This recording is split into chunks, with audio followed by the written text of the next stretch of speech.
Good morning, everyone. As we begin today's program, I would like to take a moment to acknowledge someone whose leadership, vision, and unwavering commitment to legal education continue to inspire so many of us. Dean Marcus Cole, the Joseph A. Matson Dean and Professor of Law at Notre Dame Law School. While Dean Cole is unable to be with us today, he has graciously prepared a short video message for us. Before we play it, let me briefly introduce him. Dean Cole is a nationally recognized scholar and educator whose work span bankruptcy, law and economics, and institutional development. Before joining Notre Dame, he served for nearly 2 decades at Stanford Law School, where he was widely respected for his teaching and research and his mentorship and service.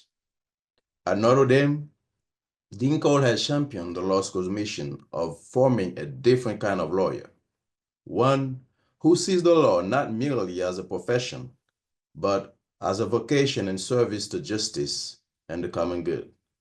His leadership has been marked by a deep commitment to global engagement, diversity, and academic excellence. Now, please join me in welcoming Dean Cole virtually as we play his message.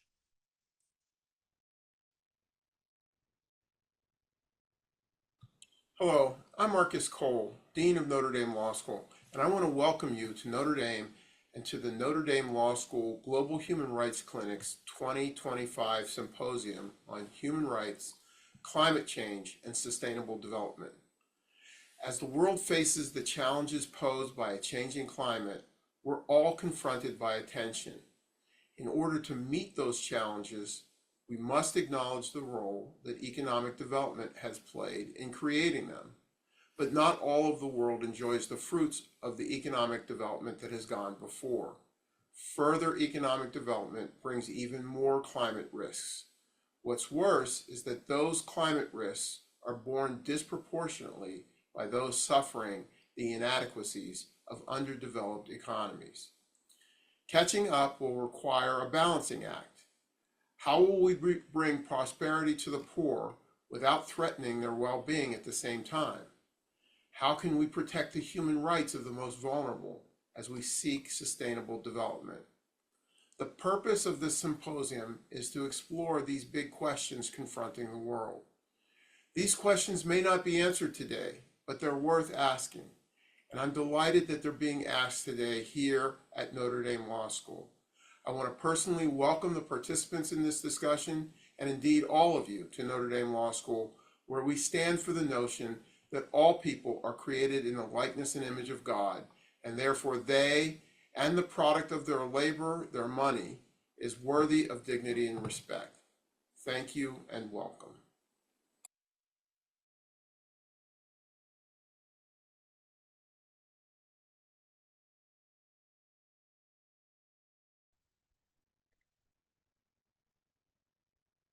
It is now my distinct honor to open this important symposium and to briefly introduce Professor Diane Deserto, a globally respected scholar whose work continues to shape international law, human rights, and economic justice. Dr. Deserto is a professor of law and global affairs at the University of Notre Dame, where she teaches and writes on international economic law, human rights, comparative constitutional law, and the intersection between law, development, and global governance. A graduate of Yale, the University and the Philippine University, and a member of multiple academic and advisory bodies worldwide, she brings both scholarly depth and practical insight to the most pressing legal issues of our time. While Dr. Deserto is unable to be with us now, she has kindly prepared a brief virtual message to welcome us and share her vision for today's symposium. So please welcome your attention to the screen, and as we hear Professor Deserto for her message.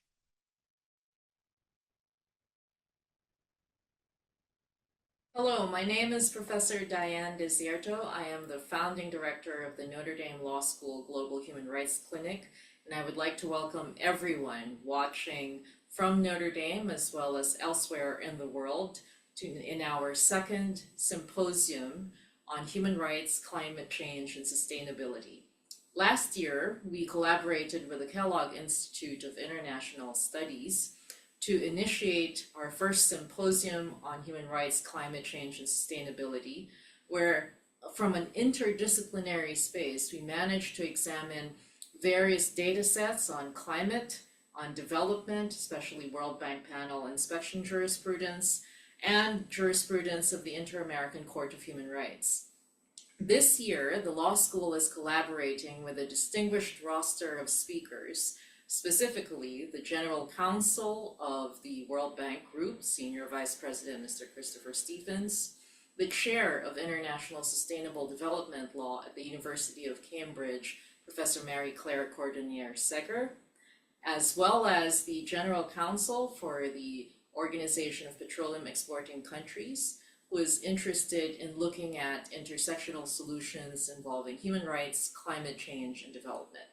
Our focus this year builds on our results from last year that focuses this time on outcomes and how to get to those outcomes in light of devising creative policy strategies, protective strategies, and cooperative strategies to protect and defend human rights, achieve climate outcomes through net zero neutrality, while not impeding development for future generations as well as the present population of the world. So we will be broadcasting live all day from our distinguished roster of speakers. We will also have a special keynote involving migration and specially delivered by our own Vice President here at Notre Dame, the Reverend Father Dan Rudy, who is speaking from decades of his experience on the theology of migration and his own experience working with migrants around the world. And we will join these conversations together to focus on this year's thrust in our symposium at the clinic. This year, we focus on outcomes and how to get there. Please stay tuned. We have a full roster today. Thank you very much and welcome. In the spirit of Notre Dame's embrace of being a force for good and embracing human dignity, we welcome all of you to the second symposium. Thank you. It is now an honor to welcome and introduce a truly inspiring speaker, Laura Viconia Pereira Manso. Laura is an indigenous woman from the Cariri people, born in Porto Velho, Rondônia, in Brazil. The daughter of migrant parents, she has undertaken a deep and a transformative journey in reclaiming and affirming her indigenous identity. She is a member of the Franciscan Catechist Sisters, and her academic background reflects her deep commitment to cultural and social understanding. She holds a degree in anthropology, a specialization in social psychology, and a master's degree in indigenous linguistics. Today, she brings with her a wealth of lived experience, spiritual wisdom, and scholarly insight. Laura will speak to us in Spanish, and an English translation will be provided by our own JSD student, Angel. Please join me in warmly welcoming Laura Viconia Pereira Manso for her presentation.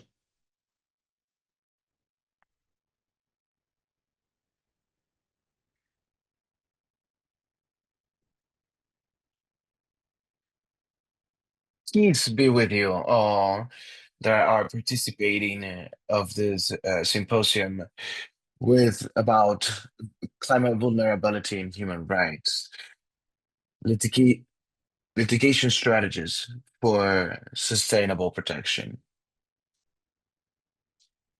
I speak to you from the Amazon. It's very important for us to say where we're speaking from. I'm at the Amazonic region that is conformed by 9 countries and that is connected by water. And for us, it is life and well-being for the peoples that inhabit this vast region since more than 12,000 years ago. The Amazon River is like an artery for the continent and for the world. It flows like the veins of the nature in the territory. It is life for us, for our cultures, and for our cultural expressions. Water of the Amazon River is like blood that gives life wherever it goes through. This cycle benefits the vast forest and the vast nature here that guarantees the sovereignty, food sovereignty and security for the original peoples, traditional communities, and urban communities that were formed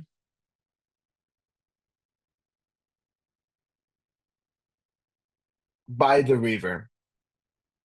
The Amazon, apart from having this rich biodiversity, has also rich social diversity.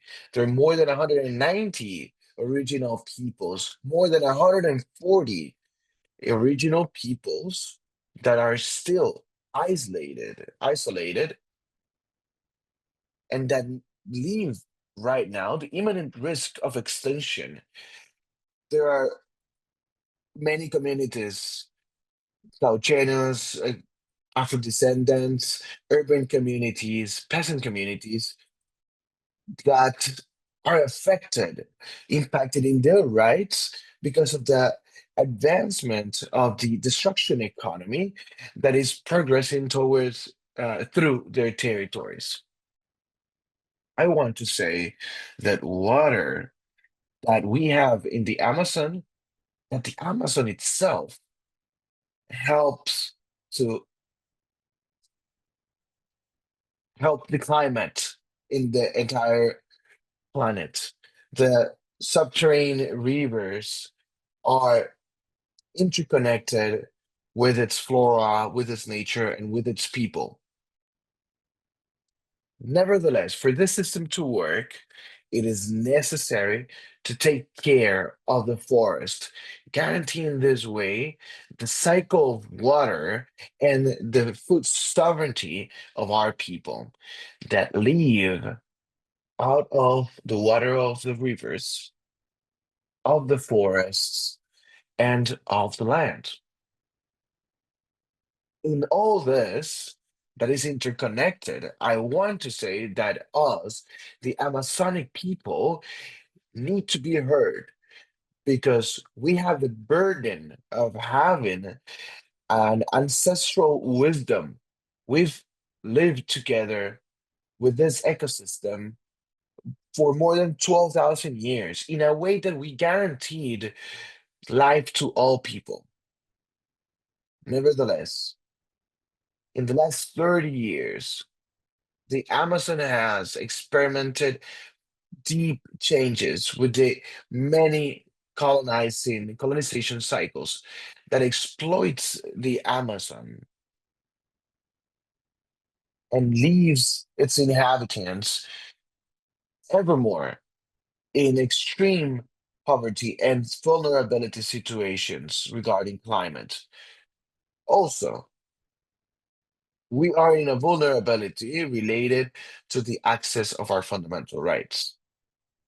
Once I did this introduction, I am going to talk about the route that we've taken towards the defense of water that is a fundamental right, specifically the defense of the river Madeira River, that is a river that was colonized and it's being threatened in its existence. Last year, we had the worst drought in our region. The river had less than 48 centimeters in its riverbed. And this has threatened the existence of the people that live from the river, that depend on the river, that live on this sacred food that is for us. For us, the Madeira River is the source of life, but also is the expression of our spirituality. We had the river as our sustainability source, where we had abundant fishing for our consumption. But this river has also been source of economic speculation and the commercialization of minerals or its hydric nature. Mining has intensified since the 80s, and today we have the worst water in terms of quality and an unprecedented presence of mercury in the Madeira River water. More than 10 species of fish have been condemned, and we cannot take them for consumption. I'd like to emphasize in this the Madeira River for us has a spiritual value. And when we're taking these big decisions in those centers, big centers of decisions, and the jurisprudence, this aspect is not emphasized. This material good cannot be only repaired in its social environmental dimension. There is a debt that is and was the enforced displacement of the communities from their places of origin with their spirituality. So I asked myself, justice at the state level, can it repair this? How? If it's as if the economic exploitation was low, the river has continued to being exploited where um, the economy is the priority at the expense of the people that benefit from the river and its riverbed. There's now a hydroelectric complex that was built by the river that affected numerous communities and the urban population of the municipality in which I live, Portobello. With the under the idea of generating energy for the state, they designed the most, the biggest, the biggest waterway to the transport of rice through the country. Our ancestors already told us that the Madeira River has a big river, an anaconda that awakens. And if that we awaken her, she's going to end with the city of Portobello. For us, was a reality. This became true with the construction of the hydroelectric and waterway fluvial complex in Madeira. What was a far threat is now present in the daily life of our people. Between 2023 and 2024, we had the worst drought of our history. This is not a climate isolated event. This is part of a process of progress of the destruction economy that mercantilizes the water, the land, the forest, the life. The Madeira River in September of last year had the worst drought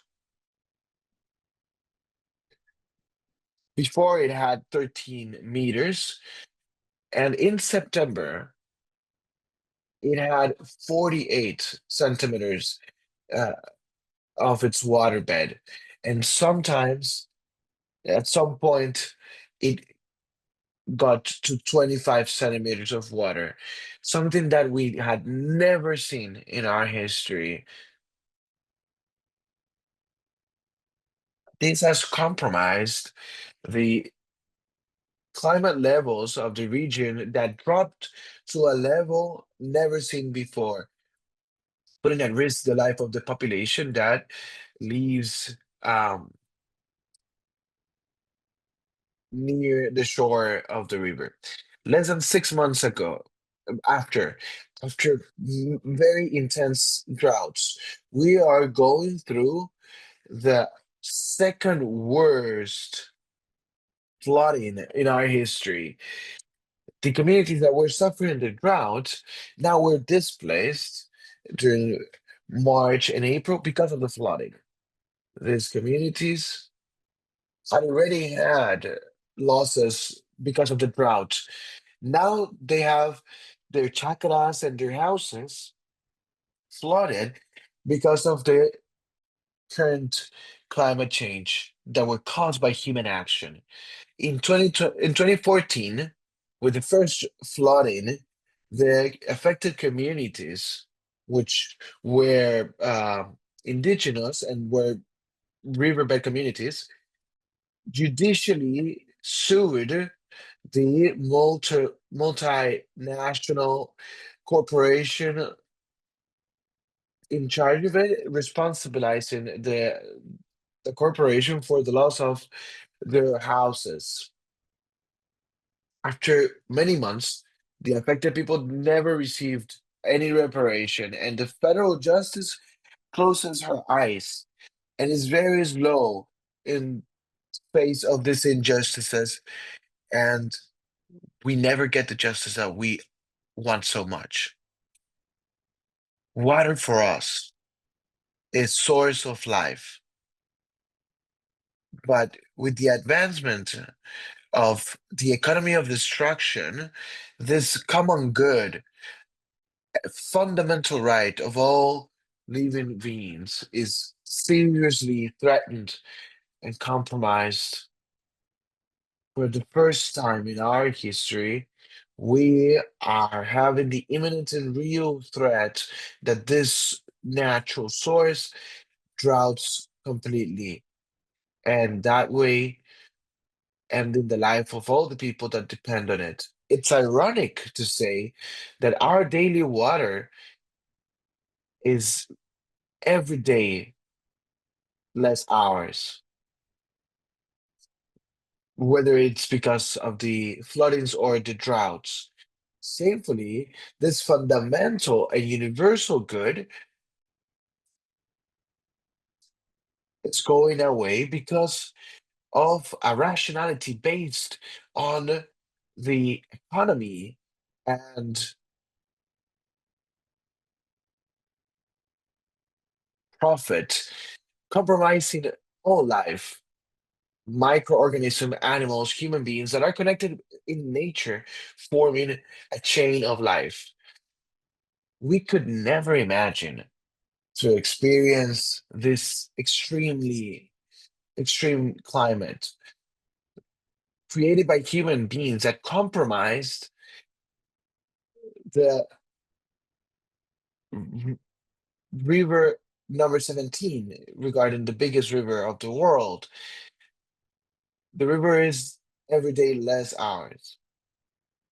This universal right is becoming is being merchandised, and it's being traded with the dollar prize, leaving at the margins thousands of people that do not benefit from public policies regarding potable water and sanitation.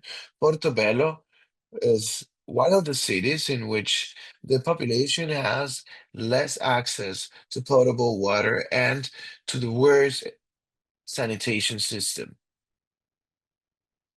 How can we not be alarmed? Because of this critical situation, that the water is not ours anymore. What life would the future generations have? How to resist the attacks of those who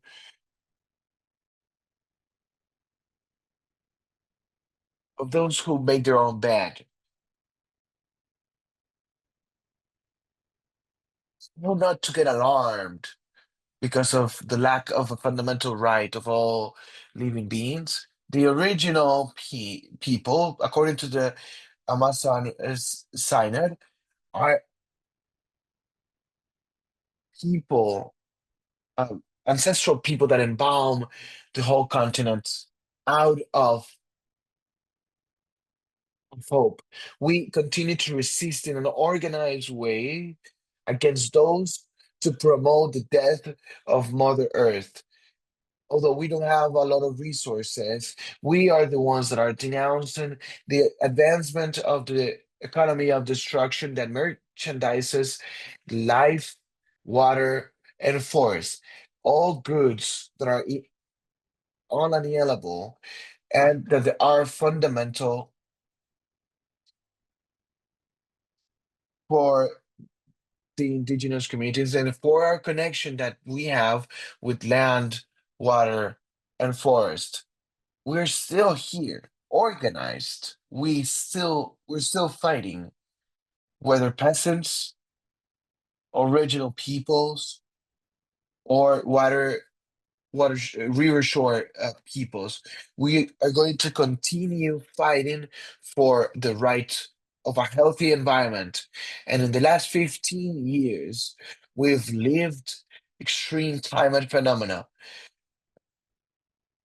historic floodings and protracted droughts, and now another one, another flooding. But those who resist, we keep being those who resist against the neoliberal system. We keep being the voice that rises against the death of the river, the land, and the destruction of the forest. I end with a petition of help.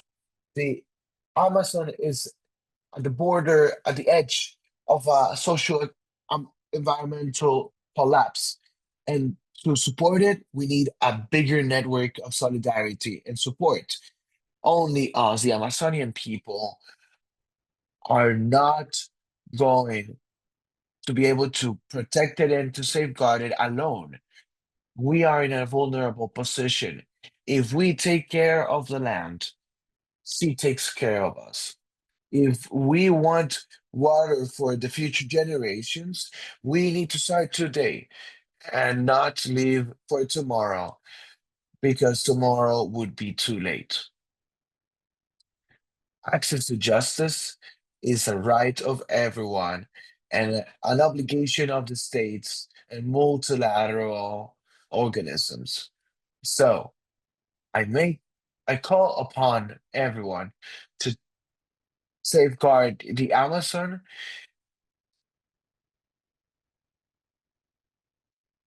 as a heritage of all humanity. To end, I would ask for a second of silence for Pope Francis that has passed away.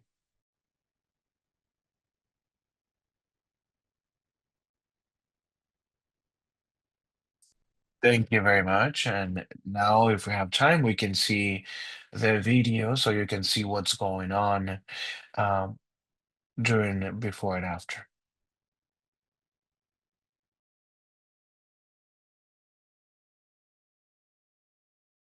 Eu me chamo Maria Nilce, eu tenho 55 anos que moro aqui nessa comunidade brasileira. Eu nasci e me criei aqui pelos meus pais, né, que também era do sítio, e criei meus filhos todos aqui nessa área aqui ribeirinha brasileira. Eu nunca tinha visto uma situação tão difícil, tão precária que nós estamos passando nessa seca. É uma seca que está deixando nós muito afetados. Nós estamos passando uma crise de água E o poder público não comparece aqui para trazer água para nós, né? Que é o pessoal da Defesa Civil. Promete que vem. Tá. Já? Uhum. Eu moro no Bom Será, meu nome é André Pinto dos Santos. Aí hoje nós estamos vendo uma situação difícil no Bom Será por causa dessa seca. Eu sou agricultor, aí 100% eu estou perdendo minhas bananas porque tá tudo feio, não desenvolve a banana. E aí a gente está perdendo. Aí no rio, como eu sou pescador, tenho carteira, não interessa a gente ir no rio para a gente pescar. Situação difícil, não tem água para o peixe subir.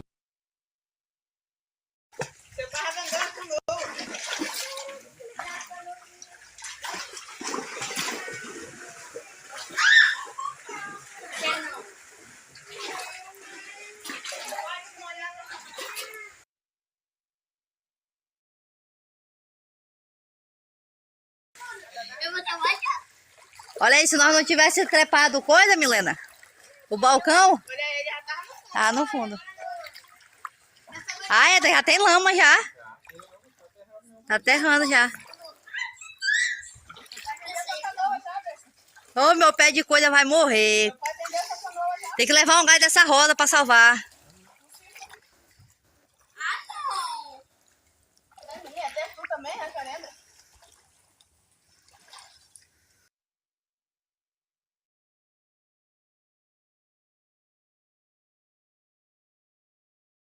Thank you. Thank you, Laura. We only have one question for you from the audience. As an indigenous leader and someone directly connected to the territories affected by the crisis of the Amazon, including the Madeira River region, how do you envision a model of justice that truly repairs the harm caused by the economic exploitation? And what forms of reparation, legal, territorial, cultural, or otherwise, do you believe are essential to restore both environment and the dignity of your people?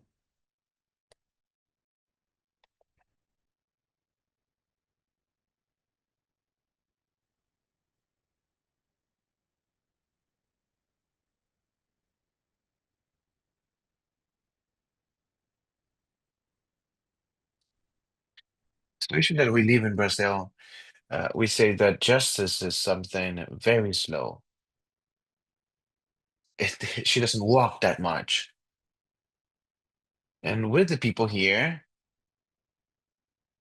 in fact, we are thinking to bring these suits that here in Brazil we're already doing, take these suits to an international level. And from the point of view of justice, how are we going to repair a river whose death has already been decreed? How? How are we going to repair the life and the spirits that inhabited these rivers? How? I think that that concept for justice are concepts that I think we need to go deeper about and to see these elements in the river, the land, and the forest as subjects of rights. It's not only us that are being affected, but the river itself, the land itself, the forest itself are being affected. So our way of organizing, of resisting, is to continue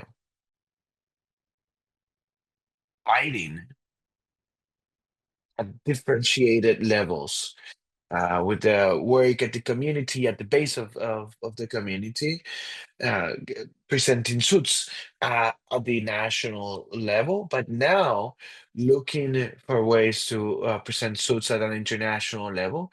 So that way we can have access to justice because we're thinking about the future generations that what life will they have?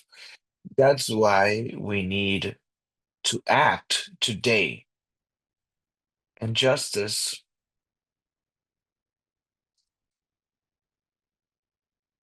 will always, although slow, always will be the strategy so we can guarantee life for the future generations. Here's from where we're going to continue fighting, uh, having this global support too. Thank you so much, Laura, and thank you for your presentation. It is now my pleasure to introduce our second speaker, a leader whose work stands at the crossroads of engineering, education, and social transformation. Gabriela Sacco, with a foundation in civil engineering, hydraulics, and advanced studies in education from the University of Leicester, innovation and entrepreneurship from the London School of Economics, strategic marketing from Cornell, and future scenarios planning from Oxford. Gabriela brings a truly interdisciplinary lens to the urgent challenges of water justice and sustainability. Her career has been shaped by the belief that education is powerful and it is a powerful catalyst for social change. She co-founded and led 3 institutions of higher education focused on business, sustainability, and technology, including Argentina's first University of Water. She has designated and designed and delivered academic programs in collaboration with IHE-DELT, the University of Buenos Aires, and institutions across Latin America. Gabriela's work extends to regional and global platforms. She has collaborated with SEAMA, REPAM, our water justice in the Amazon, coordinated high-level events at the Vatican on sustainability and ethics, and serve as a liaison between the United Nations and the Vatican on climate policy and global ethics. She's also a passionate advocate for gender equity and water governance, working through the World Bank's Equal Aquas platform, and leads training programs over 3,000 professionals annually at the Technical Education Institute of Bactos in partnership with ANI SA of the Latin American largest water utilities. It is my distinct pleasure to welcome her, and please help me in warmly welcoming Gabriela Sacco for her presentation. Thank you, Jean-Marc. Good morning, and thank you for the invitation to share today at this virtual forum to reflect not only about the challenges of the Amazon Synod and the processes it has triggered, but also about the continuous challenge of protecting indigenous and other vulnerable communities across Latin America. Including vulnerable communities, let us consider also the reality of people living in poverty, marginalization, or displacement, like Afro-descendants, riverine or urban poor communities that may meet or share common challenges with indigenous peoples, particularly in suburban or peri-urban settings.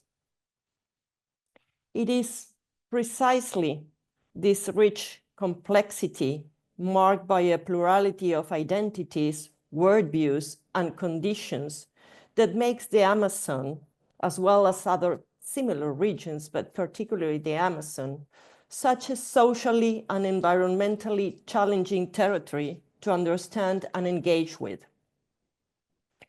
Across Latin America, urbanization of indigenous people is a structural and growing trend, and the majority of indigenous migration to cities occur under explicit or implicit pressures such as deforestation, lack of adequate infrastructure, extractivism, violence, climate change impact on their land, political marginalization, and lack of educational and work opportunities. The promise of better living conditions and opportunities in large cities is a powerful draw for younger generations, and while it is especially critical among indigenous communities, it is not exclusive to them. If we take Bolivia, for example, over 60% of the country's indigenous population now live in cities. And this replicates in other Latin American countries where displaced indigenous communities settle on urban margins, often invisible to public policy, and most of the times with no access to basic services such as water or sanitation. This creates tensions for cities themselves that must respond to growing service demands for which they are often not prepared. Protection and recognition, then, must extend beyond territory, and it should include the urbanized and fragmented realities of indigenous life where land, survival, culture, and spirituality intersect in complex ways. In fact, the protection agenda is challenged by an inherent tension between technical solutions, governance frameworks, and cultural identity. In my own country, Argentina, close but not within the Amazon, the common destination of the Guarani communities are cities like Posadas or Resistencia in the northern area of our country, and also Buenos Aires, the country's capital, that receives migrant labor. And once in large cities, the challenge of these peoples is to be made visible, and, as I mentioned earlier, to gain access to basic services. And receiving a water bill, for example, that grants them visibility recognition and transforms them into visible citizens within a system that would otherwise exclude them. Before moving ahead with this presentation, let me acknowledge that I do not live in the Amazon. Unlike leaders like Sister Laura Vicuña, who describes the reality of the Amazon and of Portobello with education, data, information, experience, and tenderness, my experience is far from one of daily resistance. My work from the Institute of Global Dialogue and Culture of Encounter, which I direct, has been to help to shape spaces for dialogue among different stakeholders, and especially considering networks like the REPAM, the Kleshel Pan-Amazonic Network, the Kleshel Conference of the Amazon, or the Kleshel Ecological Mesoamerican Network, as well as where indigenous leaders, church voices, policymakers, private sector, water utilities, international organizations, and academics come together, not in hierarchy, but in listening, and with the spirit of open dialogues and collective discernment towards the co-creation of solutions to complex water-related socio-environmental issues, policies, or governance frameworks. Spaces where all voices can be allowed to speak from a position of authority. I was listening the other day, a cardinal from Myanmar, reflecting during the congregations prior to the next conclave that we are in a deep need of human leadership. A human leadership that may soften the hardened hearts of those who threaten both humanity and nature. A voice that Pope Francis expressed so well, that of a human leadership. He also said that that the next war was going to be a war about water. Pope Francis, with whom we had an extensive work, pronounced those words, speaking about a war over water, in 2017, at the close of a seminar that we organized from the Institute of Global Dialogue at the Pontifical Academy of Sciences on the human right to water. That seminar in February 2017 also marked the first time that the Pan-Amazonic Ecclesial Network, then presided by the Brazilian Cardinal Claudio Umes, who was also a president of that seminar, was present in an academic event in the Vatican.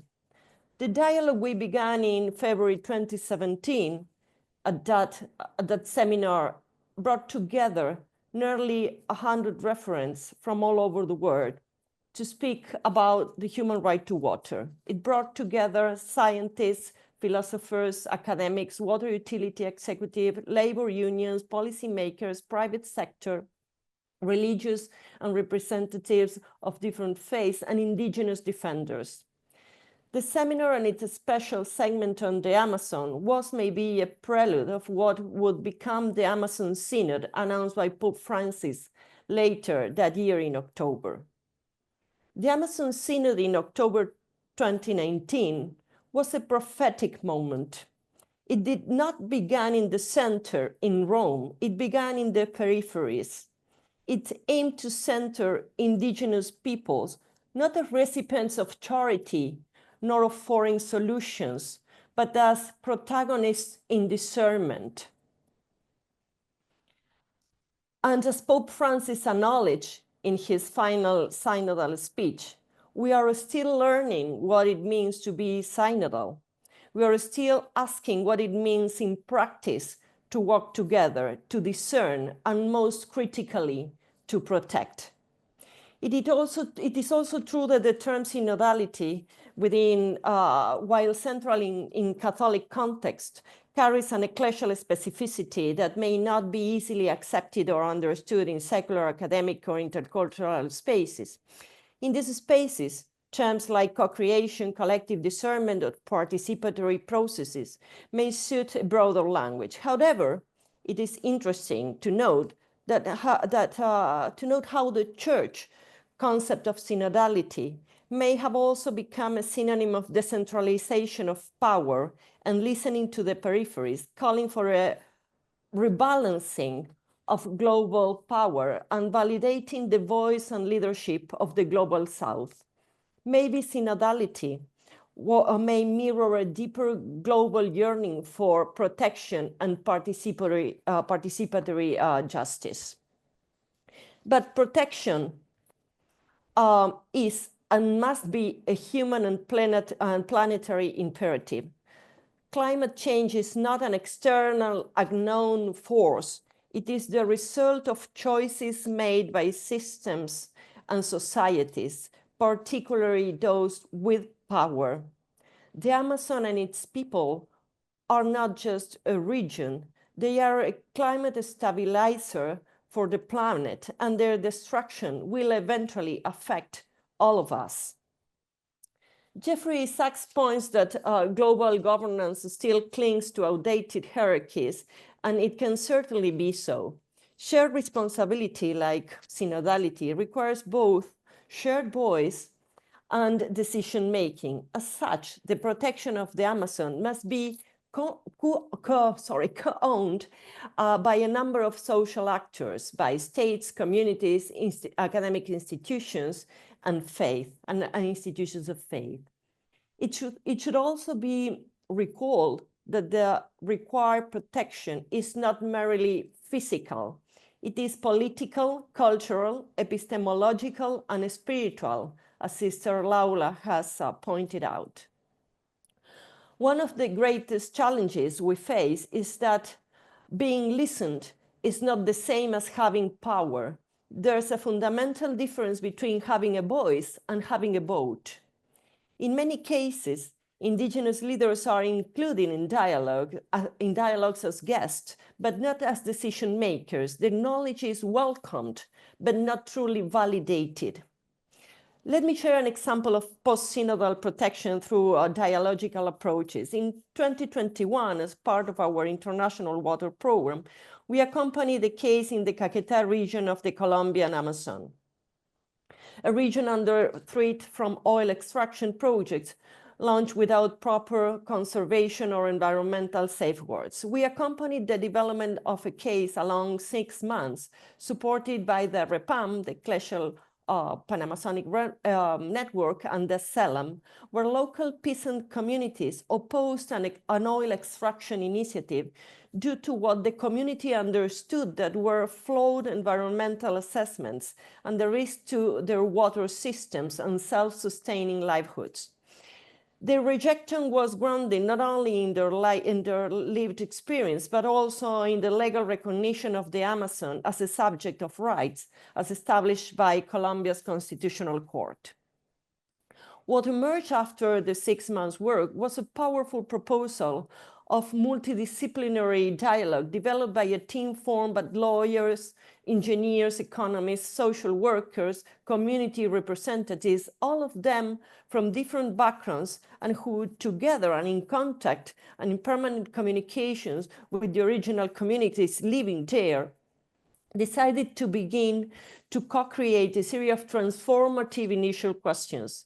How can participatory consultation be guaranteed before concessions are granted? Why not redefine oil bidding frameworks to account for Amazonian ecological vulnerability? Can community-led monitoring systems be part of environmental governance? What non-extractive development alternatives could be equally viable? This was a case where deliberative dialogue grounded in territorial conflicts can challenge extractivist paradigms and catalyze protection through co-creation both of ideas and governance proposals. The dialogue didn't erase the conflict, but reframed the struggle, not as development versus protection, but as life versus erasure. The journey of organizing spaces that laid the groundwork for these kind of interactions has been long, and much of it is based upon sociological theories and principles of adult learning. Particularly since 2015, from the Institute of Global Dialogue, we have built and have focused on building spaces for dialogical transformation. The Human Right to Water seminar at the Pontifical Academy of Science in 2017, the seminar From the Right to Water to the Right to Peace, also in 2017 in Colombia at the Javeriana University, accompanying Pope Francis' visit to the country. That particular seminar united in dialogue private sector, former members of the FARC, the church, NGOs, government officials, indigenous communities.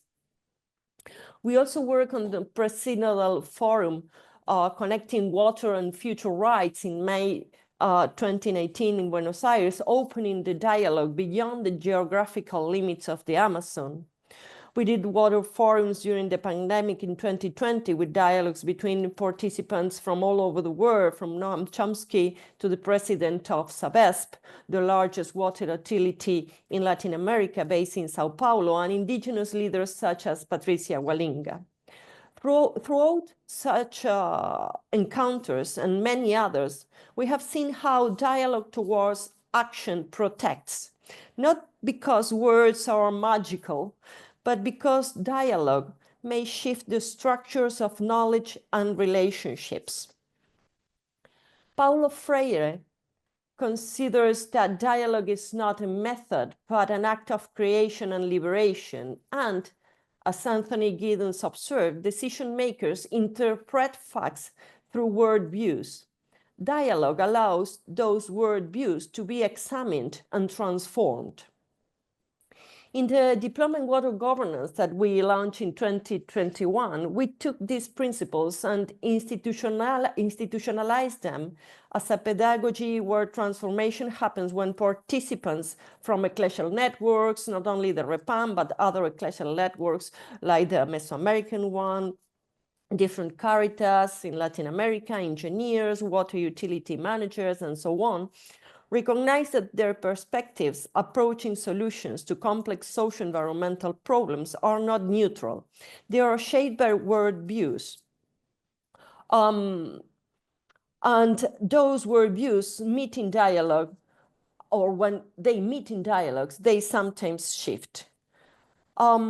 We must also name a deeper threat to indigenous and vulnerable populations protection, the technocratic logics that prize efficiency over life.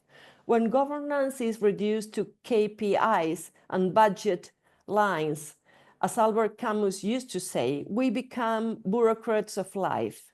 Dialogue becomes then a tool to improve performance, and protection becomes policy without presence and without engagement. The Amazon Synod reminds us that protecting indigenous communities is not exclusively about laws or land rights. It is about rethinking relationships between the church and the territory, although I have to admit that the matter goes well beyond my scope as an engineer and as an educator, but also rethinking relationships between knowledge systems and power systems, between the global and the local. Pope Francis, in the Amazon Synod closing speech, quoting Mahler, said, "Tradition is the safeguard of the future, not the worship of the ashes. That future will be safeguarded not through control, but through listening, discernment, and co-responsibility. To protect is to think how to redistribute power for a flourishing and possible future for all. It is to recognize knowledge, to honor place, and to cherish our common shared humanity." Thank you. Thank you so much, Gabriela. And we have two quick questions. One, as someone deeply involved in the defense of the human rights to water, how do you see the growing water demands of emerging community technologies, especially AI and data centers, impacting water access to communities already facing scarcity? Given that these technologies are unlikely to slow down, what legal policy or advocacy strategies do you think are necessary to ensure that this new pressure on water resources doesn't worsen existing inequalities, especially in regions already affected by climate change? The second one, as someone who's deeply involved in the defense of human rights to water, how do you see the growing water demands on, well, that's practically the same questions, but from two different people. So Thank you, Jean-Marc. yeah. Well, the use of AI and the use of water for different purposes is certainly a challenging question. From our point of view and thinking about the necessity of co-create and think together solutions, considering people at the center, we always go back to the issue of governance. It is not new that most problems of water access are problems of water governance. Water governance, in simple terms, is about who receives the water, when they receive the water, where and how. So those are the things that we have to work out together, always remembering that people comes first. And I think that this right now is a huge challenge.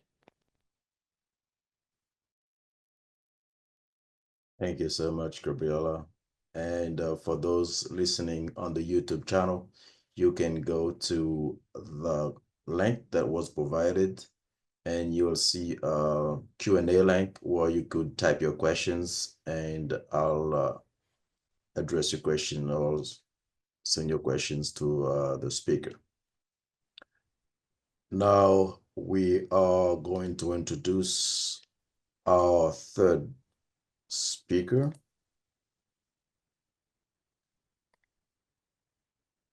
It is a true honor to introduce our next speaker, whose work at the intersection of law, business, and human rights has shaped both scholarship and global policy. Professor Michael K. Addo is a professor of law of Notre Dame Law School and serves as the director of the Notre Dame London Law Program. He is an internationally respected legal scholar with deep expertise in international human rights law and human rights responsibilities of businesses. He is the author of several influential works, including The Legal Nature of International Human Rights and the upcoming International Human Rights Law in a Nutshell, reflecting his ability to distill complex global issues into accessible, actionable insights. His impact extends far beyond the academic world. From 2011 to 2018, Professor Addo serves as a member of the United Nations Working Group on Business and Human Rights, with a mandate to promote and implement the UN Guideline Principles on Business and Human Rights. In that capacity, he produced policy papers and thematic reports for the United Nations Human Rights Council and the General Assembly, and provided strategy guidance to governments, corporations, and advocacy organizations alike. Notably, he has served as a chairperson of the Coordinating Committee on UN Special Procedure Mandate Holders from 2015 to 2016, helping to steer international human rights engagement at the highest level. Today, Professor Addo will speak to us on a topic of increasing global urgency, the role of business in advancing human rights. Please join me in welcoming Professor Addo for his presentation. Thank you very much, John Mark, for that very warm and extremely kind introduction. I particularly like the bit of the task of having to distill complex issues into digestible standards, and I'll do my best to live up to that standard. Now, I'm very conscious of the time, and the task given me is an enormous one, so I'm going to try as much as possible to set some very key pillars that will tease out questions and answers if we can have them during or after my presentation. So I'd like to start, if I may, by placing my presentation on the role of business in advancing human rights in context. And I really want to put it in the context of the wider theme of the symposium. Because as the theme of the symposium suggests, we are responding to multiple challenges posed by climate change, human rights, and sustainable development. However, whatever the differences in the specific ways in which each approach responds to the questions and challenges posed, there are some very common characteristics, including whatever format or perspective you take, whether you take the human rights approach or the environmental approach or the sustainable development approach, the objectives and the potential outcomes are exactly the same. In this sense, amongst other things, we'll be seeking to uphold some shared societal values that can actually improve the quality of our lives and our planet. That's essentially what we need to do. Now, in fact, the scholarship or the general consensus in the scholarship and the emerging practice, both in business and society, will seem to suggest that all three challenges are best conceived as interconnected and interrelated.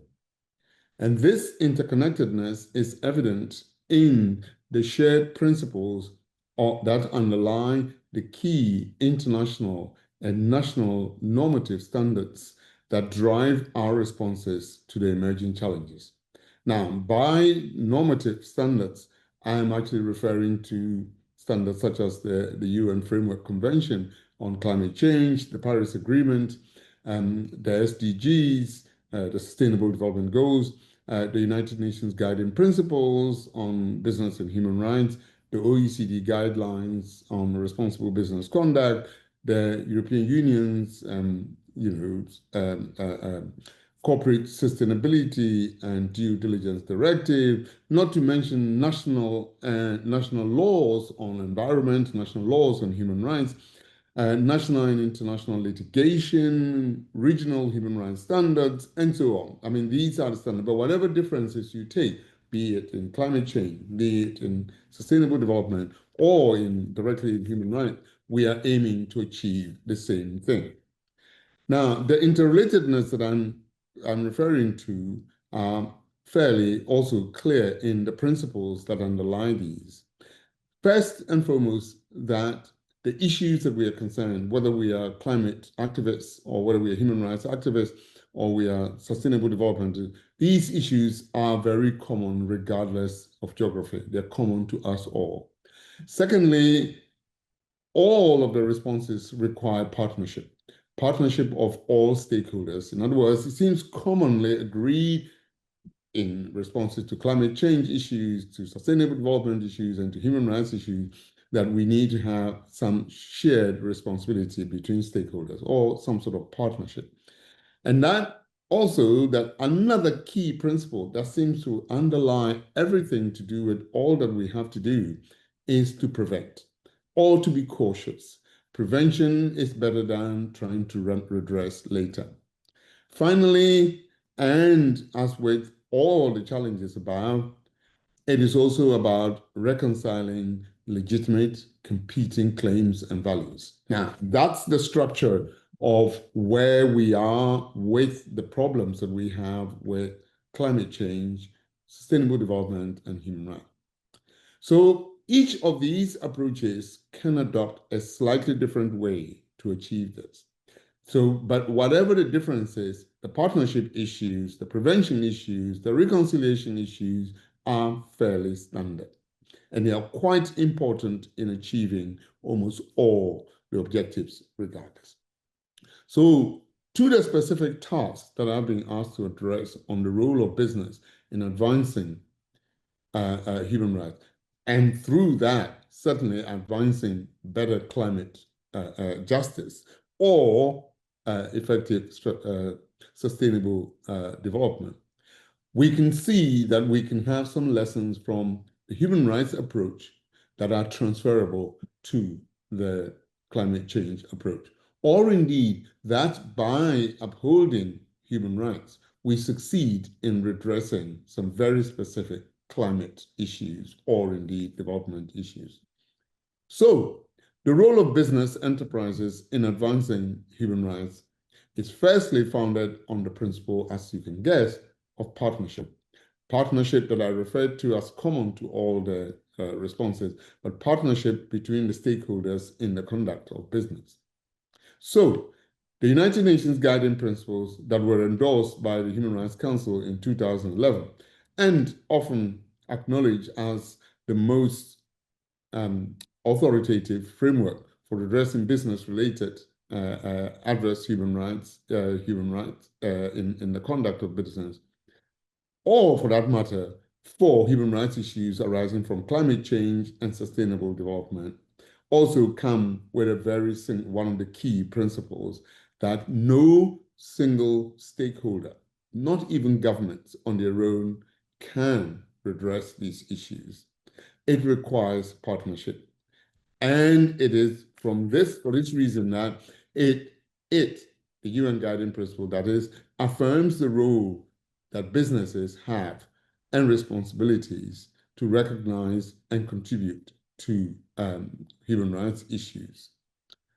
Beyond the affirmation that the UNGPs has, it also sets out clear principles, clear processes and expectations for business in advancing human rights. Now, use this as my point of reference, even though, as we know, there are a lot more to business and human rights than just the UN principles. The primary expectation for business enterprises under the UNGPs, as you can predict, is prevention. The UNGPs require that businesses approach human rights as a risk-based issue, one which businesses enterprises are asked to see that no harm is done to themselves and to third parties, because any harm to third parties, be it communities or individuals, indigenous peoples, also risks damage to the company reputationally, financially, and legally.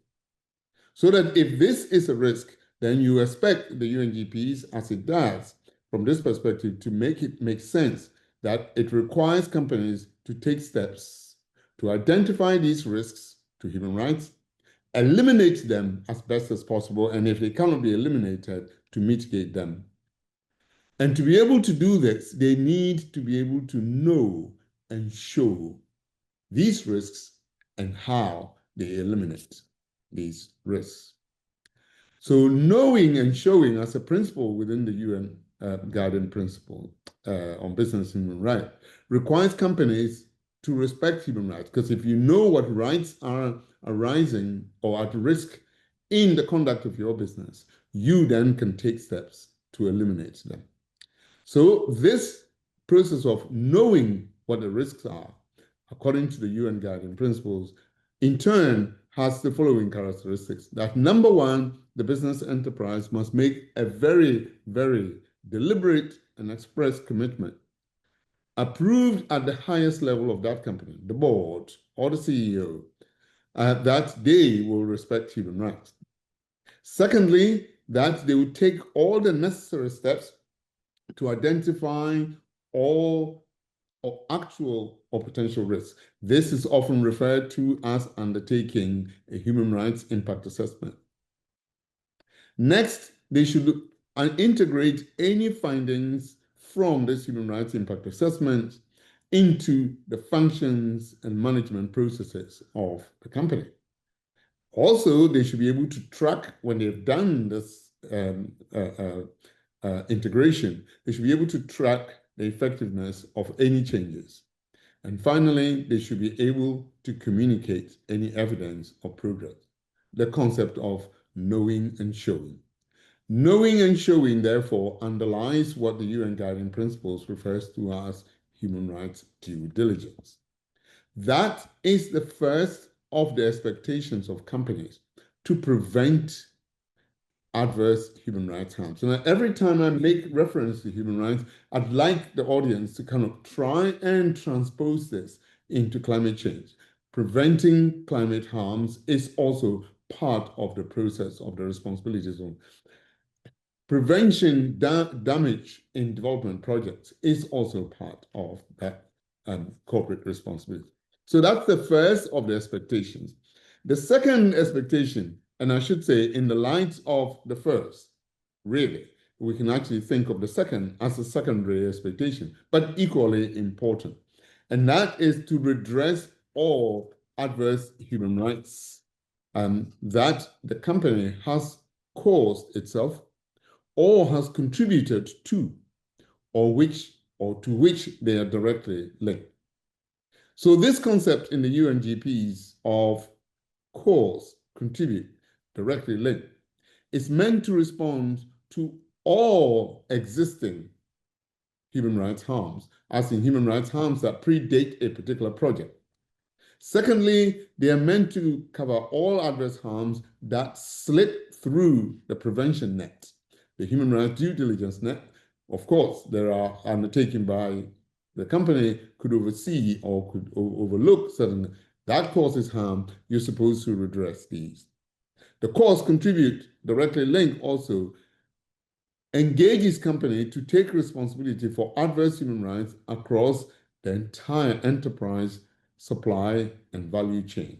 In other words, it's not only limited to one particular company or just one member of the supply chain or a subsidiary.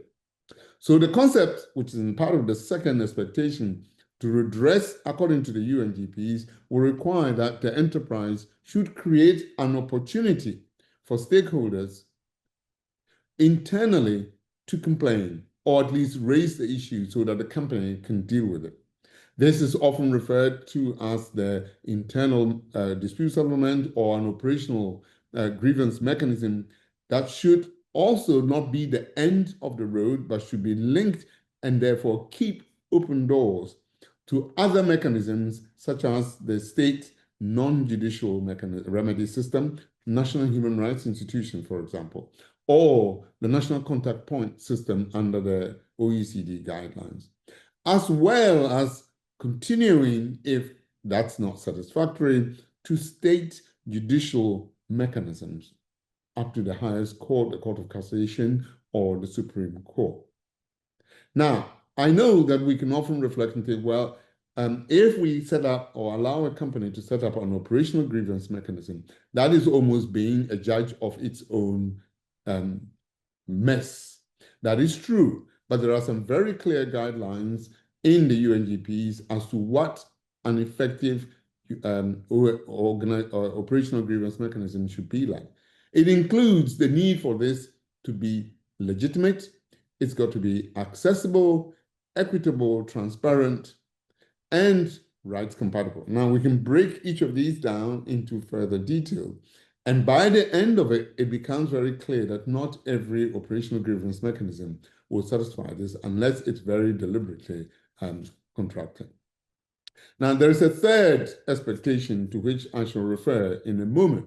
But before I do that, I should say that there is a lot of practice on the UN guiding principles. It is not simply a case of a sort of international norms, but these norms have had a very large uptake by a lot of business enterprises seeking desperately to follow the guidelines of the UNGPs, including undertaking human rights due diligence. So the question now about the UNGPs and its impact potentially on climate change and its impact also on sustainable development is not about whether companies are required to respect human rights. The difficulty that these companies are having is more, how do you undertake effective due diligence? How do you deliver an effective redress system through an operational grievance mechanism? It's the how question which is now exercising the minds of most companies. There is also the challenging question of how do we ensure, as required by the UNGP, that human rights will be respected throughout the entire value and supply chain. So these are kind of very practical, logistical challenges that the companies are facing. But that's where we, as practitioners and advocates, come in to be able to guide them in the process. Now, I mentioned a minute ago that there was a third expectation, the first being prevention. They have to ensure that they know the risks and that they can eliminate them. The second is, should they be confronted with real adverse human rights, that they should redress them. The third of the expectations, which is usually much more to do with businesses that are closer in their dealings with government, is probably an equally important one, that governments will set clear expectations, and in some instances, only some guidance, that companies will respect human rights within the jurisdiction of the company, but also throughout its entire business operations. Now, these have some very serious implications in terms of practice and changing the manner in which business is conducted. Similarly, there will be, according to the UNGPs, extra scrutiny of human rights performances where the business itself has a governmental nexus, has some connection with government. And again, I can explain this and the reason for this a little bit more if necessary. So, for example, if you are involved with government procurement and the government is calling for tenders, there is the expectation that the requirements of human rights will be a little bit more higher, the scrutiny will be higher. Similarly, if you're a state-owned enterprise rather than a pure private enterprise, or if you're a joint venture with a government involvement, there is the expectation that you will be scrutinized a lot more. Finally, in the terms of the government relationship, that doing business in conflict-affected areas will attract a lot more human rights, robust human rights scrutiny, precisely because conflict-affected areas are very high-risk areas for human rights violation. So the expectation from the government is that you will be expected to undertake something called heightened human rights due diligence, which is a slightly different level of human rights. Now, I'm conscious that I only have 20 minutes, and I've touched very lightly on what business, the role of business in advancing human rights, and I hope I've also touched on how this will impact on climate change and sustainable development. But I should say very quickly, what does respecting human rights in the manner prescribed or set up by the UNGPs got to do or help in any way with climate change and the UNGPs? Well, first and foremost, if we all, including businesses and governments, took a human rights due diligence approach to climate change in terms of taking the preventive approach, which most climate change standards refer to as the precautionary principle, I think we will be achieving and getting to know a lot more about the human rights risk. And knowing the risks also allows you to be able to show that you are actually dealing with the risk. In other words, the risk approach to sustainable development or to climate change can be drawn from human rights into the other areas. Now, one of the parts of this process of prevention is the expectation of meaningful consultation with stakeholders. In other words, to be able to know and show effectively that you're respecting human rights, or at least you're respecting climate change standards, that you will be able to consult with affected communities, people with interest groups, or people that are interested in the process. And that can deliver a much more robust and sustainable outcome. And of course, it also tells us a little bit more that the climate change redress process is not a one-off decision-making. It's a process, and a process that needs to be continued. So if we do have harms, as in contributing to pollution or biodiversity in some way, we are required, according to the human rights approach, to redress that. And so we could set up mechanisms for dealing with such things. We can therefore use the human rights approach to achieve the standards or the targets and the goals set up in the Sustainable Development Goals or in the Paris Agreement concerning pollution, biodiversity, climate transition, and supply chains activity. Now, I thought I wanted to draw these bits together by looking at the role of business in human rights, but also the role of business in climate change and sustainable development. I think my time is pretty well exhausted, and I will stop there and see if there are any questions. So thank you very much. Thank you, Professor Addo. We have several questions, but for the interest of time, let me just ask one of them. Given that some companies are state-owned and have state participation, how effective can be that what the state decide in regard of resolution of mechanism? Why has been preferred the model of guiding principle instead of mandatory commitments? Mm-hmm. Right, those are two questions, not one. Yeah, actually two, asked by one person, yeah. All right, okay. Well, first of all, let me deal with the question of, say, in a minute ago, I said this question about the expectation of far more robust scrutiny if your relationship is involved with the government. So this gives me a very good chance to elaborate on that point. Basically, the UN Guiding Principles is set up in three pillars. The first pillar is the state's duty to protect. The second is the company's responsibility to respect, and then the third, access to remedy. Now, under the first pillar, which relates to this duty to protect, the general understanding is that these standards are legally binding. And they're legally binding because they are based on obligations that states have either signed up in terms of treaty law or in their own national law or through customary law to protect everyone from adverse human rights harms. So these are legal requirements. The state cannot therefore walk away from its own obligations. If you're therefore doing business with the state as a state-owned enterprise or as a joint venture or as part of procurement, the state cannot reduce this legal requirement. They are expecting you as a private entity to rise up to the level of the state obligation. In other words, it does become, through the process of that relationship, a legally binding expectation that you will respect human rights. Because if that venture fails because you, the private partner, fails, then the state becomes culpable. And the state cannot do it, becomes culpable both at national law and at international law. So that's the reason why when you're a state-owned enterprise, the obligations are slightly higher, and they should be.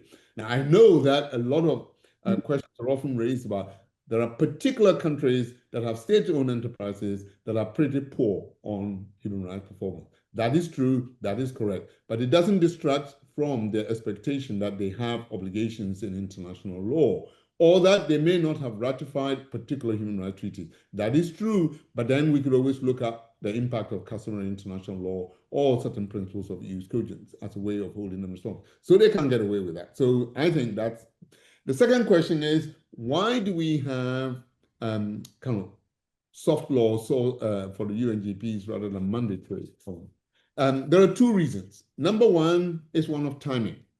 At the time when the UNGPs were adopted, the landscape for bringing human rights into a business forum was very delicate. As someone or some of you will recall, before the UNGPs, there had been a lot of other efforts, including the UN norms, to try and bring business into human rights. Now, because there was that attempt to make it into hard law, the businesses were so uncomfortable, they lobbied their own governments, knowing precisely that this was very important. They lobbied the government to shut down the UN norms. So when the UN guiding principles were being negotiated, the question was much more one of pragmatic realism. The question of what can really be achieved now, thinking that we will still be committed to improving on this.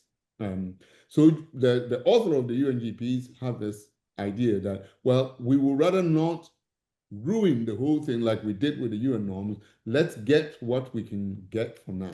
So we set them in soft law, and that soft law thing became acceptable. However, the second part, the process is indeed a process. It's continuing to evolve. Now we've gone to the point where we really need to elaborate and concretize the UN guiding principles from soft law to hard law. And we're getting this, as it was mentioned before, through national legislation. For example, France has this droit de vigilance that requires pretty much everything in the UNGPs in national law with litigation opportunities and consequences. The Germans have the same thing, the Swiss have the same thing, but even better still, now we have the EU Corporate Sustainability and Due Diligence Directive, which is making human rights due diligence completely mandatory. But if they're not satisfied with that, there is currently a whole debate within the UN for drafting a legally binding instrument. So we're not done yet. The process is still going. And yes, I agree, when we get to hard law, it will all be done. But we need to do it, everything in the right time. Thank you so much, Professor Otto. Thank you. And now we're moving to our next set of speakers. It is a distinct honor to introduce our next set of speakers, three international respected legal scholars, practitioners, and thought leaders in the field of international law, energy transition, and investment arbitration. Professor Frederick Sargents is chair in international law at Washburn University and leading authority on international energy and investment law. He serves as co-leader and co-lead investigation alongside OPEC's General Counsel, Leonardo Sempertegri, on the energy transition policy and regulatory briefs project for OPEC. His extensive scholar contributions include the transnational law of renewable energy and good faith international law, which has awarded the 2023 International Law Book of the Year by the International Branch of the International Law Association. Professor Sargents brings also years of experience from legal practice at prestigious law firms, including Milbank and Fulbright and Jaworski. He currently holds editorial roles and Brill Research Perspectives in International Investment Law and Arbitration in the American Review of International Arbitration, and has long been a respected voice in shaping global energy law discourse. Next is our Mr. Leonardo Sempertegui. He serves as General Counsel of the Organization of Petroleum Exporting Countries, OPEC, where he advises the Secretary General and leads OPEC's legal and contractual affairs. With over 20 years of global experience in the energy and extractive industries, he brings legal and strategic expertise from all across Africa, Latin America, the Middle East, and Asia. He holds an LLM from the University of Texas Austin as a Fulbright Scholar and an MBA from the University of Oxford. Under his leadership, OPEC's legal office had focused on equipping resource-rich nations with tools to navigate the legal complexities of energy transitions, economic diversification, and energy poverty. His work has prioritized forging partnership and developing legal framework for a just and inclusive transition to sustainable energy. Joining them as discussant is Dr. Marcus Gehring, a renowned expert in international European law and sustainable development governance. He serves as fellow and director of studies in law at Hall University of Cambridge and is a member of both the London Park Center of International Law and the Center for European Studies. Dr. Gehring has held the Jean Monnet Research Chair in Sustainable Development Law at the University of Ottawa and serves as lead counsel for sustainable trade, investment, and finance law at the Center for International Sustainable Development Law, CISDL. He is also a practicing attorney, admitted to both Frankfurt, Maine, and Ontario bars, and a former practitioner with Clary Gottlieb in Brussels. Dr. Gehring brings to the discussion a critical legal lens on global sustainability, climate governance, and the implementation of development treaties. Together, these three distinguished experts offer a rare and timely dialogue on the evolving legal practice principles guiding the global energy transition. The collective insight will help us better understand the legal dimensions of one of the most urgent challenges of our time, advancing a just, equitable, and sustainable energy. Please welcome the three renowned experts.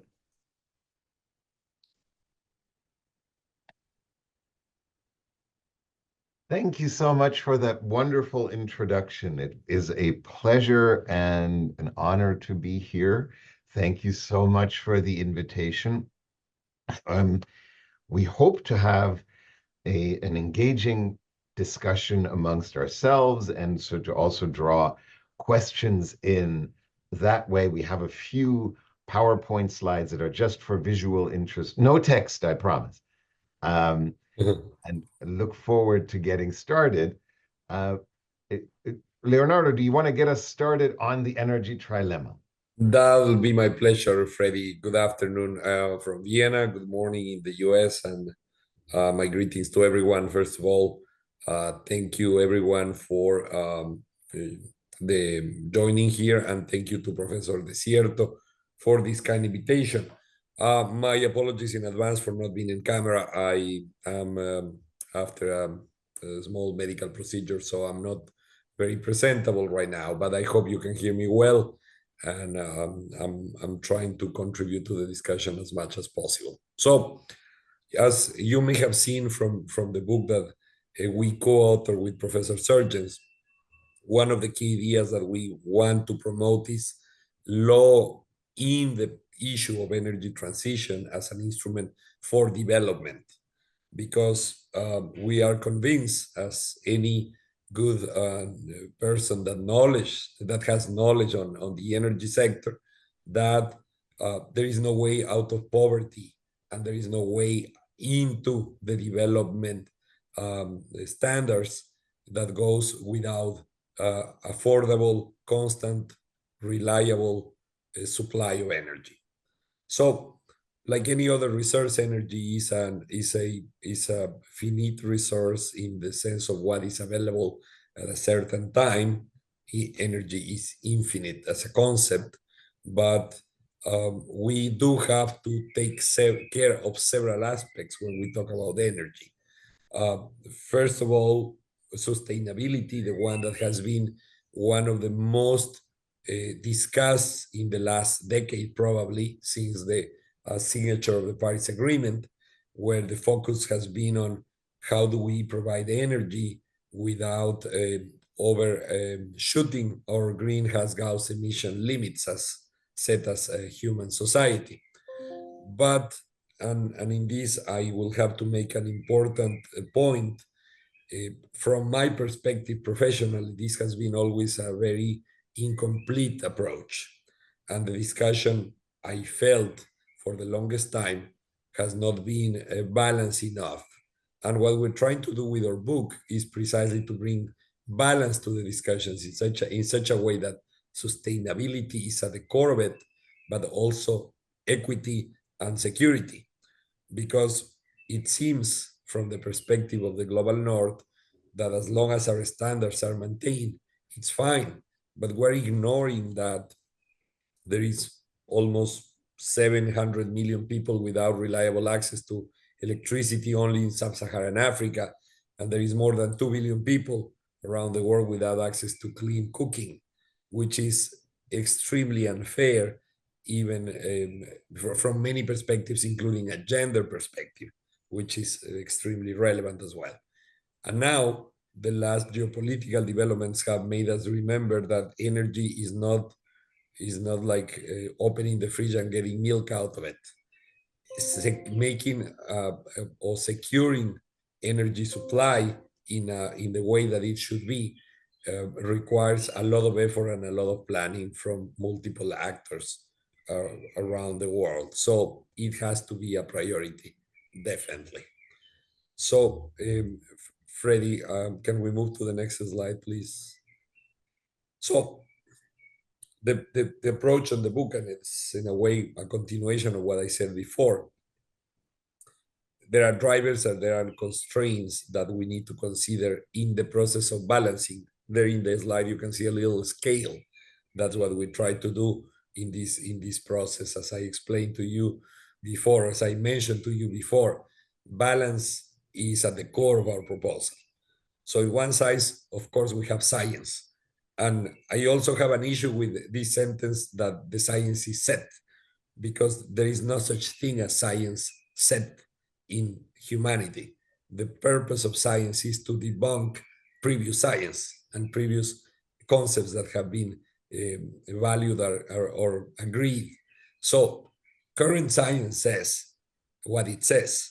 And obviously, we're all in agreement that we need to reduce the emissions in the atmosphere.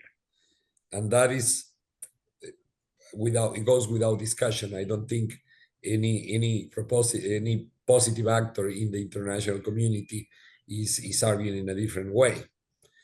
And of course, what we need to consider is what we value as societies. What do we want to achieve? What is our objective? And again, in this case, we do believe that, in this case, maybe I would say I believe, I don't want to drag Professor Surgens necessarily into this view, that the values that have been predominant in the discussion does not necessarily comprise what the global values may be. Different societies have different values, want to achieve different shapes of development. And I think that's incredibly important to rescue and to value in itself. And of course, the objectives that we have as generous or as noble as they have constraints that are practical in nature. First of all, stability in all this context. A change of the energy paradigm is by definition disturbing the status quo from many perspectives, from the technical perspective, from the societal perspective, who gets to win and who gets to lose in the geopolitical discussion as well. And of course, this is based on the context where we live. We have a determined set of rules and a determined set of principles as international community, international legal community, and therefore, to make a full coherent, or to have a full coherent approach in all this situation, we believe there is a need of an evolution in the way we understand international law. So, Freddie, back to you. Yeah, so what we tried to do in the book was to see that there are certain principles that one can get from various different areas of international law, and I've tried to put them in 4 boxes here, but really they come from very disparate angles of international law, whether it be climate law, international environmental law, whether it would be international human rights law, whether it would be law protecting the rights of indigenous peoples, whether it is international economic law, investment, trade, or whether what I have in the box of friendly relations, the rules governing non-interference and sovereign equality. All of these provide principles that are relevant in many different ways to energy transition. So what we tried to do was to find each of the principles from these different sets, to present them, to explain what their logic is, and then, just as importantly, or maybe more importantly, once you have them, you of course have a problem of a potential rule clash. So climate law and international economic law may at times, at least facially, be at odds with each other. So may human rights law and climate law, what have you. So these different silos of international law may find themselves clashing with each other. So what we tried to do then was to say, well, one cannot give any one of them a priority that is a value-based priority. One has to see to integrate these different areas of international law. And one has to see how law can become a tool to effect positive change. And you heard earlier when Gabriel Sacco said that people come first, that very much is also what was on our minds as we tried to integrate these principles with each other, really by looking at context. What is the context in which these principles operate? In light of that context, what are the different outcomes that emerge to the extent that we prioritize one way or the other? And is any one of these going to lead to unreasonable use of resources, whether they be energy resources, whether they be climate resources, whether they be environmental resources, whether they be economic resources needed for the realization of the right to development? And so when one looks at this, our goal was to say, well, what we want is to be outcome driven. So we want to use legal rules with the goal of having a practical impact, that practical impact being, in the context of energy transition, the decarbonization of global energy systems. But that in and of itself is also not a goal as such. It is a means to achieve the realization and improvement of global development outcomes. And this in turn is a means that is critical to building a community within which these global development outcomes can be further strengthened through trust and through community building. So we're looking at the principles that we are developing in a way to achieve outcomes, in a way to make sure that this interrelatedness that Professor Addo already mentioned to you earlier is something that drives positive change instead of becoming an obstacle to entrench us in oppositional dynamics that really are going to be counterproductive, both in the energy setting, in providing more affordable, sustainable, and secure energy to more people who need it, at the same time as being a roadblock to decarbonization. So that really is the overall perspective that we hope to bring, our methodology that we hope to bring to this discussion. And before hopping on to kind of the next big section of what we wanted to talk about with you today, I wanted to see, Marcus, would you want to jump in with us and discuss at this point? Would you want to hold your fire a little bit for a little bit later? I want to make sure that we're as interactive as can be, as I know watching things on the screen can always be a little challenging if we don't have a little bit of a breakup of who's talking at any given point in time. Absolutely. I would prefer to come in at the very end if that's Perfect. Acceptable. That is wonderful. Then we will keep trucking. So Leonardo, you are up next again in terms of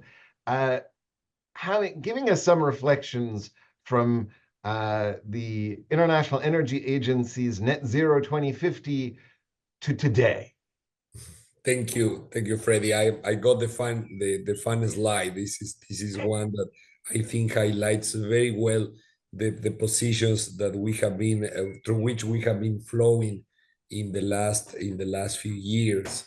So one of the things that I consider again is that if we are supposed to develop a viable path for decarbonization and increase of energy availability on the planet, therefore increasing the opportunity for development in the world, is that there is no need to go into extreme positions.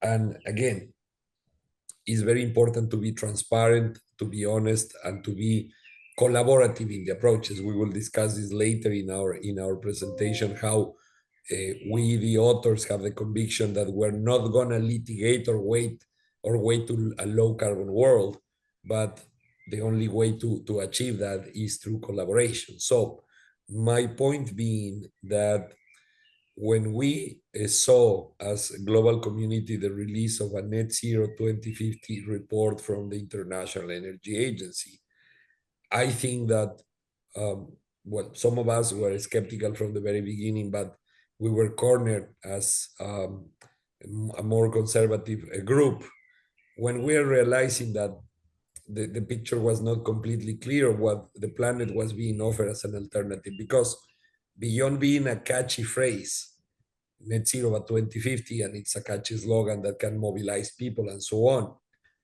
it didn't reflect a scenario that was possible.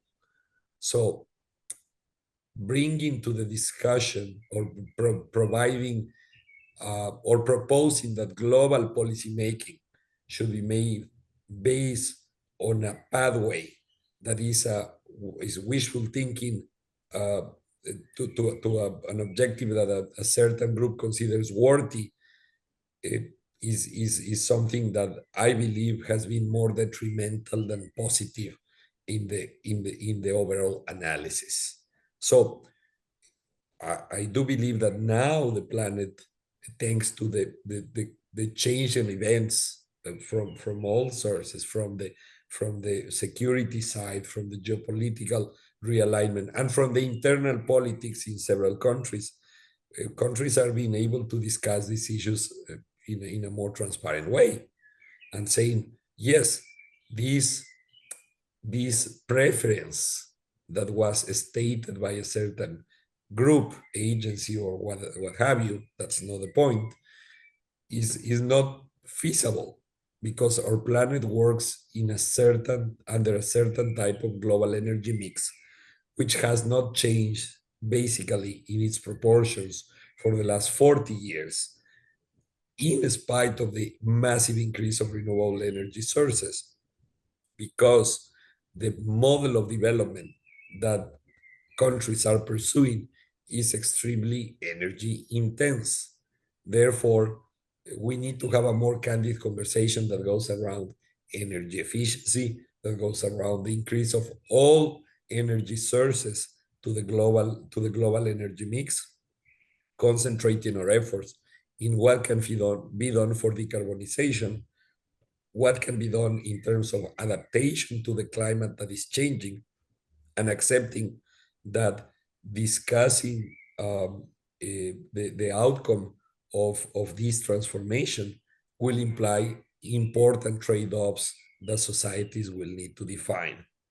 And while considering that global climate change is a global phenomenon, there are, of course, multiple scenarios and multiple possibilities that different societies can endorse. And this is precisely one of the points that we're arguing in our book, that given the multiplicity of instruments and circumstances that we have in the planet, there is a process of weaving here, literally, interconnecting the different instruments plus the different resources plus the different technologies to achieve a coherent path to reach the Paris Agreement goals, which, by the way, is not net zero 2050, is well below 2 degrees by 2100.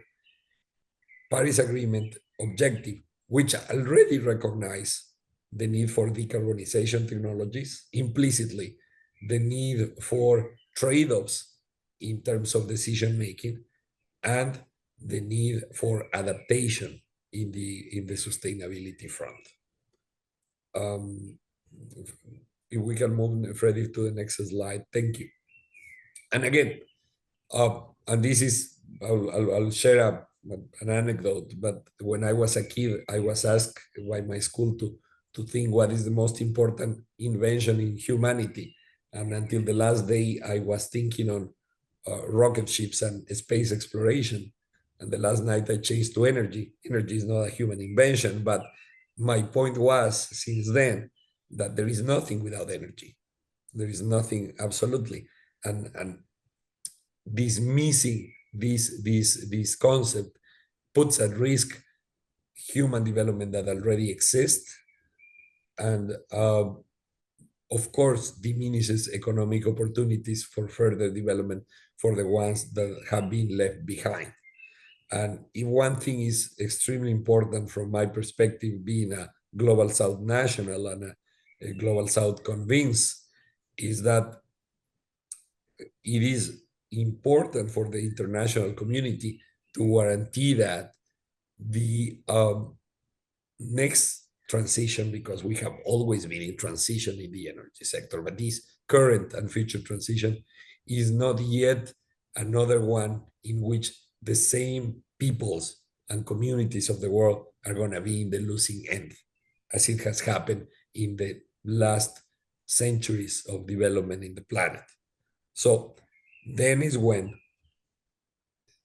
giving specific recipes for energy and therefore for development and economic opportunity in a one-size-fits-all, pre-designed and pre-packed is something against which we warn in our book, and we want to bring to this discussion. It seems unfair, to say the least, that has been the model that we have used, and the past is past for sure, but I think this is a cautionary tale for future approaches regarding the energy discussion. We cannot present wishful thinking as science and as a possible path, because we have lost time, we have lost resources, and we have delayed the achieving of our aspirations and probably endangered them in a situation where all resources, and especially every day and every year, are absolutely fundamental to move on. Freddie, I would like to pass the floor to you. That's okay. So that's perfect. Something that I think is central to our work, and that I think I wanted to very briefly highlight, is in the second circle, you see a reference to human development. Human development is at the heart of our work, and it is human development as drawn from the efforts that Professor Desierto has led on the Convention of the Right to Development, and looks to, well, energy is central to human development at the same time as decarbonization is similarly central to human development. So we need to square that particular circle in order to grow human development and grow the opportunities for human development in a fair manner. So given that the human development outcomes grow with greater energy access until you about reach the energy consumption of France. One of the things that is just practically tremendously important is that if we draw incumbent systems offline rather than decarbonizing them, we are in many ways creating significant problems in large areas of the world that are already at a disadvantage in achieving development outcomes for their peoples. So a key thing that we suggest is that it is important to have collaborative decarbonization efforts that follow the requirements of international human rights law as well as climate law, and apply this in a manner that brings more energy to more people at the same time as there are fewer greenhouse gas emissions in the system. And so this requires a nimble hybrid approach to energy transition that doesn't look at just one side of the equation of saying, well, we must completely shut down existing energy systems and start from scratch, but rather to say, where can we deploy what energy resource in such a way as to have the greatest global net increase in energy with the greatest net reduction in greenhouse gases. That's the goal, because that goal gets us to the maximum achievable human development outcomes, given the central role of energy in global systems. And this leads to an energy security challenge. This energy security challenge tells us that, look, the moment that somebody needs something in order to make their economy work, that's where people could then say, well, let's attack the choke points. And so you have an energy security challenge that energy transition is bringing on because people are scrambling for a position. And this energy security challenge is something that we have to solve collaboratively to provide safe, secure, and affordable energy access to everybody, or else we're going to essentially let energy security concerns and realpolitik concerns drive the cost up of decarbonization of energy system and expansion of energy systems in a way that's going to make it impossible to achieve. So our argument is, look, if you apply the principles that are already available in most international legal instruments, we de-risk global energy transactions. If we can de-risk them, we can reduce the energy security challenge. And the more we de-risk them, the more we also have a diverse energy mix that allows us to sidestep these flashpoints in a way that we have multiple fuels available to us to switch at as needed to increase energy security. The key thing to our mind is that we need to have a fair access to benefits and a fair distribution of burdens. This again comes out of the the draft UN Convention of draft UN Development Convention. The benefits are cheap energy access that make advanced economies possible, post-industrial economies possible. The problem is that at the same time as we are experiencing these benefits in post-industrial economies and some industrial economies, we also impose burdens on other economies around the world. These are environmental burdens. These are burdens from kind of the monoculture that we look to certain places as a resource depot rather than as an equal partner in development. And the burden is that now you're putting an incredible amount of pressure to catch up on economies that are least capable of doing it. And unless we help them, they are not going to put in the most energy efficient and climate efficient technology to do so. So here you have a clear need for an obligation to cooperate to bring about the realization of human rights collaboratively.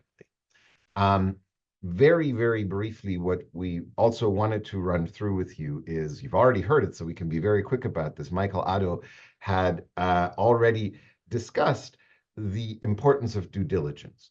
This works in a right to development-based energy planning paradigm as well. We have a cycle for you here. Diligence is critical. Diligence means engagement.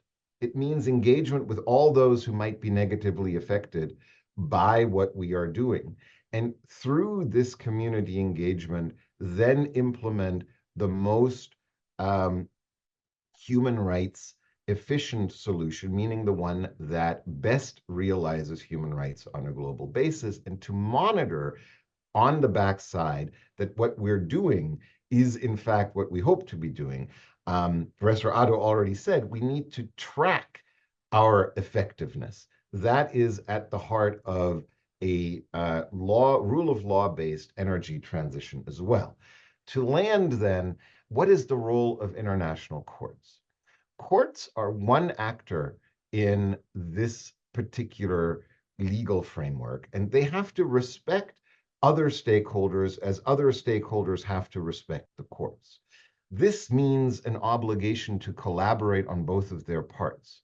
Courts need to be sensitive to the policy pressures and policy imperatives that states have that are multiple and that are concerned with making the best judgment that they have to deploy scarce available resources to achieving multiple ends at the same time. Courts should help states in doing that by clarifying rules and by preventing backsliding.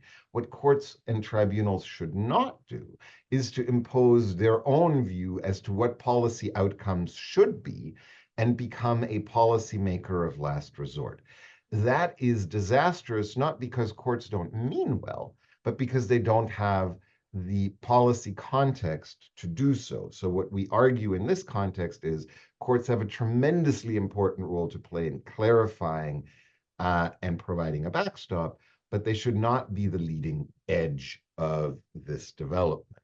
So with that, I wanted to throw it over to Marcus. Take it from here, and then hopefully we can have a good discussion at the end.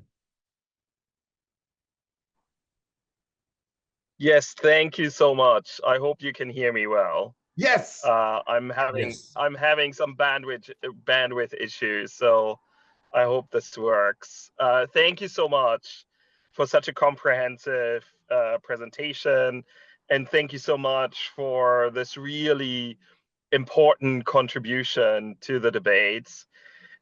You will not be surprised that I wholeheartedly, in the best British fashion, disagree with most of what you said, because I think there's one important element that we must not forget in our quest for a just transition, and that is that the very livelihood of so many communities around the world is threatened by climate change and the climate challenge. So in my view, we can the magnitude of the global justice challenge that is climate change. And of course, in my view, that also means that we need to start interpreting the object and purpose of many more international treaties, instruments, even customary international law, in a way that aligns with the magnitude of the challenge. On the other hand, we've rightly heard that access to clean, affordable energy is one of the sustainable development goals, and therefore is also important to pursue in a sustainable development paradigm. Now, how we then interpret the interaction of these different rules is maybe open to debate, because in a way that the Paris Agreement has been fashioned, I think it already builds in some of this balancing that you're asking about. right? Because the Paris Agreement prescribes a long-term objective, but doesn't actually prescribe what each individual country has to do, right? That is up to all the Paris Agreement parties. And let me say one thing to our American friends, right? You might think, oh, this is a great time. The next 4 years, climate change is abolished because the federal government has decreed that it is no longer a problem. Now, science, unfortunately, tells a very different story. We're seeing an acceleration. Many scientists have told us, at least in Europe, that they're surprised how fast developments that they were predicting for 2035 can already be observable in the real world now in 2025. So if anything, maybe science was a little bit on the conservative side when it comes to predicting the climate countries, where you had climate skeptical governments being swept away by voters, especially in democratic countries, because they see that their government is not paying attention to what is an existential crisis for certain parts of the country. And let me tell you, the southern United States, the Midwestern states, are already experiencing drought syndromes, are already experiencing summers that are much hotter than anyone can remember. So unfortunately for all of us, the climate crisis is not going to go away. But of course, in a way, I agree with the authors that we need energy for the foreseeable future, and maybe certain fossil fuels, especially natural gas, are part of that transition. For anyone on this call who is a student or who follows us on YouTube, I recommend reading Breaking the Oil Spell by two eminent economists. So I'm not an economist, I'm a lawyer, by two eminent economists from the World Bank. And they rightly predict that countries that actually manage to transition a little bit away from fossil fuels have greater energy security, greater security of supply, much less dependent on global markets, and in the end, regain energy sovereignty rather than being dependent on a handful of states, say our colleagues here from OPEC.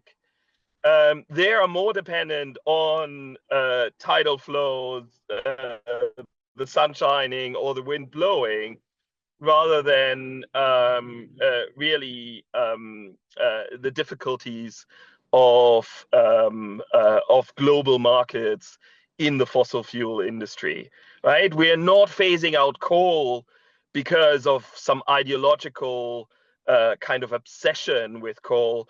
We're phasing out coal because it's simply too expensive to be an energy source. And my hope is that with the advancement of science, we can actually manage a legal transition that fulfills all your requirements, being mindful of the right to development, being mindful to the needs of people, especially in developing countries. And that is not to say if you find fossil fuels and you're Ghana or you're,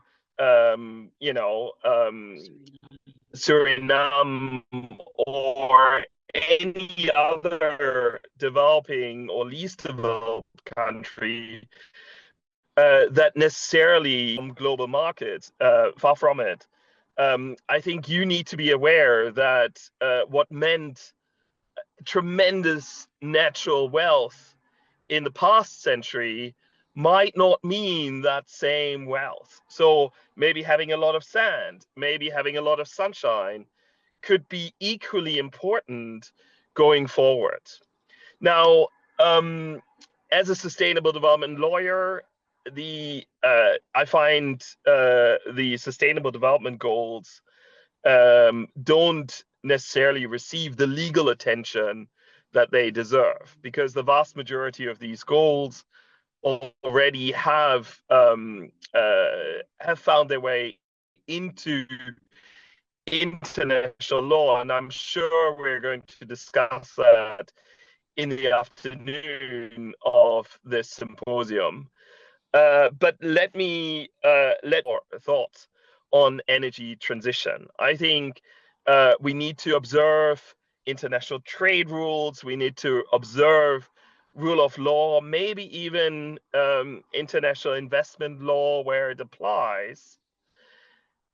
And in my view, none of these rules actually count against a regulated, a rule of law, long-term transition away from fossil fuels, as was agreed in COP29 in Dubai, where we're not saying end all fossil fuels tomorrow. Far from it. No one wants to go back into the Stone Age, but already start the process now. And especially if we take biodiversity and climate change into that equation, in my view, that slow transition away from fossil fuels cannot start early enough. Now, this is perhaps a very European view, a very northern view, but we're already hearing stories from indigenous peoples around the world that have never experienced the kind of warming that we see at the moment. And for that reason alone, I think a greater emphasis is clearly, yes, on justice, but a clearer emphasis on the net zero objective is, I think, necessary. I will leave it at those few thoughts. It's a fantastic contribution to the debate. It's curious for me because as a trade and environmental lawyer, it's the first time in, I would say, 2 decades that my trade law colleagues, my investment law colleagues, and my environmental and human rights colleagues are in the same boat when it comes to attacks on international law more broadly. And these are not just coming from your current president or your current federal administration in the US. They are coming from all over the world. So I would say the sisterhood of international lawyers should stand up at the very least for the rule of law. And if the rule of law entails what your book says about the legal transition, well, then we should follow that. But in my view, even a bad law is better than no law. Thank you very much. Thank you so much, guys, and I really appreciate your time here. We are way behind time, and I don't know if you will stay after, and we can have questions after the break, but we are 20 minutes past the time. So thank you again, Professor Surgeons and Professor Sempiguni and Professor Marcus. Thank you so much. And now we're moving to Father Grudy, and sorry, Father, we are way behind time. It is a true privilege to welcome you to this special dialogue between 2 esteemed scholars and advocates at the intersection of theology, law, and global justice. Reverend Dr. Daniel G. Grudy, CSC, and Professor Dr. Diane Desierto. Father Dan Grudy, CSC, PhD, serves as Vice President and Associate Provost for Undergraduate Education at the University of Notre Dame, where he's also a Professor of Theology and Global Affairs, a trustee, and a fellow. Internationally recognized for his groundbreaking work on the theology of migration. Father Grudy has spent decades exploring the spiritual, ethical, and human rights dimension of displacement. His book, A Theology of Migration, The Body of Refugees and the Body of Christ, receives top honors from the Catholic Press Association, and he has worked with institutions from the US Congress to the Vatican and the United Nations. A former sky racer and avid woodworker, his life and ministry reflect a commitment of justice that is as deeply personal as it is global. Today, Father Grudy will share reflections from his work under the theme, The Theology of Migration, the Body of Refugees and the Body of Christ, inviting us to consider how faith compels us to see, accompany, and respond to the suffering and resilience of migrant and migrant communities through a lens of compassion and solidarity. Joining him in this dialogue is Professor Diane Desierto, an internationally renowned jurist, scholar, and advocate whose work spans international law, human rights and development, and economic justice.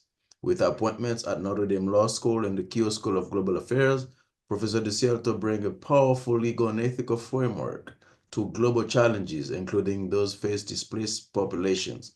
Her scholarship addresses how legal structures can be transformed to better uphold human rights and promote justice for the most vulnerable. Together, Father Grudy and Professor Desierto offer a rich and dynamic exchange, a dialogue grounded in faith, legal insight, and a shared commitment to the dignity of the people, especially those on the move. We look forward to an inspiring and thought-provoking conversation that bridges theology and law, personal encounters and structural changes, and calls each of us to deeply reflection and action. Please welcome Father Grudy. Thanks, Jean-Marc. Are you able to see the Yes. presentation? Yes. Great. Well, this is, I'm sure, for some people, a different angle on migration. And one of the ways that I got into this was being at an interdisciplinary institute on migration, and people were offering perspectives from law, political science, and various other fields. And but I entered this really as a theologian. This is as a person who really worked with migrants on the ground floor, but also tried to ask, how do we think about this theologically? And that is, how do we think about God from the context of marginality, and especially with people on the move? We might want to say, how do we think about God from the context of what seems like some of the most godless contexts that people are migrating through? And so I'm going to just share with you some perspectives on migration. A lot of these come from just interviews with people from different countries, from dozens of countries, in fact, and trying to think about this issue. But maybe a place to start would be just with a press conference at the front lawn of the White House in the year 2000. And that's when Francis Collins had announced that scientists had deciphered the DNA sequence. And in doing so, it opened up a whole new frontier of research. And there have been different kinds of projects, as we know, from medicine to history to other fields that have really had broad ramifications for our understanding of really the different ways that we're constructed as human beings. But one of those was one that tried to date back human origins by using DNA, by looking at different elements of the DNA sequence. And one of them was to actually identify on that sequence the movement of peoples from the last 80,000 years. So this actually is a map of my own family's migration over the last 80,000 years. It was believed that humanity began somewhere in this area of the Olduvai Gorge between Eritrea and Ethiopia, and through various climatic changes, war, divisions, and other kinds of issues that pushed people, they migrated. And so my ancestors came in through the Middle East and then Asia, and then they arced the way back to northern Italy, southern Spain, and to Great Britain. So migration is literally in our genes.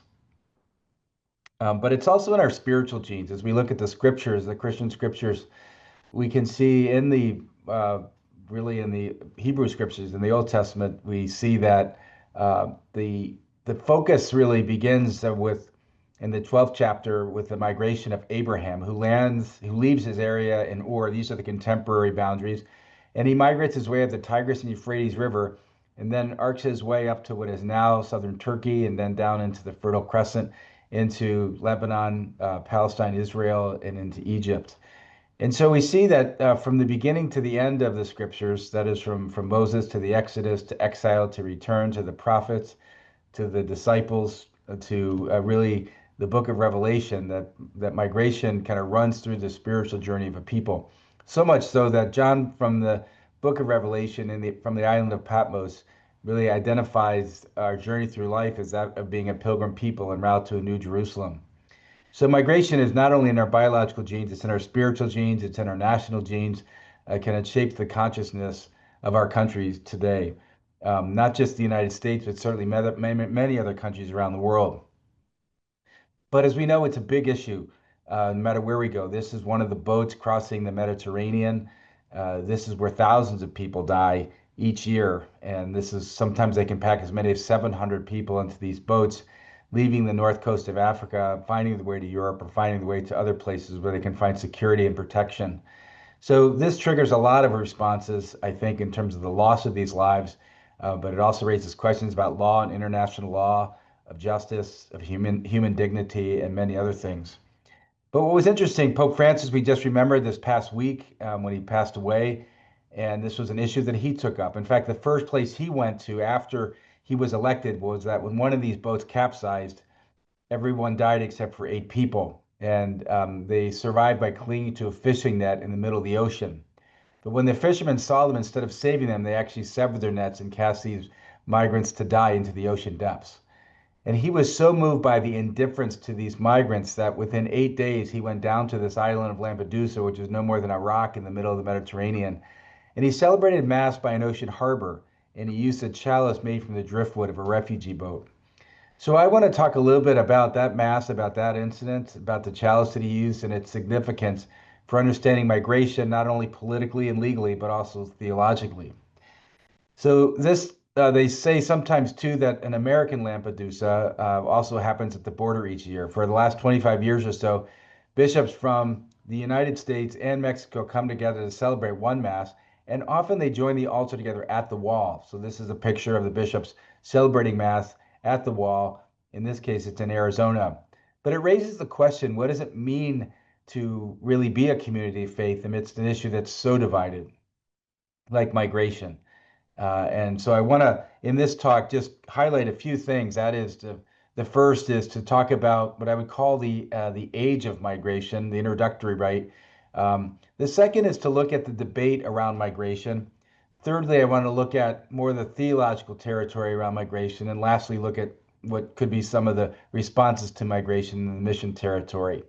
So I'm going to briefly go through just sort of an overview of migration, some of the major parts, some things that have been highlighted already, but just to kind of give an overview about how this issue is not new. It's been going on since the beginning of time, but what is different is the sheer scale of the number of people migrating. So as I mentioned, this is not a new issue, but there are more people migrating than any other time in history. There are more than 281 million international migrants, that is people who've living outside their homelands for more than a year. And about 1 out of every 28 people in this world is a migrant, and 100 million of these are refugees. So that's more refugees than were present even after World War II. If refugees were settled in one particular place, they would be the 21st largest country in the world, and they would be growing at 38,000 people a day, or 24 people a minute. And if we counted internally displaced people who haven't crossed international borders, this number could go up to as high as 1 billion migrants, which is 1 out of 7 people in the world. Now, as being highlighted in this conference, if we actually put climate change into this, that it's predicted that this number could multiply even higher in the coming decades. We're having trouble settling even small countries like Tulu and Kiribati that are seeking, in the ocean, and how we would actually deal with even millions of people would be completely new territory for us. But this issue, as I said, is a tremendous issue, and that's why people call our own times the age of migration. But behind these numbers are people, and this is a picture of one group of refugees. This is who crossed the Syrian border. The woman with her head in her hands had already lost 3 sons. She actually had just heard that her 4th son was put in prison, that her grandson had been killed. These are some of the widows of these families that are also here pictured with these children that are just in the fields with really any resources at all. But I've often said that I was twice moved to tears by the Pieta The first was seeing it carved out of stone in Rome by Michelangelo, and the second was seeing it carved out of living experience. And so the question is, you can see these women are women of faith, or they're Muslim women, but they're the woman on the left that even with that faith, there are just no words that can begin to touch really the suffering and the struggle that these folks are going through. So this is where we have to ask, how do we think about God amidst some of these godless, seemingly godless places? And how do we really unpack even the different debates around this? So the second part of this talk, I want to just talk about the debate of migration in and of itself, and really look at this. This comes out of years of research of talking with Border Patrol agents, with congressional leaders, with human rights groups, with hospital administrators, with corporations and political leaders, but many other groups, trying to understand what are the different perspectives that people have at the border. And so I want to just first lay out some of the perspectives. That is, what's the best angle on what they're trying to do. Then I want to analyze it through a couple of different viewpoints, and to try to look at some assessment of then how theology can play a role in actually reflecting on some of these positions. So the first is our vigilante groups, kind of on the far end, and often when you talk to them, when you ask them why they do what they do, they say their goal is to protect personal property along the border, prevent unlawful entry, and to fill in gaps where federal enforcement fails. So they say people are crossing the border, it's illegal, it's it's a nuisance at best, it's harmful, it's dangerous at worst, and so they're saying somehow the government's not working in this process. So there are citizens taking the issue into their own hands. Then there's the Department of Homeland Security and ICE. They're saying we don't make the policy, but our job is to enforce it, to ensure order and prevent unlawful entry, especially of foreign invaders who could harm its citizens. I worked with this group prior to 9/11. I worked with them after 9/11, and there was a dramatic shift. Suddenly, it was no longer about controlling the border, but it was about preventing terrorists from coming into the border. And then sort of the distinctions really conflated, and it all became about protecting our country. Next group are political leaders. Their job is to create a federal policy to protect the citizens of a country and to manage its resources. In the early part of our country, we let in almost everybody, but we made some distinctions. Not everybody was let in. Nowadays, we let almost nobody, but we do make some exceptions. So here's where it gets thick, of where people have to decide about how our people are let in and by what criteria. Next are corporations. Their job is to hire cheap and or talented labor to maximize profits and to sell products at the lowest or most competitive costs, or to compete for global talent. Church leaders consistently have really talked about the need to proclaim a God of life, to protect the rights of human beings who are made in God's image and likeness, and to build a civilization of love. Pope Paul VI said that the goal of the church, or the mission of the church, is really to denounce injustice and to announce the reign of God, and that is to really build a civilization of love, is the way he put it. And in a similar vein, human rights advocates, borrowing and drawing from different criteria and different sources of inspiration, they will often appeal to human rights and classically defined, and to prevent the exploitation of the vulnerable and to fight for human dignity. So as far as this goes, these are different positions, and so people have perspectives and issues that they really are fighting for. But then the question is, why does it become so contentious? Why do some people say, well, you're wrong, I'm right? But really, it's not really a question at this point of right and wrong. At this point, it's actually trying to understand underneath this, what are the different rights that are being attempted? So let me just grid this way a little bit from a rights perspective.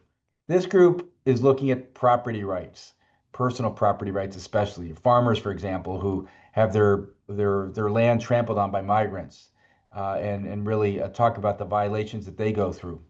This group is talking about sovereign rights. That is the right of a nation to protect its borders. This group is looking at cultural rights, namely, what does it mean to be an American in this case, or in other countries. This group is looking at economic rights. How do you keep the market open, free, and fair? This group is looking at natural rights. That is, what does it mean to be, what are those rights given by God? And this group is looking at human rights classically defined. So here again, it's not right and wrong, but it's actually how to begin to prioritize these rights. How do you prioritize when you have the right to protect one's personal property, but also the right of people to feed and provide for their families? That leads us to really three main political positions. This group is going to say, close the borders, keep them out, let's protect what we have. This group is going to say, let's create a legal system that allows people to move back and forth, which we've done so at different parts when there have been deficits in the labor forces to more or less degrees of success. There can be argued how effective it's been or not. But they're saying they need the work, we need the workers. Let's create a system that allows them to move back and forth. This group is saying this is not just a labor equation and that we should provide some path to legalization. We can't just take advantage of people's labor but without providing them sort of the right to be connected to their families or even the right to legitimate protections. So from this perspective, there are different positions that are taken, but where it really begins to shift, and here I begin to take more of a position on this, is that once you begin to look at the narrative that shapes the arguments around migration, it's a different discourse. And these narratives are not value neutral. So this group uses a language that they are aliens. These words themselves shape a reality, they shape a narrative. This group sees them as aliens. It's really the technical language that's used even in the US government documents. I remember talking to a colleague of mine who married somebody from Canada, and he said, you know, I was interviewing him and her, and he went back and forth, and then finally he says, how long have you known the alien? And just the narrative that describes, he said to me, it was just so striking to see someone talk about my own wife, who I love, as an alien. But it does raise questions about what rights do people have if they cross a border? Do they have no rights because they're not legally going across, or do they have intrinsic rights that no matter what the laws of a nation, that they're inherent to a human being? This group sees them as workers, and so the issue here is what allows people to go back and forth. And it's really an economic equation. And as we know, really economists are really neutral on this one. They're really at parity. They says the arguments that are made against sort of the benefits given to migrants are counterbalanced by the contributions they make and the taxes they pay and the ways they contribute to society and often do work that no one else wants to do. This group sees them as people. And this is not a terribly deep thought, but it's the most important, because if these are human beings made in the image and likeness of God, this makes a very different set of moral demands than if these are kind of pawns that can be exploited and moved around without any consequence. But really, this is really where I think even the United Nations has rooted this as a much more of a social and a personal and individual equation, not just an economic, political equation. So, but since this really also is about law, this really begins to thicken, and probably more than any other area when I give presentations on this, people say something to me to the effect of like, which part of the law don't you understand? These people broke the law and they shouldn't be here, so what part don't you get? And I think the answer to that is it's actually the legal question, because this is where theology can be of help. Because theology says the law which is on the books does not exhaust the philosophy of law. He says there's really four kinds of laws. There's civil laws, by which nations organize societies for the common good. There are natural laws by which human beings lead their families. There are divine laws, which we know through Scripture, about feeding the hungry and the thirsty and the naked and the sick and the imprisoned and the vulnerable. And there are eternal laws to which God keeps the universe moving. Justice happens when there's an alignment with those laws. And as Martin Luther King Jr. pointed out, when there is a variance and a disjunction with those laws, such as from a Birmingham jail, that is when societies create civil laws that go against human dignities, then injustice results. But in this equation, this group will often appeal to the civil laws, which I would argue is an appeal to what I call the invisible mind, of saying it's irrational and it's crazy to let these people in because they're going to take, they're going to ruin, they're going to steal. The narratives of Donald Trump certainly kind of fall solidly into this camp, although he's not the only one who's really drawn upon this logic. The economic laws are, look, they need the work, we need the workers, let's create a system for people to move back and forth. It is also naive in the sense that the economy would work itself out and doesn't fall vulnerable to other forms of idolatry, which place economic costs really above really even human costs. This group emphasizes the natural laws, and the United Nations talks about the need to develop an invisible heart and to ask what is the purpose of human society and how can we create a society that allows people to live with dignity and to flourish.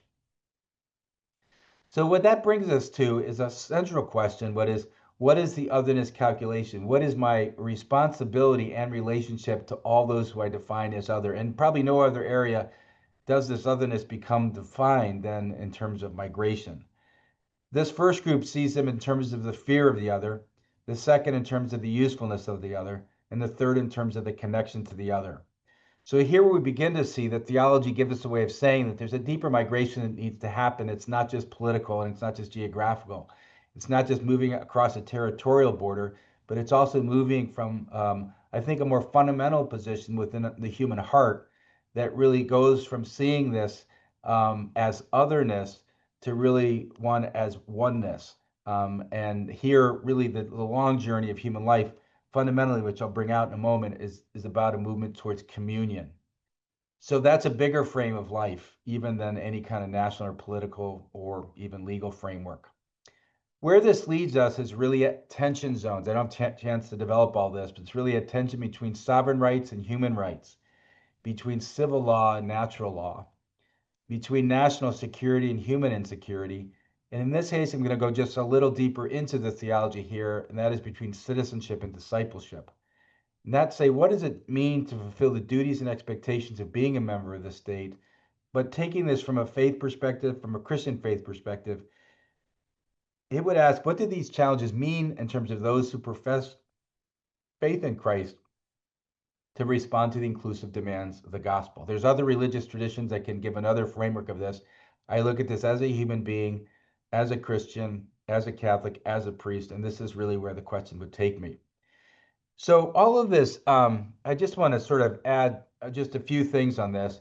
And time I was doing this, as we get into some of this theological territory, I just want to sort of frame this a little bit through a narrative that happened when I was interviewing migrants and refugees at the North African border in the Spanish colonies of Ceuta, which are right below the Gibraltar Straits. And I interviewed for 3 refugees that had come out of Somalia, Sudan, and Uganda. And they shared with me what their journey was like, a harrowing journey, depth-defying journey along the way. All kinds of violations and injustices happened to them. But after a couple days of interviewing them, they asked me what I did. They knew I was a priest, but they said, what else do you do? And in the course of that conversation, I said, I teach on a theology of migration. And one of them said to me, a theology of migration. He said, some people say, these were his words, that the reason why we're suffering so much here is because we're descendants of Judas. Because what Judas did to Jesus, we're paying the consequences, he said. He said, what do you think of that? So I said, well, that's a theology of migration. It's a bad theology of migration, but it's actually, not actually the one that I'm thinking of here, or really the one that I would argue kind of is aligned with, I think, the teachings of the scriptures. And as we went on to this, I say there's 4 main perspectives of looking at a theology of migration. And there are ways of looking at a Passover, if you will. And the first is the image of God, and that's passing over the inhuman-human divide. And by that, I mean that often migrants have said to me that, look, I've crossed the desert and almost baked to death. I've actually crossed the mountains and almost frozen to death. I've stood away in baggage compartments of buses and almost suffocated to death. He said, all those are hard. He said, but that's not the hardest part. The hardest part is when people treat you like you're a dog, like you're the lowest form of life, and you're like no one to anyone. And so they said, what we want to be is just be human. And we see that really underneath that is this undeconstructible kind of reality that people have an image of God that's given by God and can't be taken away, no matter what people put over it. And it just cries out for release, and people really want to be just human. Secondly, there's also a sense of the Word of God that, from a Christian faith perspective, Jesus entered the world as an undocumented, illegal alien. He was undocumented because his family came to Bethlehem at a time of when they required documentation and registration. He was illegal because he was born in an irregular relationship when Joseph was betrothed to Mary. And he was an alien because he really was from another world. And so it should disrupt the kind of fixed categories of many people from any faith dimension to see that God came into the world as an undocumented illegal alien. But why? We don't really know why. But we might surmise that as we contemplate this, perhaps it's to offer all those who offer hope to all those who see themselves outside the law, and that God's love is boundless, and it's boundless and goes beyond every border, including those we construct as human beings. So in this, we see God pass over the divine human divide. He became a migrant. He migrated from his own territory, if you will, in heaven into our own sinful and broken territory so that we can be reconciled to God and migrate back to our homeland. Thirdly is the mission of God, which is really crossing over the human divide. And in this sense, that when Jesus came, he came to proclaim the kingdom. And the great kingdom, the great symbol of that kingdom was the table. And what Jesus did is that he invited everybody to table. And when he invited everybody to table, he rejected rejection. But in rejecting rejection, he himself was rejected because there were other people at that table who said Jesus doesn't belong here because he invited these people. But what is really what we celebrate in Easter is that the reject who rejected rejection, however, is the one who rises from the dead, which vindicates Jesus's way as God's way. And lastly, there's a vision of God underneath this. And so I think at migration, we have to look even beyond policies and legal arguments to say, what is the vision of who I am before God? And if the vision is, this is my stuff, I own it, I have to protect it, and nobody can take it from me, that's a very different vision of who I am before God than saying everything I have is a gift. Nothing I own is mine in a final way. And when I die, I'm going to have to give up what I've been, what I've owned, and I will be judged in how I stewarded what I've been given. And so all that is really about passing over a country kingdom of divide, which is saying that my nationality has some proximate value in terms of understanding who I am. But from the perspective of faith, there are things that unite us beyond our differences and that unite us as a human community that really lead us to build bridges and to cross borders. So I close by just talking a bit briefly about really the image of God and the imitation of God, which is about crossing over the life-death divide. And in that, it's not just that what happens when I die, but what happens when I really close myself off from other people. And when I close myself off from other people, something in me dies and I become really less human. So if the word alien could be used to describe anybody, it's not those who cross borders without papers, but are those who have so disconnected themselves from their own humanity that they can't recognize their connection that they have, especially to all those who they define as other and are really crossing borders. So a lot more to say, but it's just a first word, hopefully can contribute to our discussion here on migration.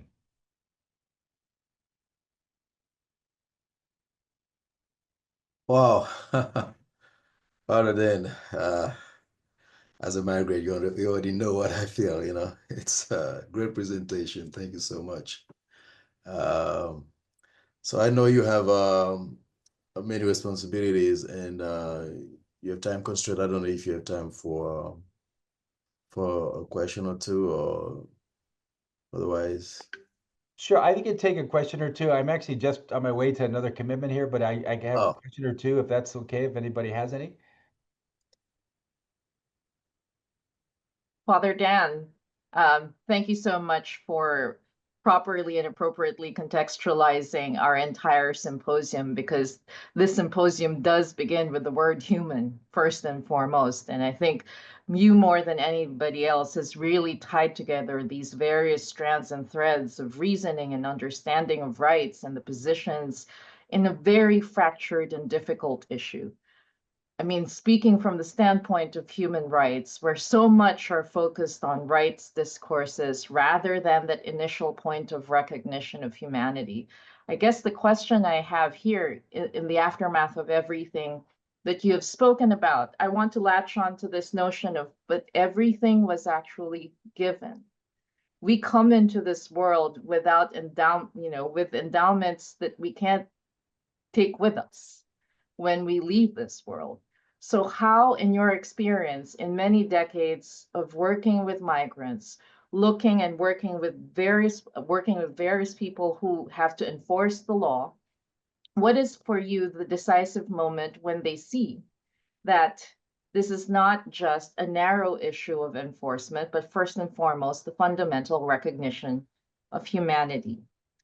And that's why especially we wanted to invite you, because you more than any other at the University of Notre Dame has literally done it across many migrant communities in Latin America, in the US border, but also in Africa. So I would appreciate hearing more, and I think our listeners around the world would appreciate hearing more. How do we get to that point of recognition? You know, I've always been interested in spirituality. I ended up doing it in the field of migration, but my issue is really in spirituality and really how we understand what's going on inside the human heart.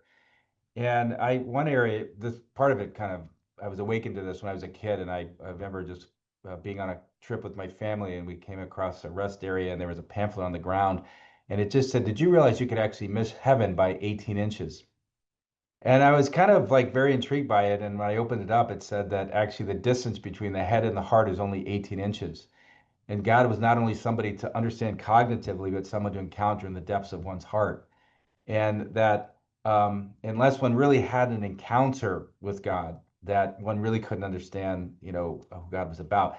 And I think over time, this has made even more sense to me. And I was one time giving a talk near the Mayo Clinic once, and this nurse came to me after it. She says, "I want to take that image and develop that a little bit more." She says, "Actually, the carotid artery connects the head and the heart. And if you were to cut off the circulation between the carotid artery," she said, your blood cannot be purified through the lungs, and you would actually die from a toxic death." And so I realized that somehow in migration, we've got to think about the hard issues about this, but we got to really enter into the heart and really work this through, and then we got to bring it back to our head again. But if we close off that circulation, then we don't really get a comprehensive understanding of this issue. And that's the problem politically, is that we also look at it too dualistically between citizen, alien, native, foreigner, legal, illegal. And so we actually have to look at a more holistic and even a contemplative view to say there is arguments here, but we have to look at it in terms of the union here. So the long migration of human life is a movement towards communion. But I think it's not just between the head and the heart, it's actually between the head, the heart, and the feet and back again. That's the more difficult challenge of migration. And that demands a much more rigorous intellectual process of learning than just kind of trying to sort this out in our head.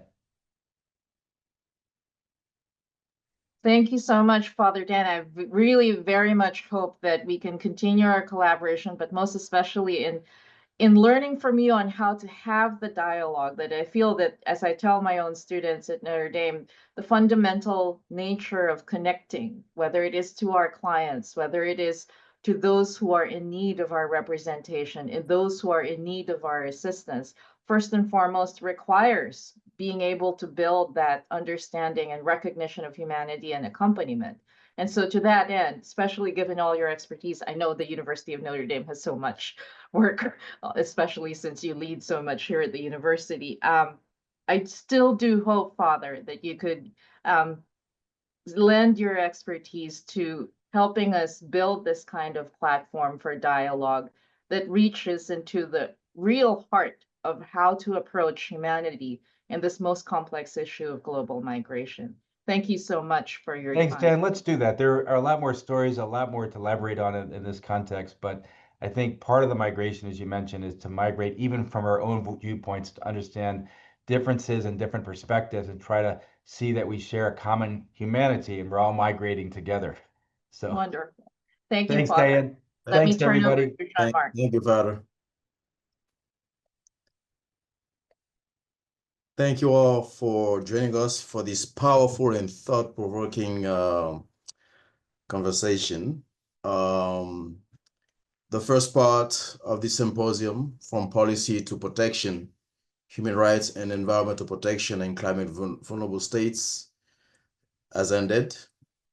And as we take a break, we warmly invite you to return at 1 for our next exciting session on international policy strategies for creating Sustainable Development Corporation. This afternoon's program featured another outstanding lineup that include compelling keynote on the role of multilateral financial institutions and financing climate sustainability and development. We look forward to seeing you back after our rich dialogue and actionable insight. So see you at 1 for the continuity of the symposium.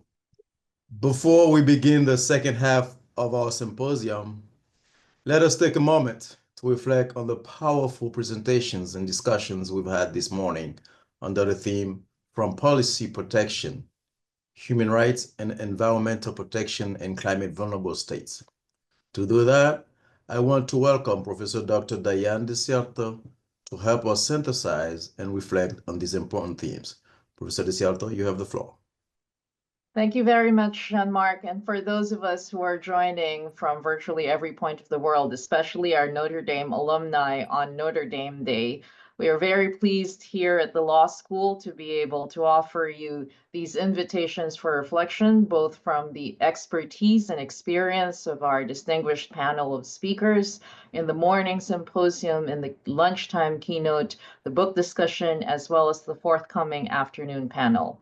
Human rights, climate change, and sustainable development are issues that our law school human rights program and Global Human Rights Clinic have long internalized as part of our portfolio of work, but most importantly, in educating our students, in defining our collaborations, and in returning to the fundamental centrality of the human in what we design, in what we try to protect, and what we try to collaboratively build with partners, internal as well as external, especially in advancing solutions for real outcomes in these times.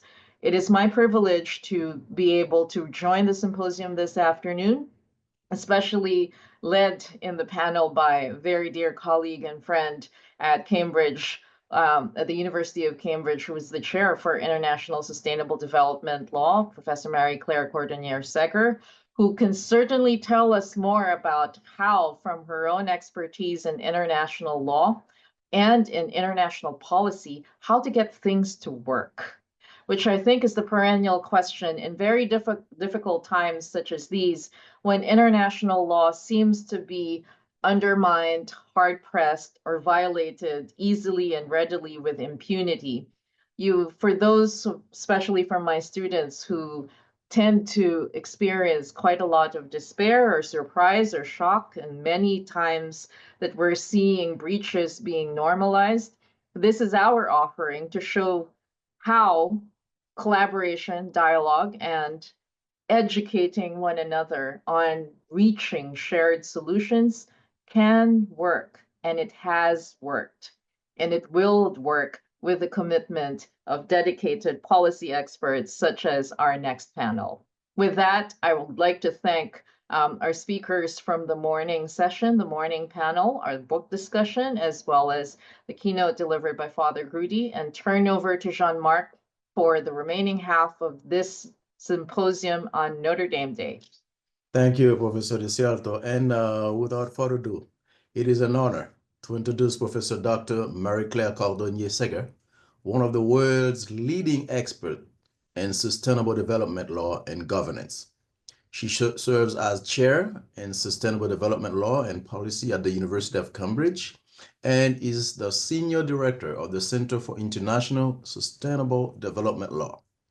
Professor Cordonnier-Segur is also the executive secretary of the UNFC3 CCC COP29 Climate Law and Governance Initiative and has authored over 24 books and more than 160 publications. Her work bridges academia, policy, and international diplomacy, focusing on climate change, biodiversity, trade, and the rights of indigenous peoples and future generations. A fellow of the Royal Society of Canada and recipient of numerous international honors, Professor Cordonnier-Segur will now speak on strengthening sustainable development through international cooperation. The rest of Professor Cordonier's biography is on our website. Please join me in warmly welcoming Professor Cordonier Seger for her presentation. Thank you very much, and I deeply appreciate your extremely generous welcome, as well as, and I will say thank you in advance, the kind invitation to speak in this truly fascinating global event. I have greatly enjoyed listening to the speakers, starting with our inspiring and incredibly moving address this morning by our Indigenous colleague from Brazil. And I'm very, very pleased to join again with Professor Diane Desierto, who has been such a kind friend and companion on this road that we walk together. I'm going to speak about strengthening sustainable development through international cooperation. And I will try to lay out a bit the menu of options and a few examples of innovations we've seen in the last few years. And then I know that the others on this panel are going to pick up on some incredibly important questions and give them much more serious consideration than I can. In case it was not audible, I wanted to start the presentation by pointing to some of the pressures and concerns that has been noted by the speakers this morning. Human development pressures, the shattering of planetary boundaries, even as our world economy contracts. And then we can go to the next slide, please. I need to especially highlight that global challenges that even if we solve them in one country or one community, will affect everyone, everywhere, is increasing in severity and concern. Among the most crucial for the topic of this symposium, to align with the theme, rising emissions and temperatures are already of extremely high concern. Human-induced climate change is causing rapid increases in average temperatures on Earth. And of course, beyond a 2 degree Celsius world, we see the loss of 99% of all coral reefs and millions of square kilometers of permafrost, as well as other terrible impacts. Heat waves increasing in frequency by 300%, 900 and nearly 700% in Africa and West Africa, respectively. Next slide, please. Alongside those global challenges raised by climate change, flooding and extreme weather events are already increasing. Hurricanes and disasters causing billions in damage, and indeed the frequency of hurricanes and extreme events also increasing, causing in some cases trillions in damage. What is particularly concerning about this, of course, is that it includes the loss of entire coastal and island states. And you can see the impacts are drastically uneven, as others have mentioned this morning. Next slide, please. Heat waves, droughts, and fires are among the other global challenges raised by climate change. We can see months of droughts increasing in many regions, 1 million plant and animal species threatened with extinction, deforestation and fires, wildfires, including in the area where I was raised on the west coast of Canada. And it's even more serious than we expect because, of course, again, the impacts are uneven. And the ability of countries to adapt to climate change and to address these impacts are drastically uneven. Next slide, please.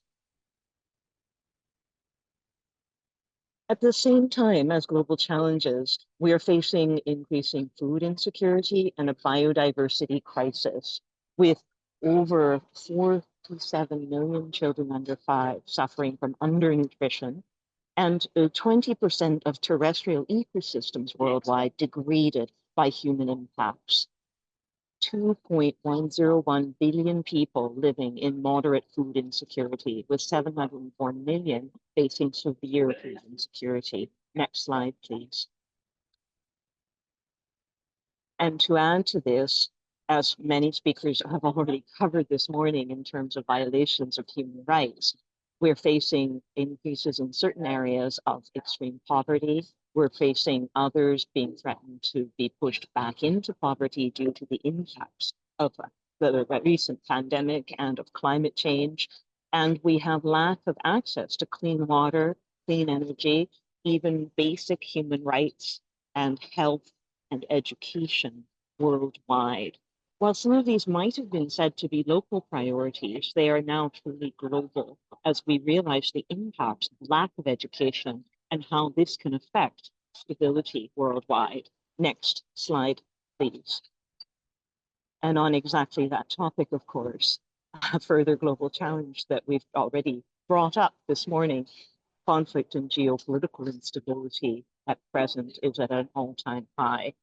Not just the Paris Agreement, large final emitter withdrawing, and other countries considering weakening or reversing their climate policies, citing economic or energy security pressures, but also global investments in new fossil fuel projects and new oil and gas fields being approved, with the conflict that often follows and the resource curse that comes with it, as well as global trade tensions, interstate conflicts, and in some cases, the costs of global conflicts exceeding or reaching nearly 11% of global GDP, as well as nearly 2 billion people living in countries affected by fragility, conflict, and violence, and 84 million, as our colleagues discussed this morning, being forcibly displaced worldwide, with conflict and persecution as primary drivers.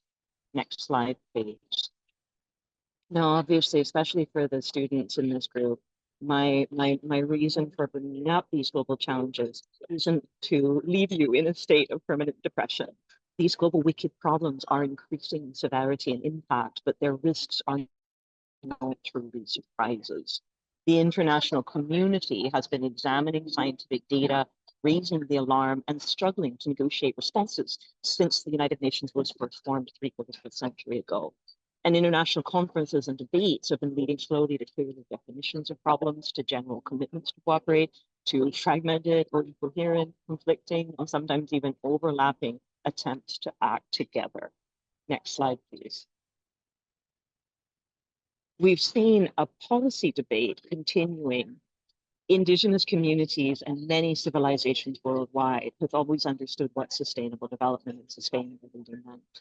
But in the 1972 UN Conference on Human Environment, and after the Brundtland report was released, with thousands of people engaged and consulted, in 1992 in the Rio Earth Summit, 3 treaties were formed and signed. Actually, the desertification one took 2 extra years. A Rio Declaration was made, and the policy goal of sustainable development was first brought into the international stage in our current international governance system. We've formed an International Commission on Sustainable Development, worked together for over a decade, came back together in Johannesburg in 2002, launching a new international partnership on sustainable development and international law, and then, of course, realized, much to our dismay, that progress had not been nearly as fast as it needed to be. By combining efforts with those who were working on Millennium Development Goals in 2015, we were able, however, to unite and come to an agreement, a commitment to a series of sustainable development goals and a process of high-level political forums where we will step together to resolve the global challenges about which I just spoke. Next slide, please. This common agenda, this a desire to move forward together, means that rather than restarting from zero each time, we try at least to move together on a common commitment.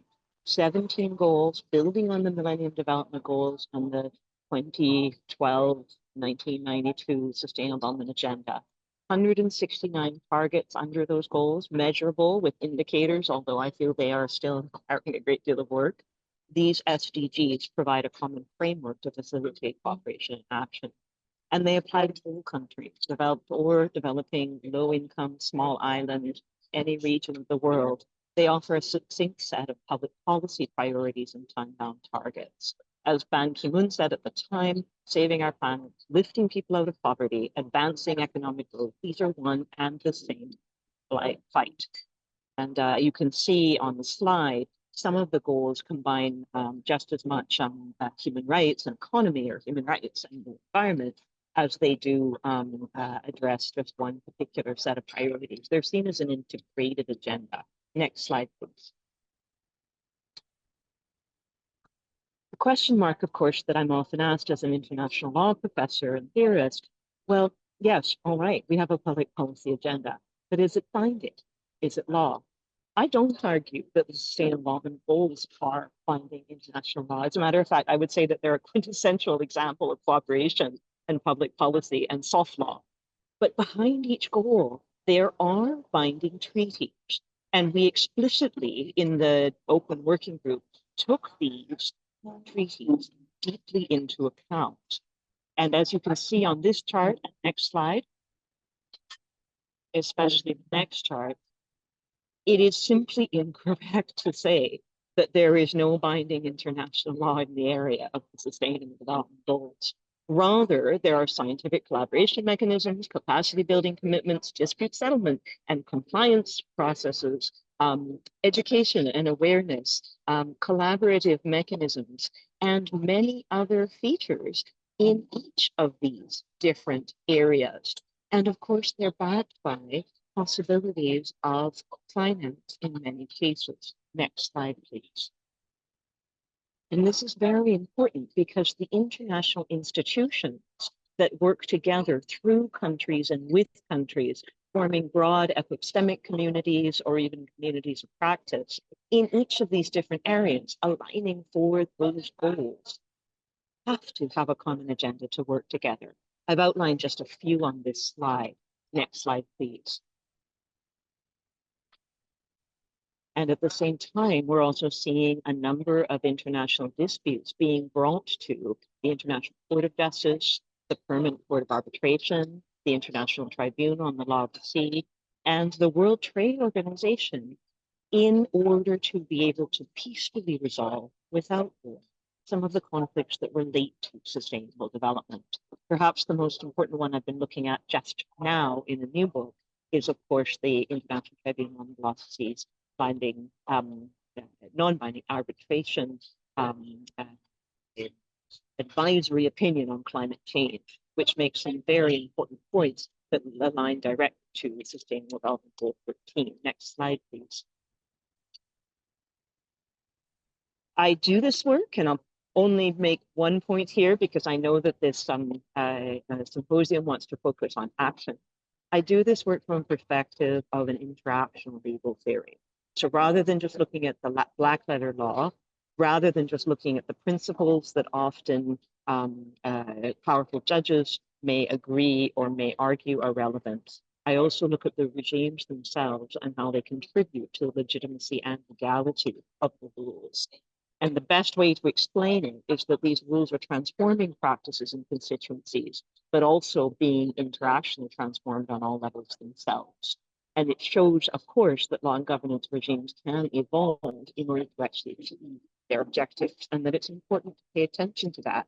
If you have the best will in the world and the best black letter rules and promulgation possible to manage a river, and you have the best principles of private property being respected, human rights being respected, the environment being respected, and the regime and such has overallocated the water and the river has run dry, you may have a very good law, but it isn't effective and it's not very legal or legitimate. And so we look at our treaties from that perspective, and it's no surprise to us that sometimes more than one protocol, more than one treaty refinement needs to be made in order for us to be able to cooperate. And new funds are often needed. Next slide, please. Including, oh my goodness. And that's where I would like to go next. We might have much binding rules. We might have dispute settlement tribunals, which, while imperfect, try to make things work. We might have many international institutions doing their best, but we'd have to mind our financing gaps. And indeed, even right before the pandemic, we saw massive gaps in the financing that is needed for the sustainable development goals to be achieved. I'd like us to keep it in context, though, because we have looked at other problems and solutions where we are being told we need to put trillions more into security, for example, and buying military equipment. And yet to achieve all of the sustainable development goals, it may only be 33 trillion. So let's keep in mind the size of our global financial markets when we point to the size of our financing gaps. Next slide, please. And I'm heading toward my main and final point in this presentation, which is, of course, that even if we do manage to mobilize and accountably manage the necessary resources, further gaps are thrown into sharp relief. Vast legal creativity, capacity, and courage chasms are open in our road ahead. And in that, I mean creativity. We need new research and knowledge to prepare future generations to be resolute and resilient in the face of the impacts that centuries of unsustainable development have already set in motion. We also need access to information, education, and skills development across nearly all disciplines and fields and all professions to strengthen capacity for SDG cooperation. And we need renewed ambition, supported by public policy, law and governance reforms on all levels, globally, to focus our resources and advance our achievement of each SDG and each target under those SDGs. And that is a role for you, for this symposium, for the universities and colleges, research and engagement institutions, governments, and international organizations, including all the speakers who have joined us today. Next slide, please. And I'll just give a few examples to explain what I mean. Opportunities for law and action by clustering a few of the SDGs. This research was carried out mainly throughout the 4 years of the pandemic and its aftermath in many countries. So what we looked at especially was what happens when you do have to mobilize finance fast, and how do laws help? Next slide, please. As one cluster example, if you pair up ensure access to affordable, reliable, sustainable, and modern energy for all, with take urgent action to combat climate change and its impacts, you can see we have international law in the area of either. And on climate change, of course, the Paris Agreement and the UN Framework Convention on Climate Change, but also, for example, the UN Convention on Conduct and Interpretation are directly relevant. Next slide, please.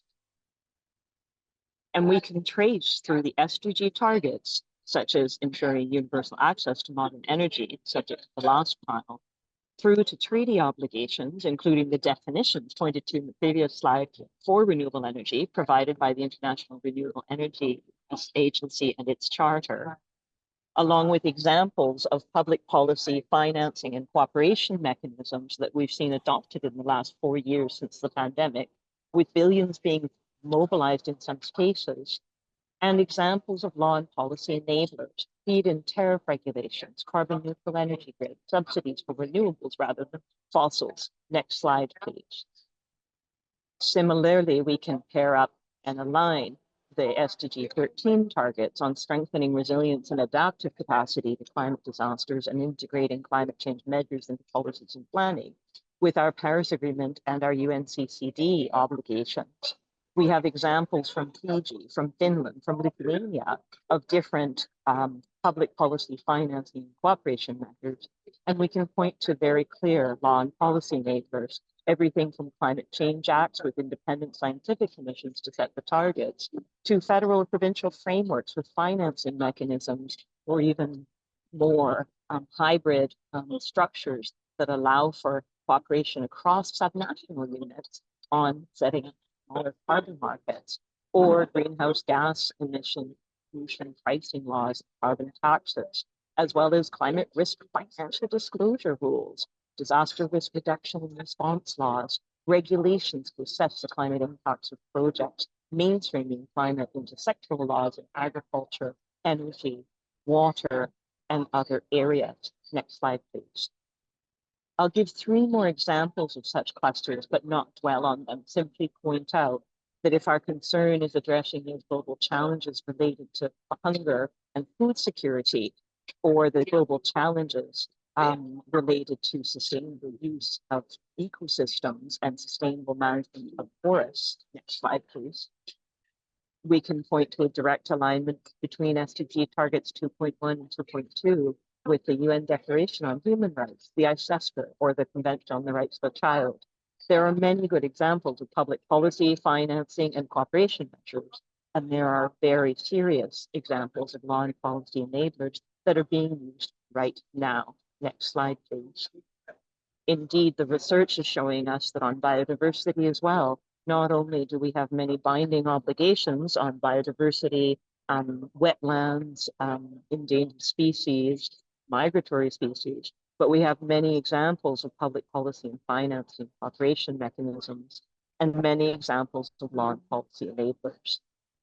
I'll skip the next 4 slides in the interest of time. I know we lost a bit of time when we first started, but I want to point out that, of course, in terms of access to energy and water, there are similar alignments between the SDGs, the binding treaty rules, and the domestic legal reforms that we can all fight for. And finally, if we looked at SDG 1, end poverty in all its forms everywhere, or SDG 9, build resilient infrastructure and promote inclusive and sustainable industrialization and innovation. Next slide, please.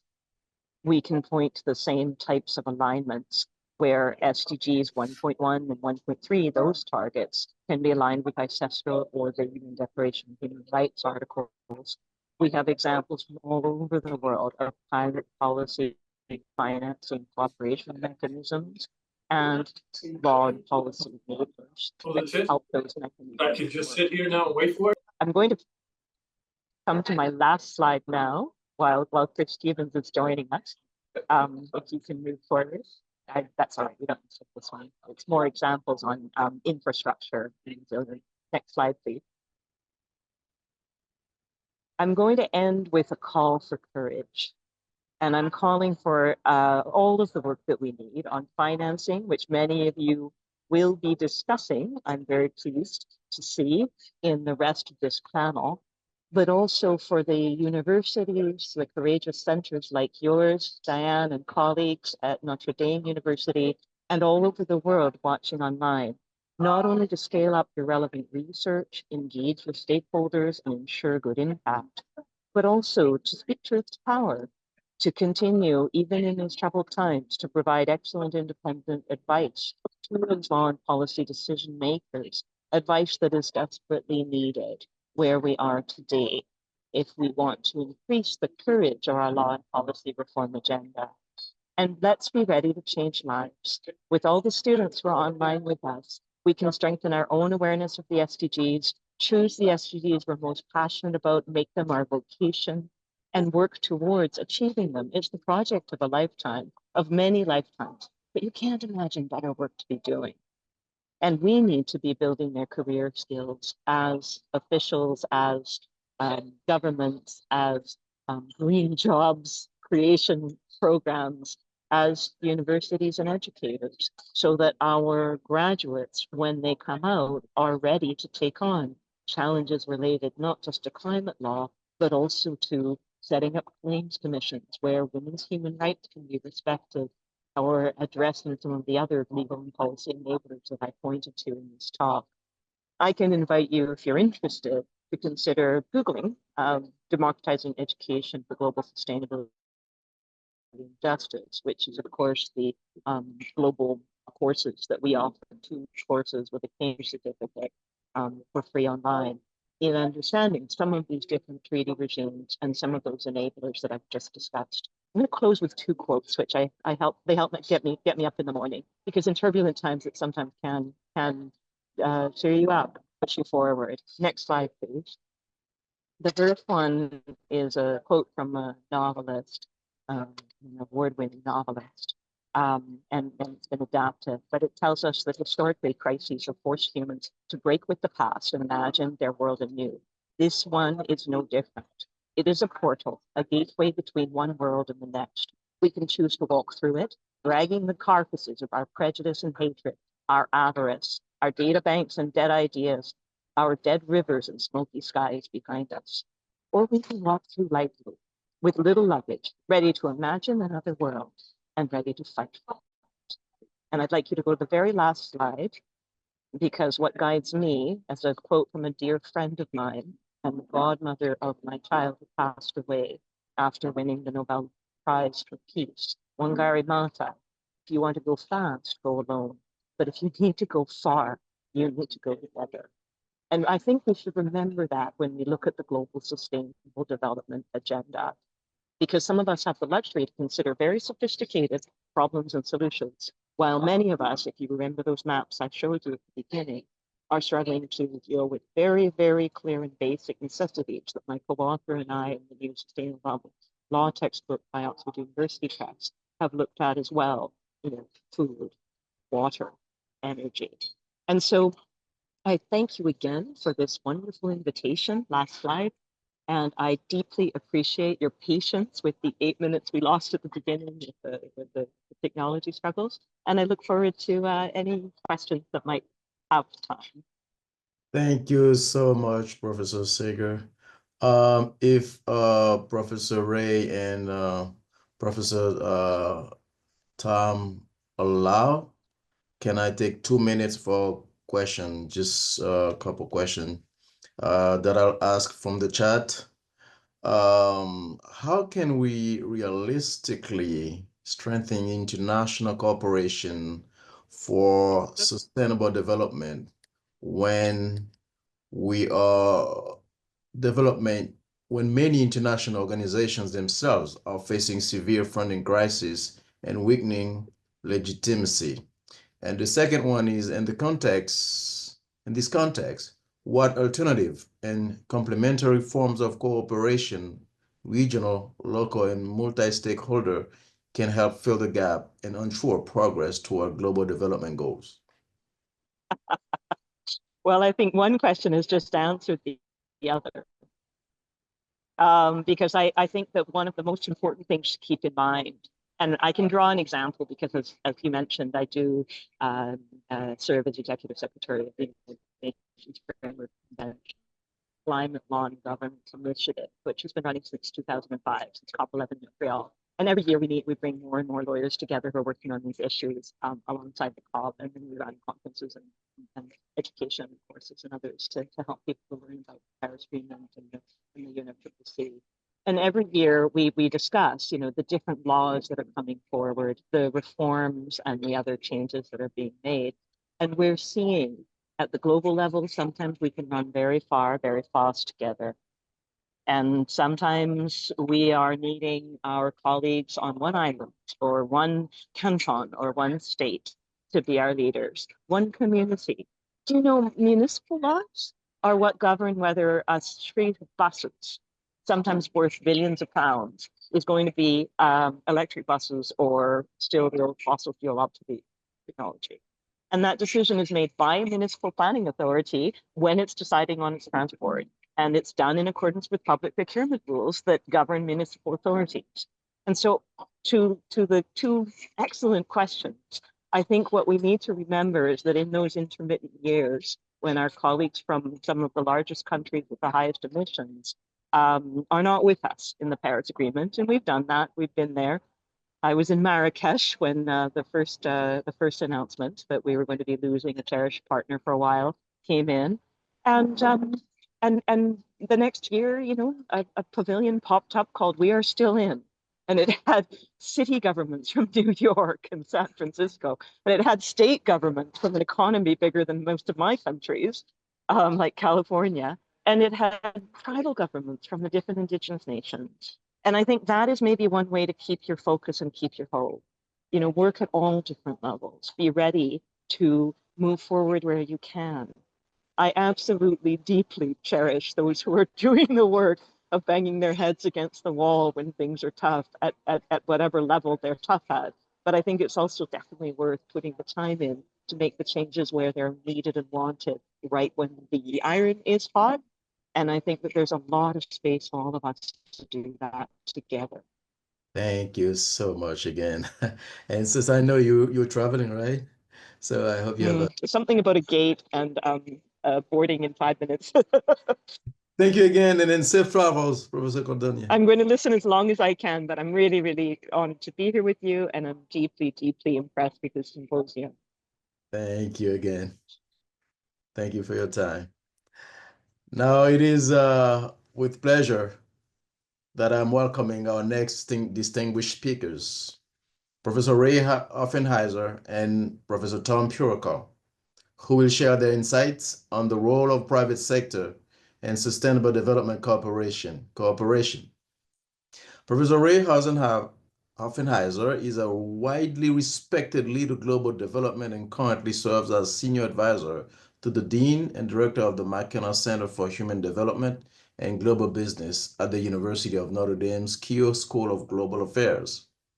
With decades of experience in poverty alleviation, sustainable development, and humanitarian work across Asia, Africa, and Latin America, he previously led Oxfam America for 20 years, transforming it into a major force in international development and human rights advocacy.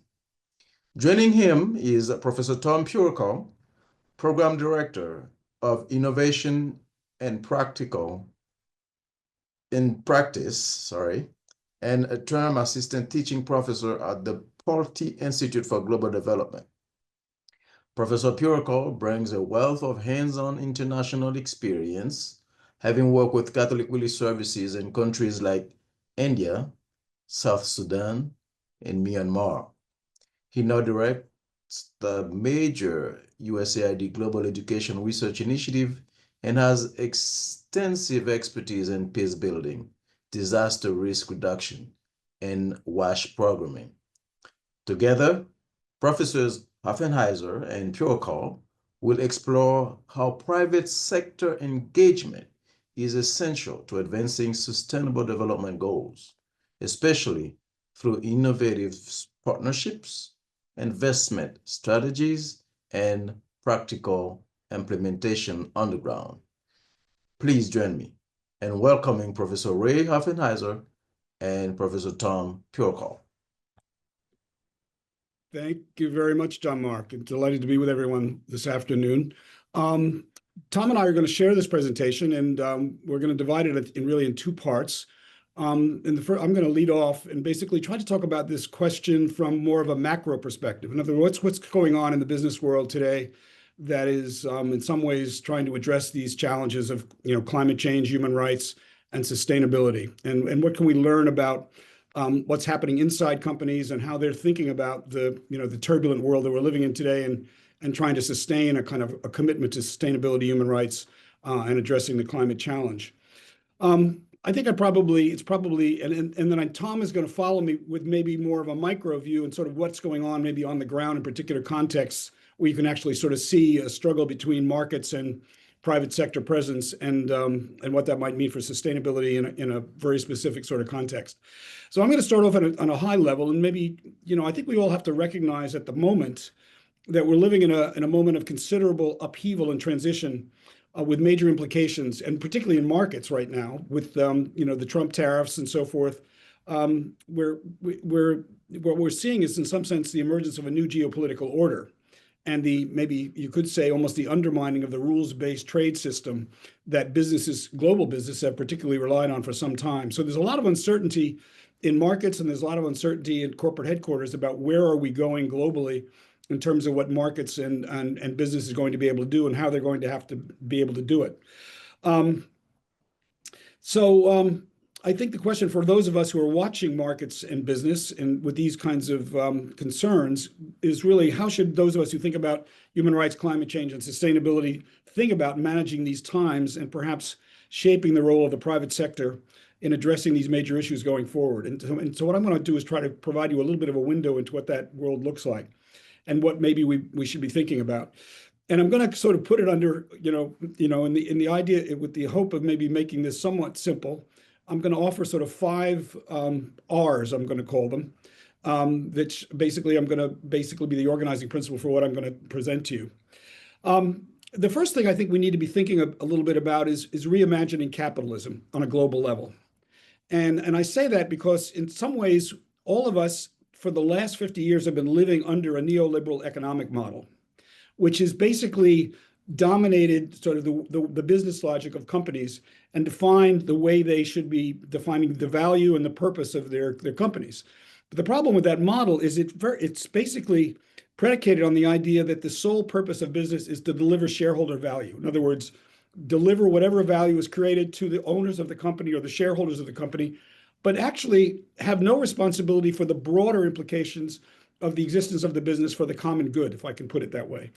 In other words, there's no concern for community. There's no concern necessarily for philanthropy. In fact, the sort of economic premise of the neoliberal model was philanthropy is not, companies shouldn't even worry about, investing in beyond the actual purpose of the business, which is making profit.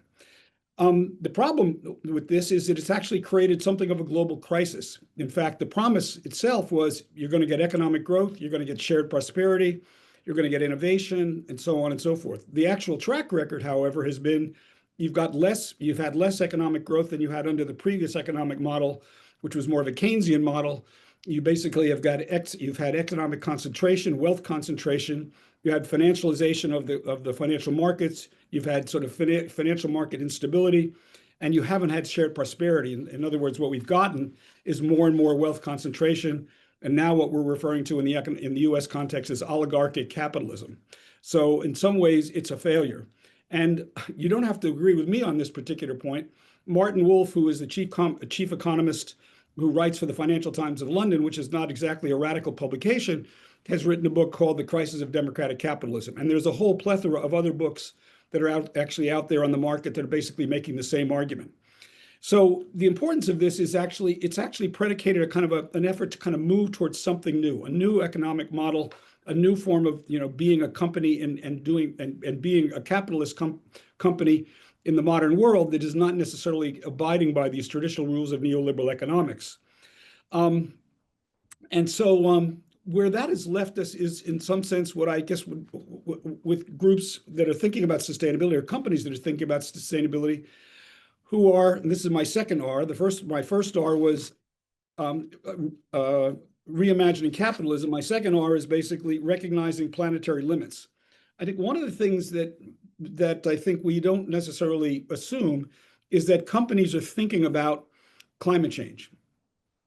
But the reality is actually many companies, if you think a little bit about it, actually have to think about climate change. If you are a company that's dealing with, for example, commodities, and you're sourcing commodities from all over the world, climate is actually undermining the availability of a whole variety of different kinds of commodities. Coffee, for example, coming from Central America is being affected by coffee rust. And so a lot of the farmers that are producing coffee in Central America are going out of business because of disease that's actually resulted as a consequence of climate change.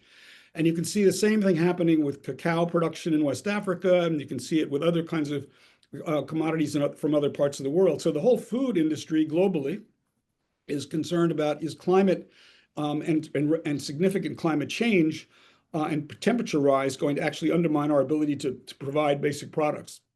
And similarly, other companies for other reasons are concerned about the viability of their supply chains down the line. So companies have actually taken on this question of is climate change actually a risk for their company? And more importantly, the insurance industry, which actually undermines the entire sort of corporate architecture globally, is actually defined climate change as a major corporate risk that actually affects what companies and what kind of risks they will insure. And the reinsurance companies that insure the insurance companies are actually driving this particular argument about the risk of climate change for business globally. So there's kind of a whole architecture of concern about risk in the private sector that may be invisible to us, but actually company executives are having to think about. And so it's driven them a little bit toward thinking about planetary limits and thinking about climate change and sustainability as something that maybe needs to be core to their business proposition.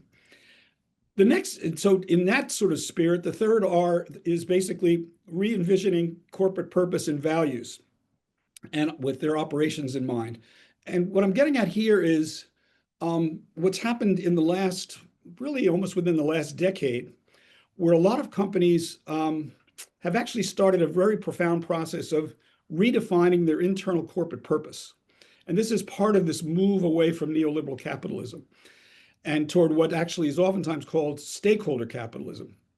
And what the companies are basically have decided is it's no longer sufficient to just be delivering the value to shareholders, that they actually have to think more broadly about what's their role in the world, what is the social value is the term they're often using, that they're delivering to customers, they're delivering to suppliers, to employees, and all variety of other sorts of stakeholders.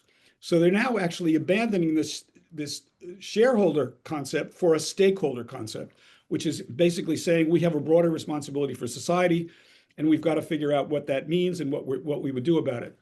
In the late 90s, basically, the UN Global Compact was created, which was an entity at the United Nations, which is essentially driving this notion of corporate responsibility, and basically starting to kind of, in some ways, measure, began a process of like trying to create metrics to measure whether companies were embracing sustainability, and sustainability broadly defined, including not just concern about carbon and climate change and so forth, but also human rights, and the welfare of the populations that were surrounding perhaps the units that companies or the areas where companies were operating.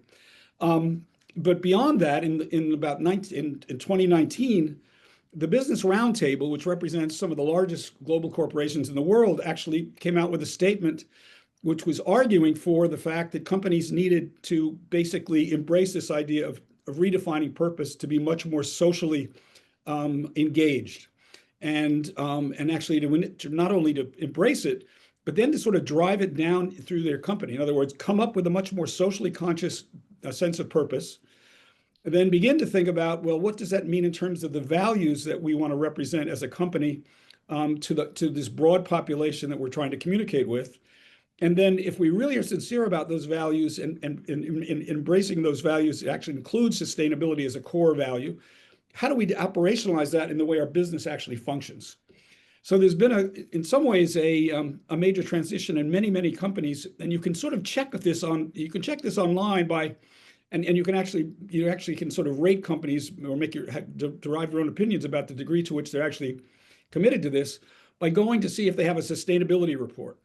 And if they have a sustainability report, how do they actually represent the values that they espouse in that sustainability report? And how do they translate those values into actual operational changes in the way they do their business? In other words, what are they doing about carbon capture? What are they doing about human rights? What are they doing about a whole variety of other environmental issues that might have to do with their environmental footprint on the ground? How are they handling biodiversity, depending on what industry they're in, or what is their water use, and have they been diminishing that or increasing it? And then the next thing you can check is, are they actually using the globally accepted standards for these kinds of for measuring the actual impacts that their business may be having? And you'll actually find that the companies that are actually doing this well are being very transparent about the corporate purpose transition. They're being very transparent about the value propositions that they've redesigned. They have a sustainability report, and they're actually reporting on the various globally acceptable metrics for actually measuring their performance. And then they report on that performance in their sustainability report. So I would encourage you, as you're thinking about this revisioning corporate purpose and values, to actually take on an exercise of looking at a company, pick any company you want, and just testing whether and to what degree they're committed to sustainability, and how do they define sustainability? Is it a narrow definition to climate and carbon, or is it actually broader, and does it include also human rights? In doing this, in some ways, what they have to do also is, within their marketplace and their own industry, they have to redesign economic incentives. So in order to kind of function as a business, they have to actually, in some sense, make the business case to investors that sustainability and human rights and work on climate change is actually important, and they can be working toward a sustainable future, and they can still be making a profit, and that they're worthy of investment from the financial markets. And so this is the big challenge that corporate executives have to do. They have to kind of, in some sense, force the markets to change the incentives to enable them to actually become sustainable businesses, and in some sense drag the laggards behind into that sort of brave new world beyond neoliberal capitalism toward a much more sustainable future. And in many cases, this might require in companies deep structural change. So the point I want to make here is that redesigning economic incentives and implementing these kind of new ideas of purpose and values and operational transition is not easy. And if you're a corporate leader, it's actually quite an ambitious undertaking to actually try to transform a multi-billion-dollar company toward a much more sustainable business model and sell it to investors, and actually really at the grassroots make sure that your operations represent the value premise that you're actually transmitting to the general public. The key to all this, in some sense, is actually, and this is my next R, is realizing the dramatic change in operations across corporate supply chains. When we talk about globalization, actually what we're talking about is companies that are operating global supply chains that are actually sourcing all sorts of raw materials for whatever it is they're producing, and then they're transmitting those through the other side of the value chain to the actual customer. And what's happening right now is there's a lot of turmoil in the world, and these value chains are being, in some sense, disturbed by this tariff war that's going on. But more importantly, the sustainability challenge has meant that companies have to think about how much, let's just say, for example, how much are they polluting from the site of their factory? And to what degree are they recognizing human rights? And so they've got to really take on a whole variety of issues and think about how those issues are actually present or absent in their supply chains. They're looking for, are there human rights violations in their supply chains? A number of years ago, it was discovered that there was slavery in supply chains for fisheries from the Pacific. Companies don't want that kind of reputational risk, so they're having to actually think deep down into the operations of the company to avoid those kinds of things. So finally, so in some sense, the supply chains are kind of the window into, where these operations, can be challenged, and where companies can be challenged on whether they're doing the right thing on climate, human rights, and sustainability going forward. So I just tell you that in some sense to give you a sense of how to do your own sort of diagnostic. So finally, I will just sum up before turning it over to Tom that, climate is an existential crisis. Companies and markets are critical to actually the implementation of the sustainability concept. Without markets moving and without investors moving and without companies changing purpose and driving these concepts into their supply chains, we won't see a sustainable future. But to end on an optimistic note, despite the fact that there's all kinds of pushback against sustainability now in the kind of corporate discourse and from the investor community to some degree and from the White House, company CEOs are actually, they're toning their rhetoric down. But actually, they have made such an investment in transforming their companies. They are committed, and they also understand the risks of an unsustainable future for their own business. They're continuing to move ahead quietly without necessarily making a lot of noise about it. So I think that's maybe the optimistic note. But they need to be continuing to feel that they have public pressure and that they have a public support for this new value proposition, where they're delivering social value rather than purely economic profitability for their shareholders. So with that, let me turn it over to Tom, who's going to take us in a slightly different direction. Thanks, Ray. And I will try to keep this brief because I know that we don't have too much time. But I want to start with a story, maybe. I think that sometimes helps capture some of these concepts that we're talking about. I was working in Honduras this would have been the early 2000s, 2004, 2005 timeframe. Quite a bit of work with the sawmillers and farmer cooperatives and sawmill cooperatives at the time. It was known that there was a fair amount of corruption going on and just poor management of the forestry sector within Honduras, and it was leading to some fairly intense deforestation of a very valuable resource for the country. And as a result, a number of environmental companies were putting pressure on some of these sawmill companies to really just shut down their operations altogether. Negotiations weren't going very well, and as a result, one day, one sawmill closed down and something like 2,500 Hondurans were unemployed. What could be said was a couple of things. And so my first point is that details matter. I think when you actually look at the issues and the factors that were involved with regards to the poor management of the forestry sector, identifying the big causes of deforestation was a priority. And when you really look at the details, it was identified that really much of the slash and burn techniques that were being performed by poor farmers in order to clear lands for cultivation was causing a great deal of the deforestation and air pollution resulting from it. Now, these were being done out of necessity. It was being done out of a need to cultivate and support their agroeconomies at these micro level, at the farmer levels, right?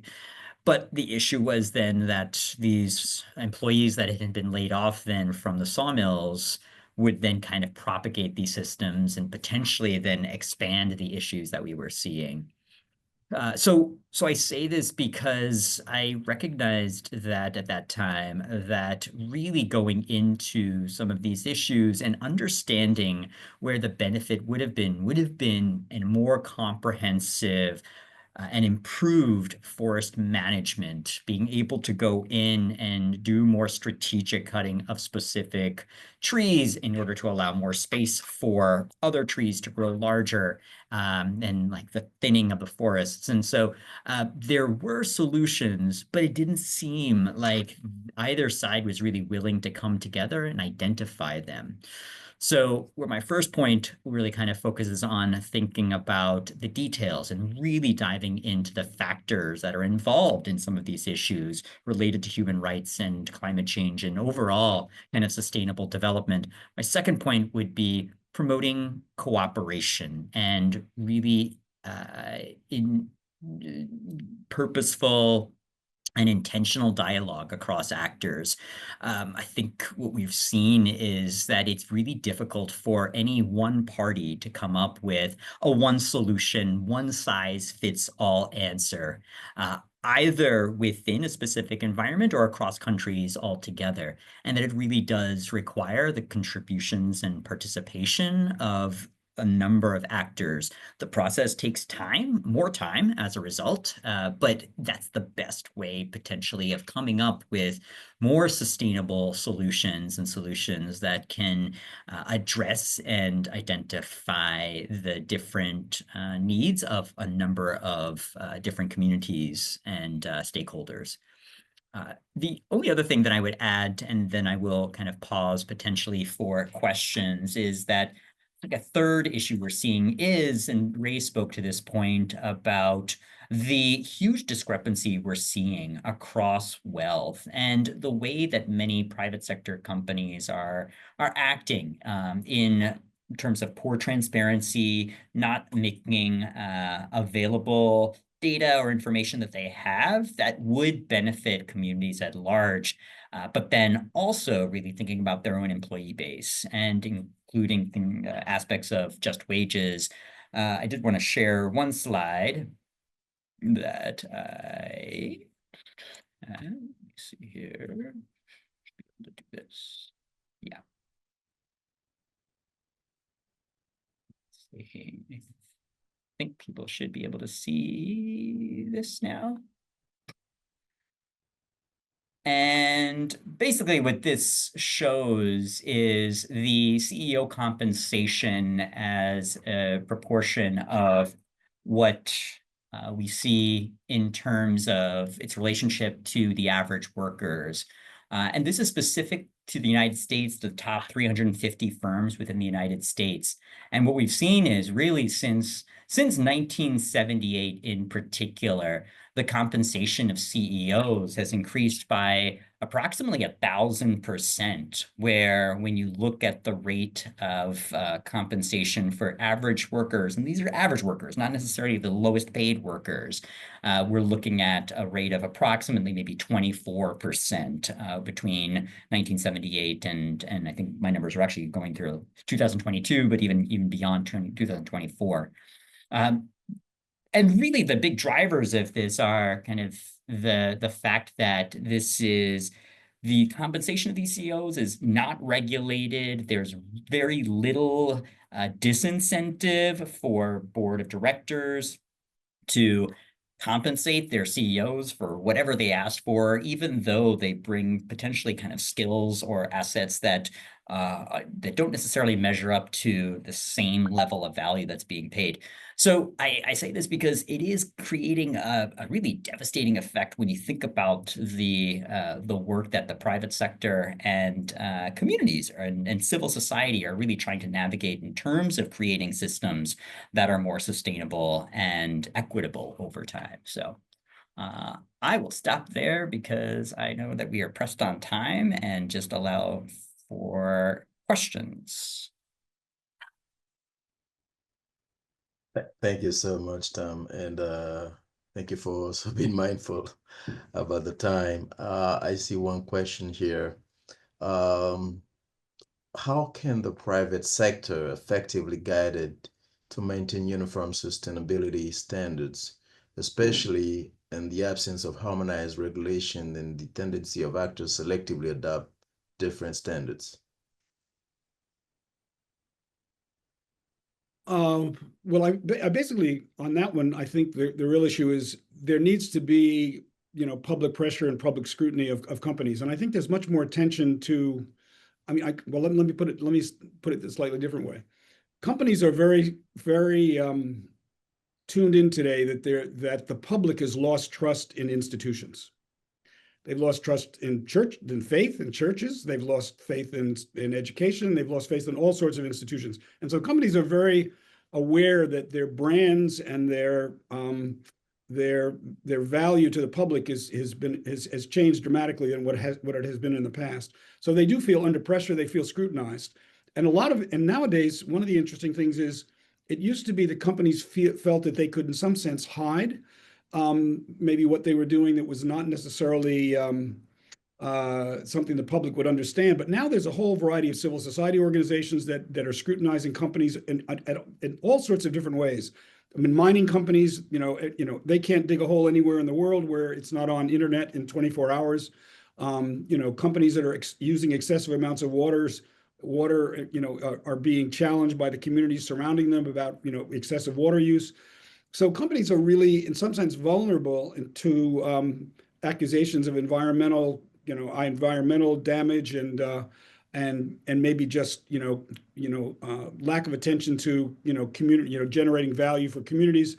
So there's that community pressure that's on them, and then now there has been this what we might refer to as the ESG pressure coming from the investor community. In other words, this concern about environmental integrity, social value and proper governance systems. And this has been something that's been, part of the dialogue in Wall Street. So when a CEO now basically has to speak to the investor groups in a quarterly meeting, he or she is going to be asked about, well, what are you doing on environment? What are you doing on climate? What are you doing on human rights and social benefit for your communities? What is your social value proposition as a company?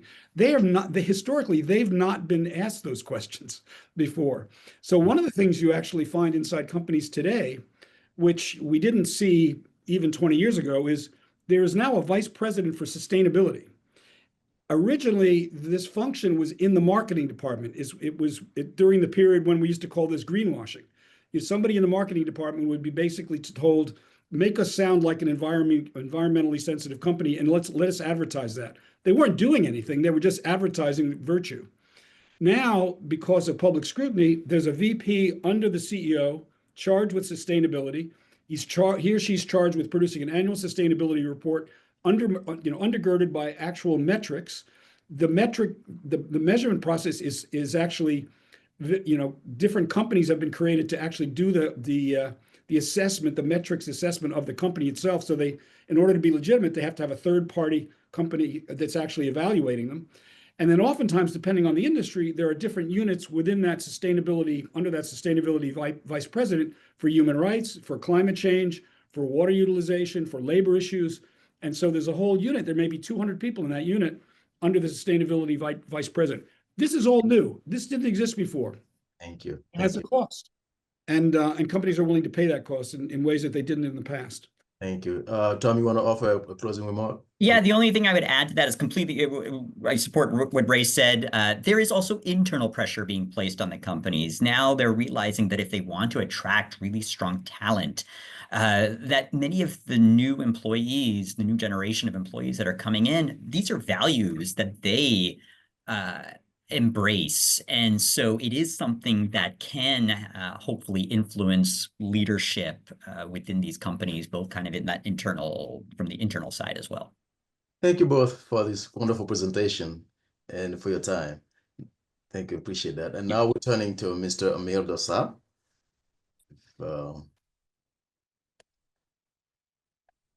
If you could please spotlight him. It is a true honor to introduce Mr. Amir Dossar, a global leader in partnership building and a tireless advocate for sustainable development, who will speak to us on towards a shared future, strengthening global cooperation and sustainability. Mr. Dossal is the president and CEO of the Global Partnership Forum, a platform that empowers changemakers with the tools and networks needed to advance the UN Sustainable Development Goal. With over 25 years of service in the United Nations, he played a pivotal role as the founding director of the UN Office for Partnership, where he helped manage the scale and landmark $1 billion gift from philanthropist Ted Turner. A chartered accountant by training, Mr. Dossal's influence extends far beyond the UN. He's the co-founder of the Pearl Initiative, the Blockchain Commission for Sustainable Development, and the Global Mental Health Task Force. He has served as a distinguished fellow with the World Economic Forum. Through these roles, he has consistently championed innovation, transparency, and collaboration across sectors and borders. Recognized by and with numerous honors, including the Ellis Island International Medal of Honor, and awards from the UN Association of New York and Institute Charter Accounts of England of Wales. Mr. Dossals exemplify global citizenship and action. So for the next 20 minutes, please join me in welcoming Mr. Amir Dossal for his presentation. Thank you, sir. I am very touched, very honored, deeply honored by your kind words. I don't deserve any of this. I'm just a public servant, actually, and I have the privilege of being able to spend 25 years at the UN doing different things, including peace building, economic and social issues, and of course, building partnerships. Today, we are at the crossroads of this challenge we're faced with. And I love the topic about the intersection of climate, human rights, and sustainable development. That's the genius of the SDGs, that they are all intertwined. We tend to forget that while sustainable development goals is about the 17 goals, which are kind of focused on economic and social issues, the golden thread is about human rights. Golden thread also includes climate impact. And if we do not address those things, we are struggling.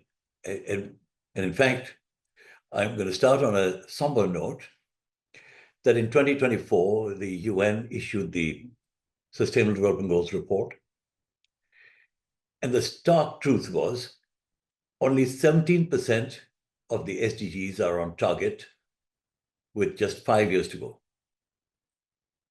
2 days ago, at the Financing for Sustainable Development Forum, the Secretary General of the United Nations, Antonio Guterres, announced that we're now on a $4 trillion annual financing gap. In other words, we need $4 trillion every year in order to achieve the SDGs or have any chance of achieving the SDGs. Even though I have to say that there has been progress made in the health sector, the energy access has improved, regional advances have been made, actually, but there are huge challenges ahead, especially on climate change and human rights frameworks. And I'd just like to touch on some of the issues we are faced with today. You have climate, I think everybody knows, 2023 was the hottest year on record. 2024 got worse, and we are now approaching 1.5 Celsius, and could be kind of a permanent impact that could change the face of the planet. And I'm not being alarmist, I'm just being pragmatic and giving you facts, because that could mean impact on how we get our food supplies. It creates challenges on food security issues. It increases human rights violations. It increases migration and the suffering which goes with it and so on. While poverty overall reduced by something like 23 million, in 2022, 100 million people, additional 100 million people faced hunger compared to just 3 years earlier, to 2019. So are we making progress? When we have 120 million people who are forcibly displaced, exactly a year ago, that was the statistics, all driven by conflicts and climate disasters. So we're now in a situation where we need to figure out ways to help the 3 billion people on the planet who are struggling with debt, who have health challenges, education spending challenges, governments don't have the funding. And I was very intrigued and very interested, and I appreciate the discussion by previous speakers about the role of the private sector. I'm biased that, in fact, that's the only way to go. You have a current environment where governments are saying, I don't have enough.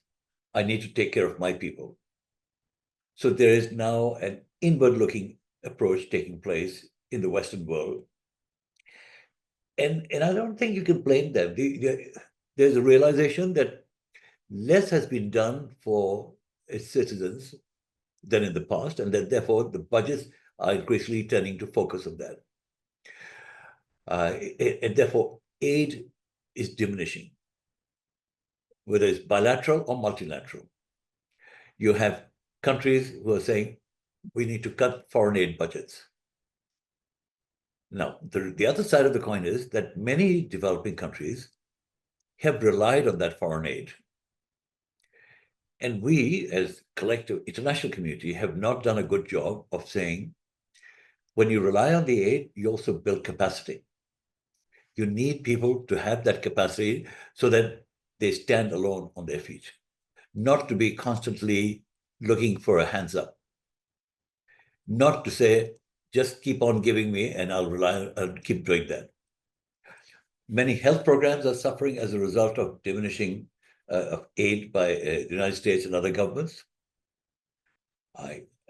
Having said that, we've made progress. We've made progress on the infant mortality rates. They dropped, they were like about 5.5, 6 million, 2015 when we started the SDGs.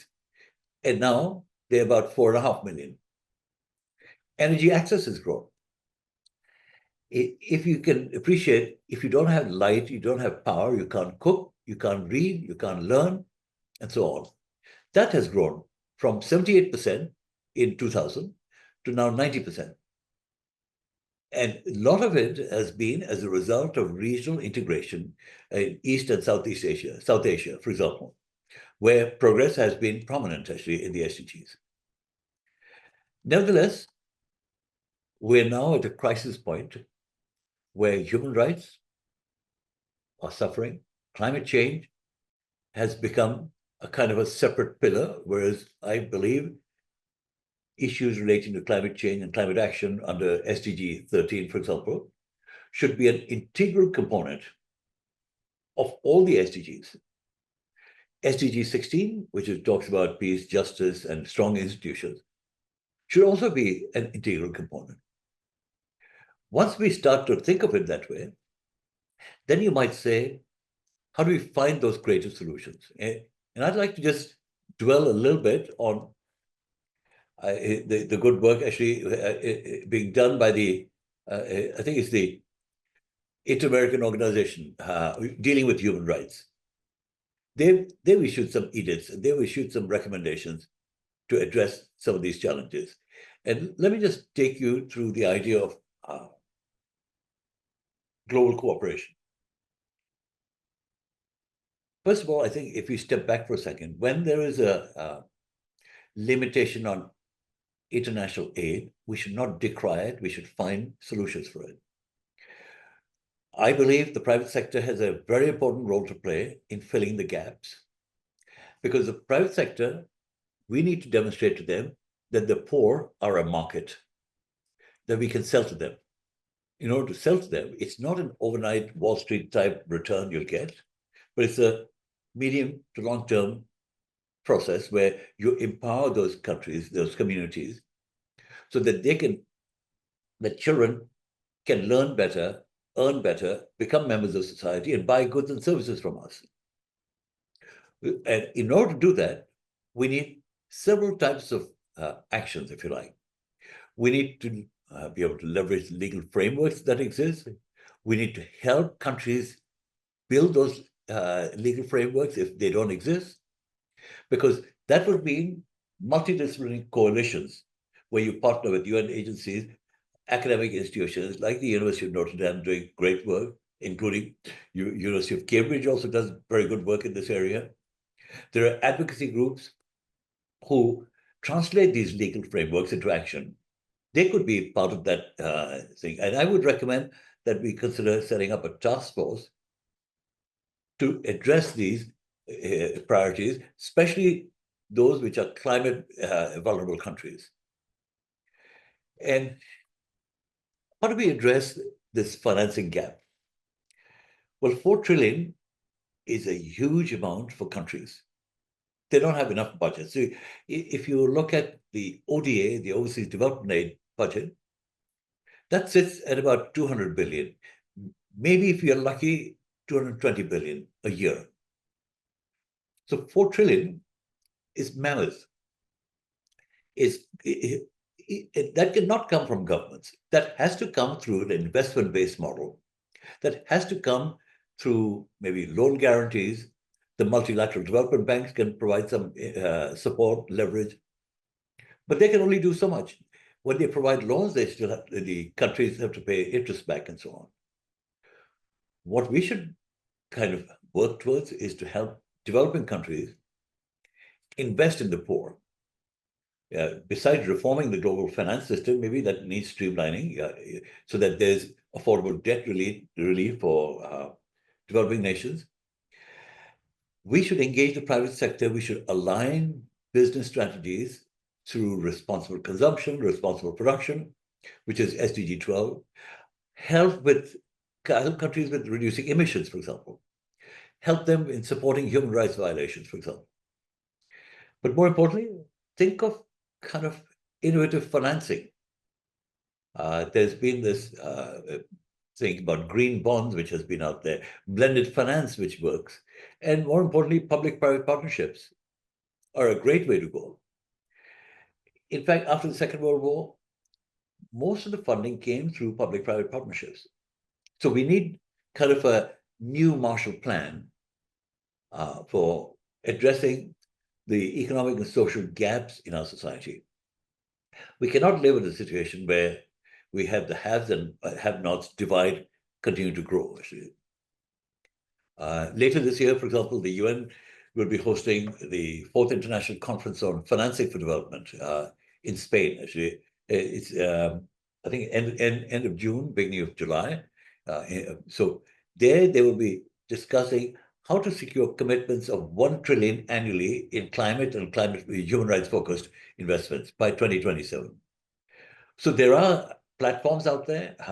I'm afraid governments should not be talking to themselves. We should have the private sector as an equal partner on the table. Now, I know I'm probably running out of time. I'm just going to say very quickly.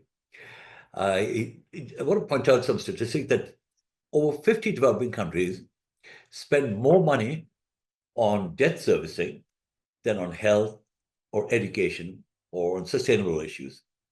So that's where financial cooperation is important, so that we help in the protection of human rights.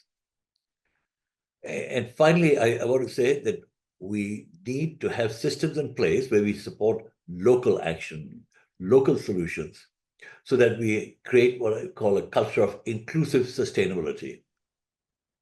And you look at programs which are taking place in the Amazon region, for example. You take programs that are being done for youth and empowerment of women, who are reshaping SDG policies, in fact, because you amplify the voices of the marginalized. Women don't often get enough of a platform, but youth, they must be on the table, sharing ideas and saying, here's how we want you to help us achieve sustainable development in the long run. And of course, we go back to the idea, there's always been this idea that we should set up a global fund. I'm a believer that if it's a global fund, it should be an investment fund, which supports grassroots organizations. Because if you help development from within, from the bottom up, you can prioritize SDG 16, which is peace and justice and building stronger institutions, and even on human rights advocacy. So in closing, this is a wake-up call, I'm afraid, that we are now 2/3 of the way, only 17 targets, 17 SDGs on target. And we need to now look at the real missing link, which is human rights frameworks and the climate action to be integrated completely within the development framework. Thank you, and I'm happy to take any questions. Thank you. Thank you so much, Mr. Dosa. We have one question with two parts. And the first one is, what are your thoughts on the idea that some studies suggest that AI being the missing puzzle part that finally accelerate progress toward sustainable development goals? And the second part of it is, can it realistically help close the persistent financial and operative gaps that have held us back? So the first one is actually a fun question because I'm dealing with those issues. Coincidentally, 2 years ago, we launched the first ever program at the UN on the issue of artificial intelligence and large language models. Next week, we're hosting a dialogue at the UN STI Forum on digital cooperation, including the use of artificial intelligence to advance the Sustainable Development Goals. I think we're not doing enough when it comes to AI because if people in developing countries are restricted from the use of AI because of lack of high-speed internet, lack of internet access. There are companies, there are organizations which are trying to bring internet access to people because at this point, most people have what I call feature phones, not smartphones in the poorer countries. It's the smartphones which can help change the dynamics where today you can have an iPhone or an Android phone, ask a question on ChatGPT or Perplexity or Gemini, etc. There they cannot do that. They cannot get access to that information. So the UN set up something called the Global Digital Compact and has a special office for dealing with artificial intelligence. And I have to tell you, it's not the UN alone. The World Economic Forum has done that. Many other countries are doing that. US has been a lead with companies from San Francisco, for example, getting involved, France, UK, etc. I personally feel that in the next 5 years, it'll become more democratic. I know 5 years is too long, actually. Because we already had that access since day one. Yes. Thank you so much, Mr. Dosa. I really appreciate your time and your presentation. Very inspiring. Thank you again. Appreciate that. Now for our last speaker of the day, and he's going to give the keynote's address. It is a great privilege to introduce our keynote speaker, Mr. Christopher Stephens, who will address us on the role of human rights and the work of multilateral development institutions. Mr. Stephens serves as Senior Vice President and Group General Counsel of the World Bank, where he is a key member of the institution's senior leadership team. He leads a global team of approximately 450 legal professionals and oversees the full spectrum of legal functions across the World Group Bank's operation. His portfolio includes legal oversight of lending and advisory services, development finance, anti-corruption, sanctions, corporate finance, and capital market activities, spanning over 60 billion in annual issuances. Before this role, Mr. Stephens serves as General Counsel of the International Finance Corporation, IFC, and General Counsel of the Asian Development Bank, bringing decades of leadership in shaping legal strategies across public and private development finance. Throughout his career, Mr. Stephens has demonstrated a profound commitment to advancing human rights, judicial reform, and the rule of law as integral components of sustainable development. At the World Bank, he founded the Law Advisory Services and Knowledge Unit, which works directly with member countries on legal and institutional reforms in critical areas such as gender, digital innovation, tax reform, environmental sustainability, and judicial strengthening, with honors including being named one of the world's top 20 general counsel of the Financial Times and receiving accolades from Thomson Reuters, International Finance Law Review, and Asian Legal Business. Mr. Stephens stands as a global, respected voice on legal leadership and development. Please join me in warmly welcoming Mr. Christopher Stephens for the keynote speak. And good afternoon, everyone. I'm really pleased and honored to be able to speak with you today. I can see you got the version of my background and description that my mother sent along, so thank you for going through that so patiently. It really is fitting that I speak with you in this forum about the intersection between human rights and the development agenda of multilateral development banks, or MDBs, with particular focus on the World Bank. But before I start, I'd just like to thank Professor Diane DeSerto and the team at Notre Dame's Global Human Rights Clinic for the invitation, and to you, Jean-Marc and Rita Cueva, and your teams on organizing the event. For context, I'll just take a few minutes to describe the World Bank for those of you who are not familiar with the bank or its work, and then I'll describe the links between the human rights and our development mandate and work. The World Bank, as Jean-Marc said, is a multilateral development bank, or MDB, and it was established by international treaty that now has 189 signatory countries as member states.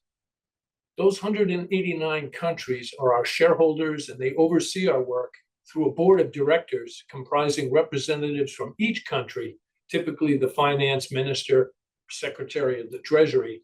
And so for the United States, Treasury Secretary Scott Bessent was here in our office last Friday for our semi-annual governors meeting.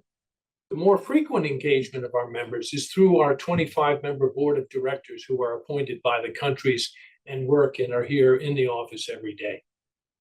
Like many organizations, we have a mission statement that underpins everything that we do. For an example, the one at Notre Dame is a little trivia question.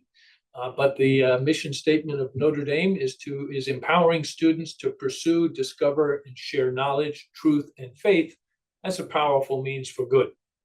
And at the World Bank, our mission is to eliminate extreme poverty on a livable planet.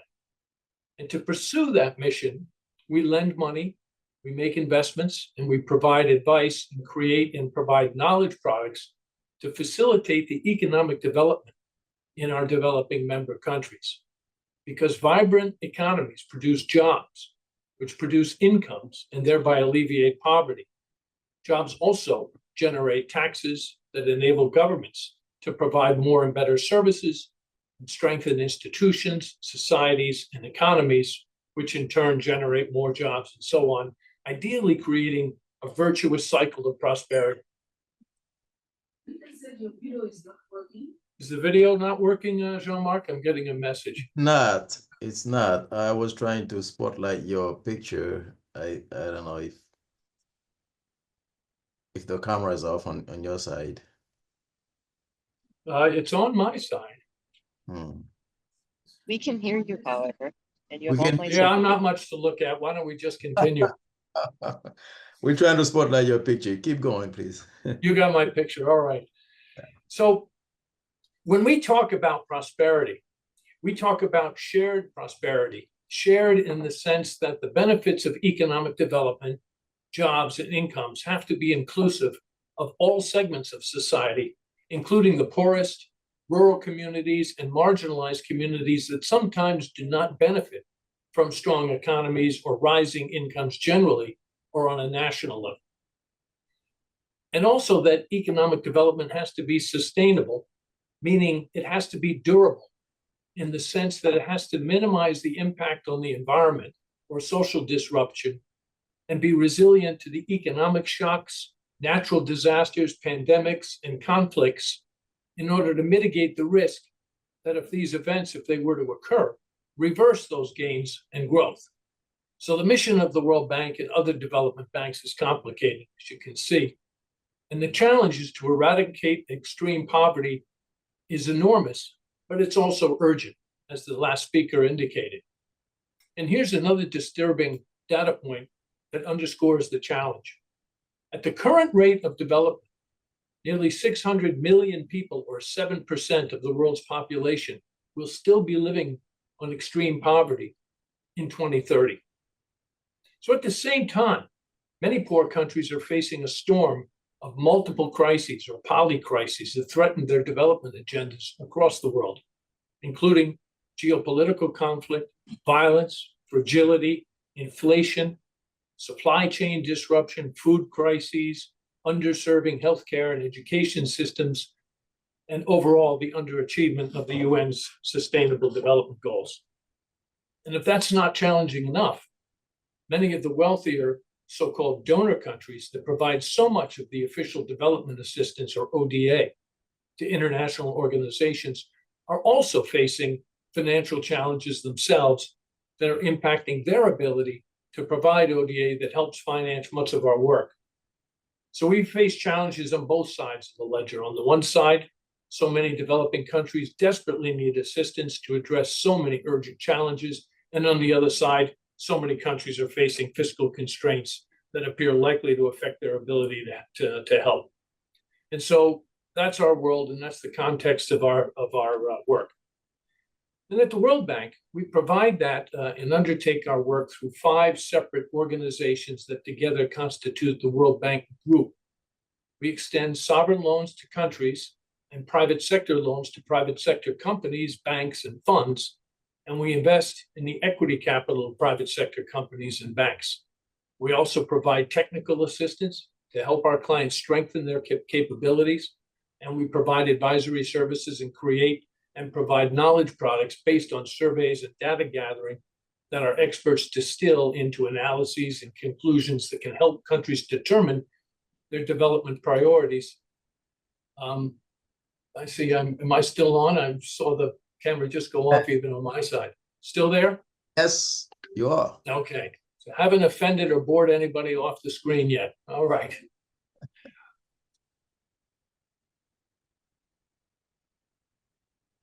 So, as you can see from my descriptions of our work, we're not a human rights organization, we're a development finance institution. And when the bank or IFC lends money or makes an investment, we need the funds back, plus interest or investment return, in order to cover our administrative costs, and so we can lend or invest in the next client. There's an exception to that, of course, and a rather large exception at that. Through one of the organizations called the International Development Association, or IDA, we extend loans of a very long tenor, sometimes 30, 40, or even 50 years, at very low interest rates, or we make outright grants to the 78 poorest countries in the world, those with little means to borrow at all. And although we're not a humanitarian agency like UNICEF or the World Food Program or a human rights organization like Amnesty International or Human Rights Watch, human rights do inform our work, and human rights principles are embedded in the project design and implementation of many of our projects. Why? Because there's a significant overlap between the humanitarian and human rights agendas and the development agendas. I'll explain. You can describe the human rights agenda as a commitment to recognizing, promoting, and protecting the inherent dignity and rights and freedoms of every person, and that such an agenda is a fundamental pillar of a civil society. The objective of the development agenda is to foster sustainable and inclusive economic growth in poor and developing countries in order to create jobs and shared prosperity that will alleviate poverty. Sounds like different agendas, human rights and economic development. But the key point of my talk today is that the fundamental components of a civil society that respect human rights and those of an inclusive and sustainable economy are largely the same. I'll explain. First, it's important to understand that our member countries' development agendas and priorities are theirs. Our engagements are country-led, and only a country can determine its own economic and development plans and priorities. But together, we're guided in part in reference to the UN's 17 Sustainable Development Goals. And as you know, those goals were agreed by 193 countries in 2015 and comprise 17 goals and 169 targets, which are supposed to be achieved by 2030. The SDGs include goals like ending poverty, providing universal health care and education, gender equality, clean air and water, affordable energy, work and growth, world peace, eradication of poverty and food shortages, and so forth. It's a long list. But as you can see, there's a lot of overlap between these development objectives and international human rights. But MDGs come at these from a somewhat different approach. Our approach to development is based on data-driven, evidence-based analyses and economic outcomes that include measurable results. Let's look at some examples, starting with gender equality.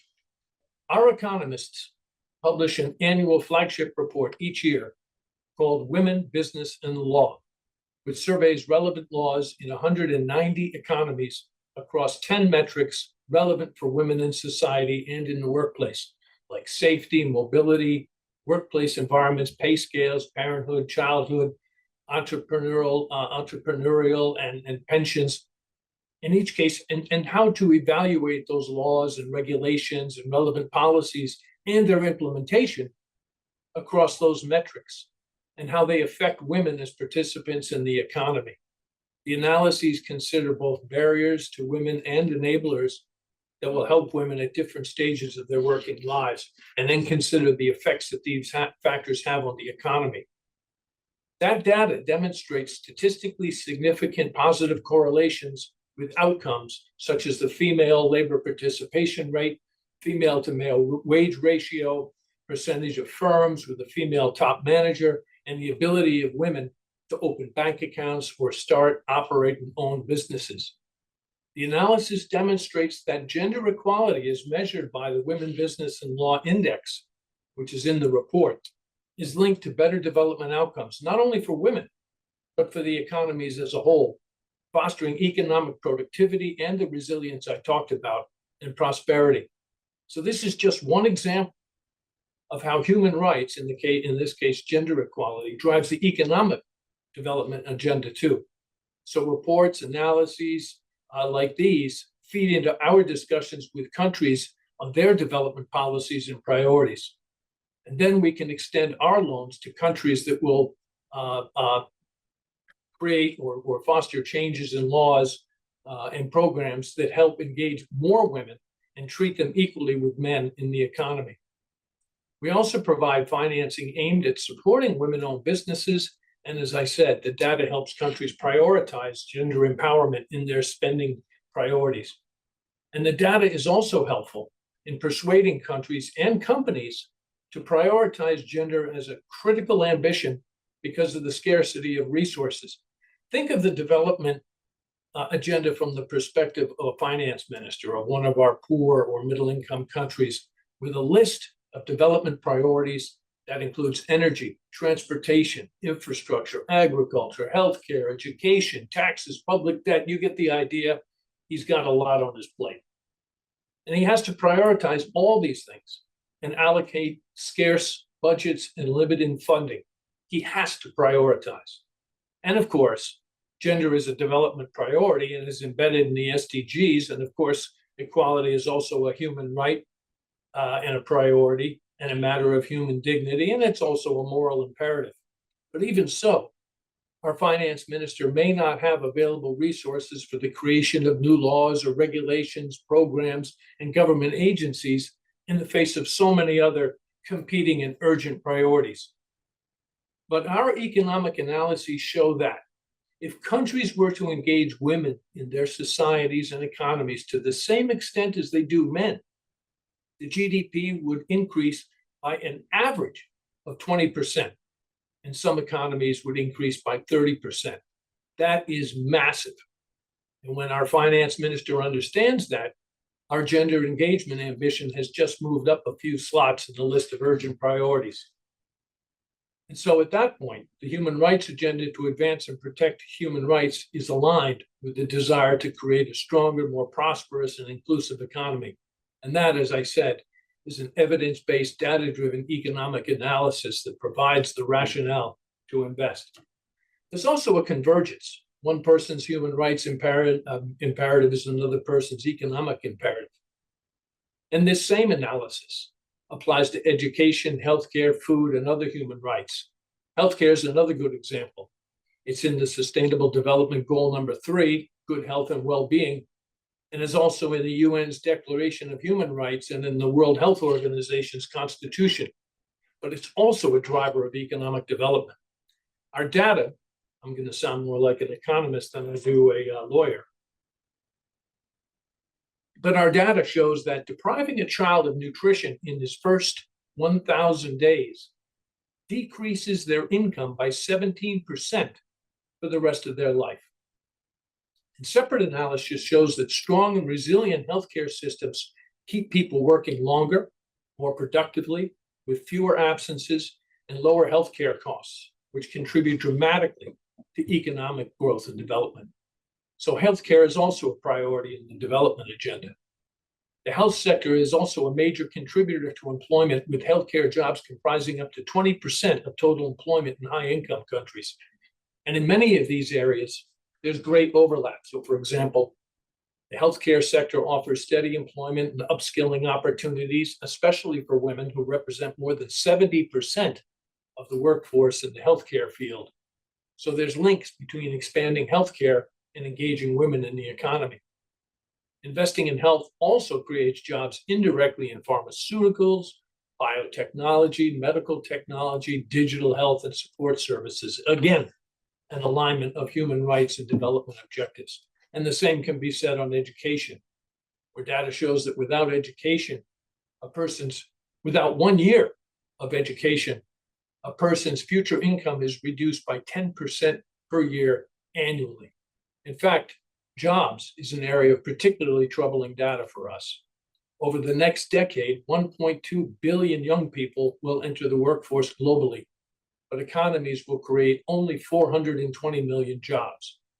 That gap will result in huge unemployment and lack of incomes, an erosion of purchasing power, and the self-esteem and dignity that comes from jobs, as well as illegal and economic migration. So many problems, which is why the World Bank projects are designed specifically to create more, better, and inclusive jobs, and why we support policy and law reforms that grow the private sector and commercial banking and investment markets. The focus is on improving jobs growth, productivity, earnings, and working conditions, income protection, particularly for the disadvantaged groups such as the youth, women, and the poor. A lot of overlap.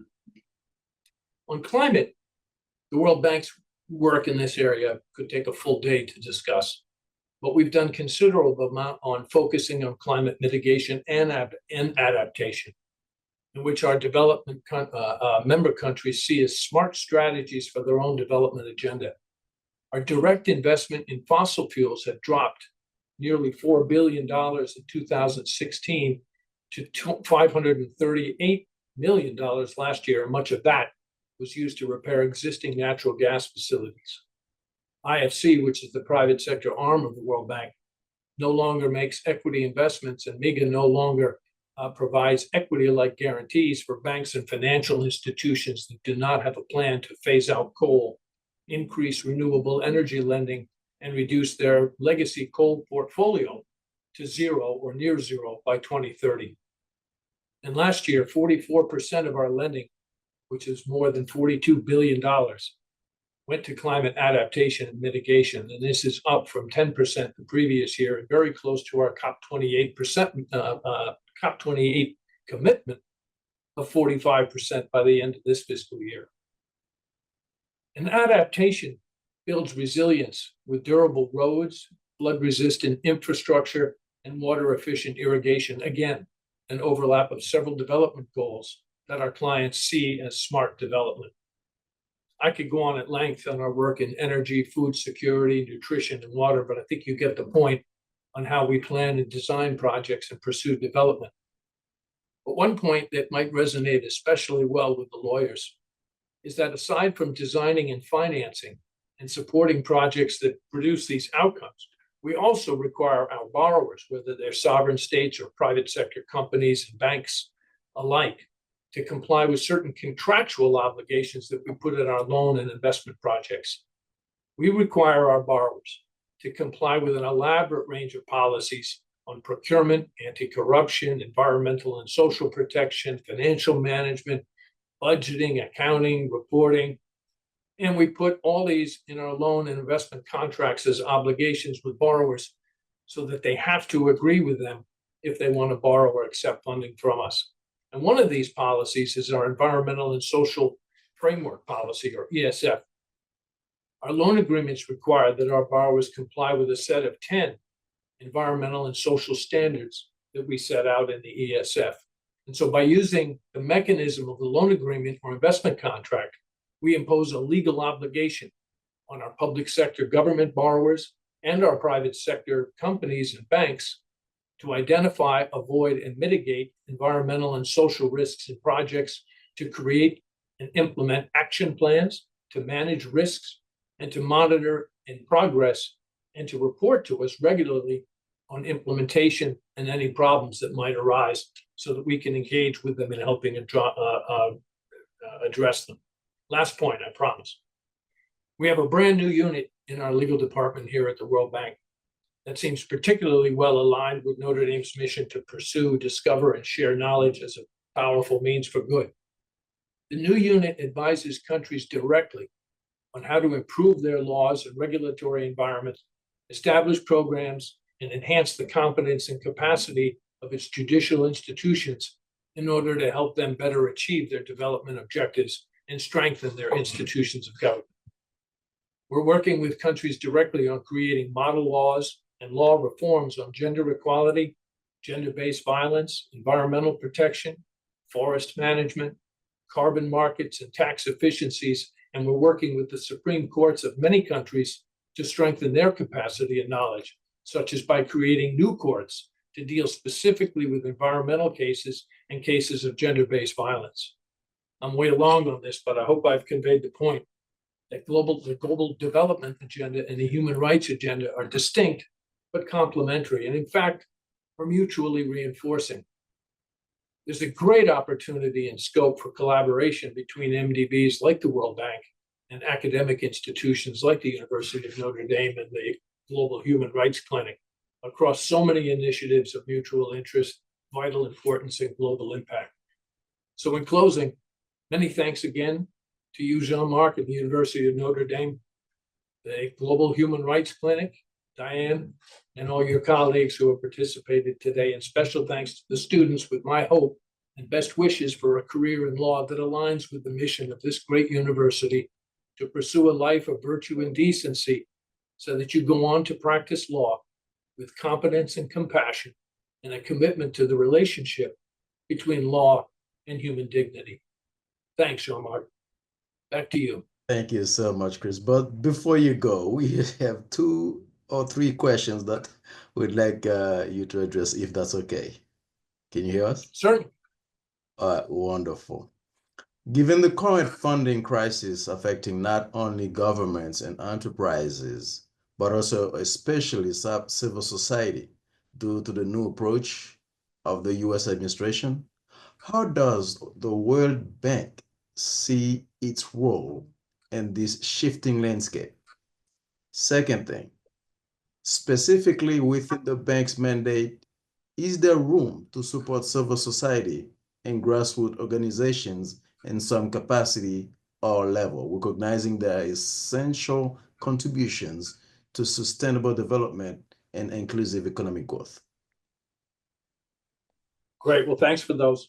Yeah, we work closely with civil society because in designing the policies and the way in which we approach our work in consultation with our borrowing countries, we need inputs from affected people too, because that at the end of the day are the ones that for whom we all work and for why we do what we do. But they don't normally, or in many cases, don't normally have the capacity to organize at the policy level or on project specific level.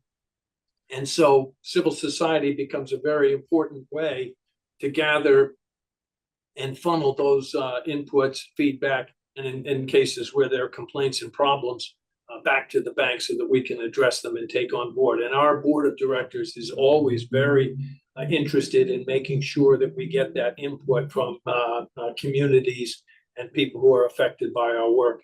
And so at the time we're collaborating with the government to design a development policy program, which is a 3 to 5 or 10-year planning document for us in our engagement. We're very careful to make sure that we engage with civil society, so their participation with us is essential and critically important. Funding them is something we're not permitted to do because our articles were established by treaty in 1944 on the closing days of World War II, and we were set up to provide financing to member governments. So we're restricted in financing, but we do support civil society with training sessions, information exchanges. We have web pages where we're constantly posting and providing information and data analyses with them. On the comments on the role and the funding of civil society or changes in governments, we get significant changes in governments literally every couple of months. Some are very disruptive, and sometimes it's hard for us to tell in certain circumstances whether there's even a functional government counterparty to some of our projects where we're trying to engage and help people. But we have in our articles as well several admonitions against taking political considerations into account. So we're prohibited from being political or interfering in the political affairs of any member country. So we're pretty careful not to comment on any particular member country. Wonderful. Thank you again for that wonderful speech and for answering our questions. And now I turn the floor over to Professor Desierto for her closing remarks. Thank you very much, Jean-Marc. And thank you very much to all of our speakers. Thank you to our keynote speaker, Mr. Christopher Stephens. Thank you to our speakers from our morning panel, from our afternoon panel. It has certainly been an extremely inspiring and motivating day to recall that the long arc of our work in human rights, climate change, and sustainability requires the kind of ecosystem of which those of us in our global audience in the Notre Dame alumni community, as well as our partners all over the world, have managed to witness today. It was very intentional on our end to feature this ecosystem of civil society, of those who have worked with states, of those who have experience in international organizations such as the United Nations, OPEC, and the World Bank, those who allocate so much of their expertise to working on the ground with indigenous communities, but also working on a policy level with communities, with local government units. The purpose on our end was to show, indeed, hearkening back to what Professor Marie-Claire Cordinier pointed out earlier today, there is a hard work of building together when we're trying to go fast together. in order to reach the kind of human rights outcomes that we have talked about from the very beginning.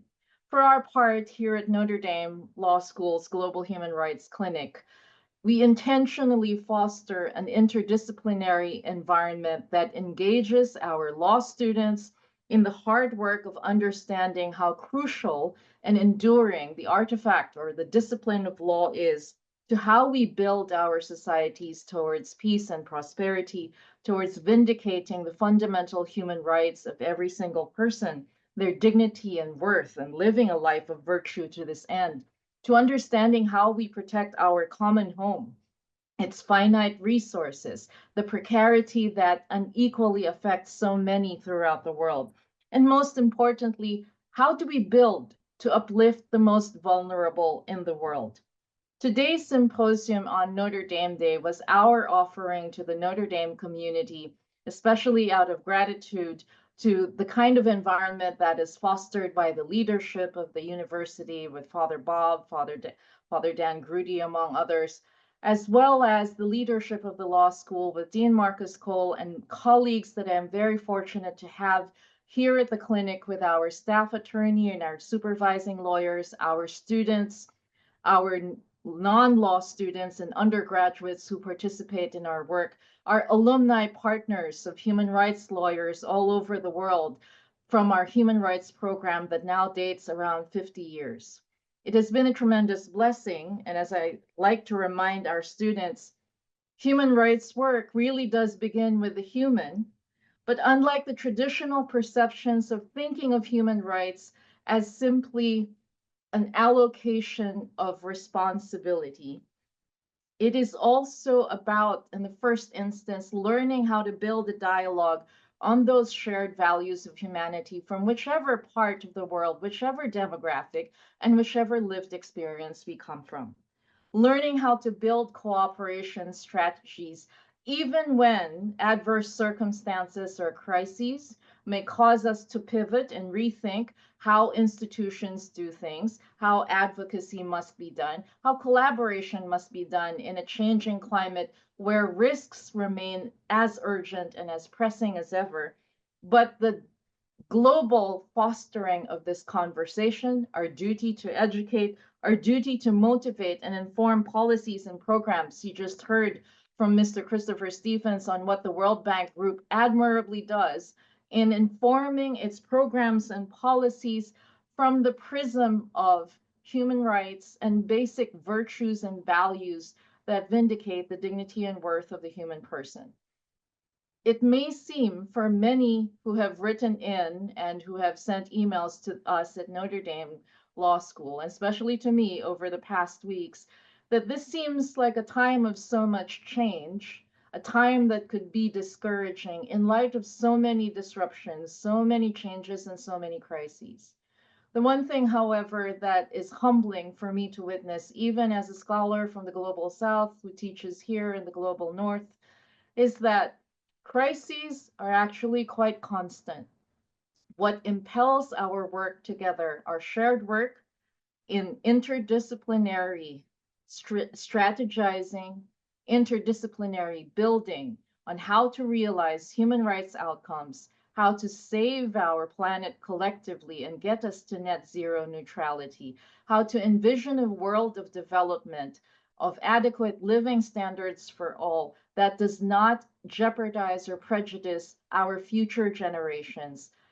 What motivates all of us here at Notre Dame, especially at the Global Human Rights Clinic, which has only been in existence for 3 semesters, but has already been very fortunate to have done so many cases and projects together across multiple fields. What motivates all of us is that fundamentally it is about recognizing how we look at each other as humans with the dignity and worth of a human person.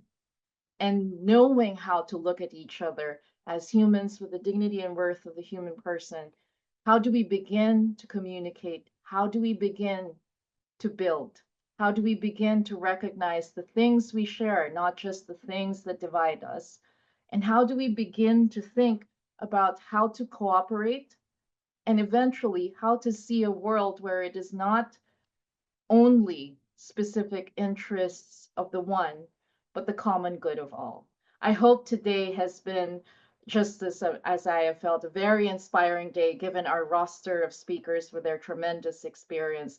But from us here at Notre Dame Law School, where the day is almost ending, and especially to my colleague Jean-Marc Brissot, our staff attorney, our legal fellows, Jose Maria Rodriguez and Irene Pamblanco, our research associate Salia Mil, our coordinator Rita Cueva, our students, faculty, and staff, we're extremely grateful to have delivered the second Symposium on Human Rights, Climate Change, and Sustainable Development.